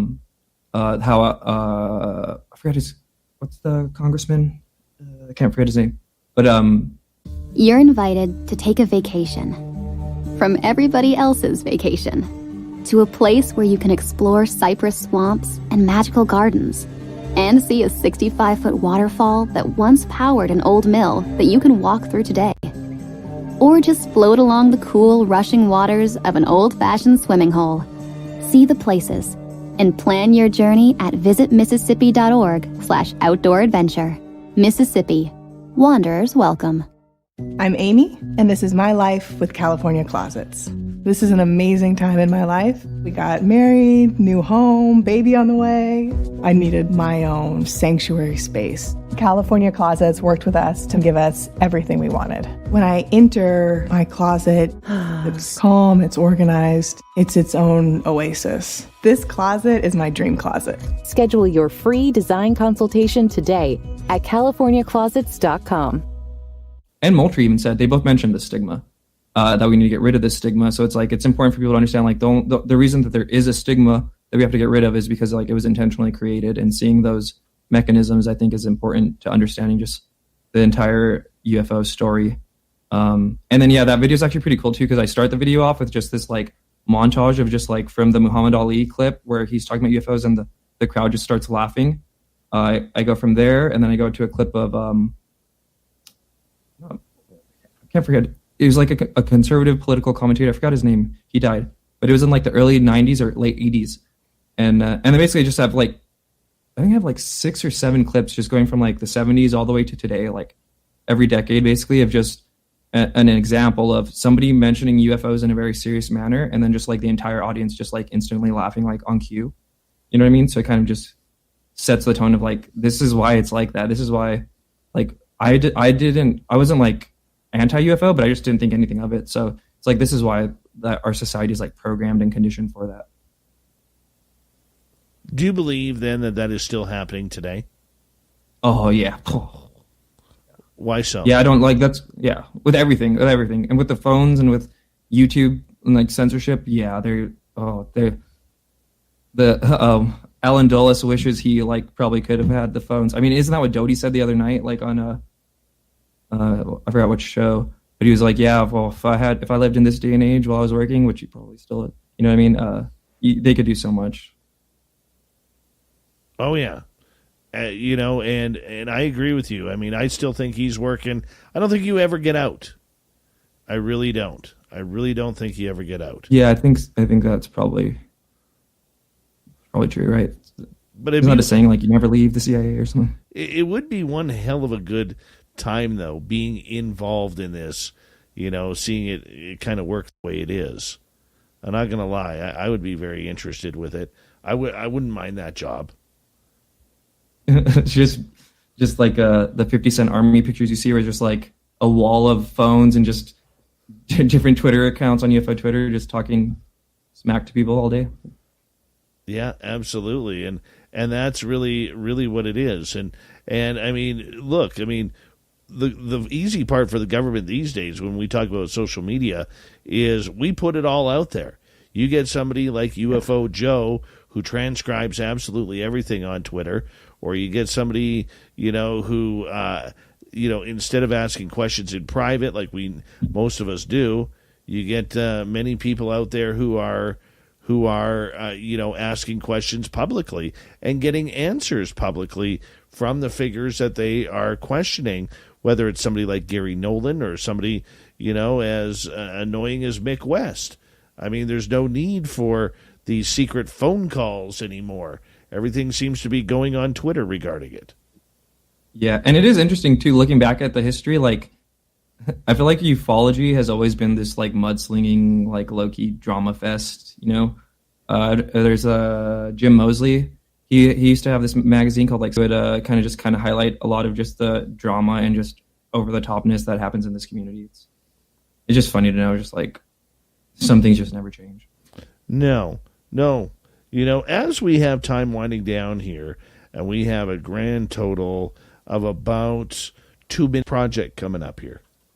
So I originally wasn't going to do like a trilogy, but it kind of just worked out that way, where now I'm just going to end it because it ends with so with the first one was How the CIA and Air Force Created the Stigma. That one ends with the Robertson panel. And then the second one, Project Blue Book, the UFO Propaganda Wing, picks up with the Robertson panel and ends at the Michigan UFO wave and the CBS documentary that was made in response to the wave. So then I'm going to end it with just kind of like the Condon Committee and the 2 congressional hearings that happened, and just kind of like all the different things that happened in between there. The first congressional hearing, the Condon Committee, the symposium, the American Astronautical Symposium, or whatever. And then, yeah, that one, I'm pretty excited. I think it'll be cool. I think it'll be a nice little like trilogy once it's all done. And then it'll be cool too, because I'm definitely going to return to that era. And then like just like, I feel like eventually, especially with the way YouTube is, I'll be able to like make a playlist where it's like, those won't be like the 3 in a row, but there'll be like a bunch of videos in between. So it'll be like tell this really full story that I could just add to in there. Because there's like 3 or 4 different arcs, right? There's like the Blue Book era, there's like the in-between era, and then there's like whatever this era is called. So yeah, for sure that one. And then after that, I think I'm gonna start redoing some of my older ones because like I was just learning how to edit this entire time too. So redo some of those, and then I want to do another news recap. But I think I'll probably just do like a 5-year recap just because like it's been 5 years, and then probably a Wilson Doc one. And then after that, I have like a list of like 200 or probably even more actually if I really counted it out of just like things that I collect to hopefully potentially make a video about one day, like put files away for. Well, you got some great work ahead of you, some great work that you put behind you already. Red Panda Koala, thank you so much for coming on Spaced Out Radio tonight. It's been an absolute pleasure. Thank you, Dave. I had a lot of fun, dude. It was very cool. We are so good. Hopefully, I'll see you at an event someday. Absolutely. Come to Fly down to the James Fox thing. Well, maybe the Vegas party. You know. But Red Panda Koala, everyone. YouTube.com/Red Panda Koala. Go check out his UFO documentaries. Coming up next, Swamp Dwellers here, then Super Duke from World Bigfoot Radio with the Cryptid Report.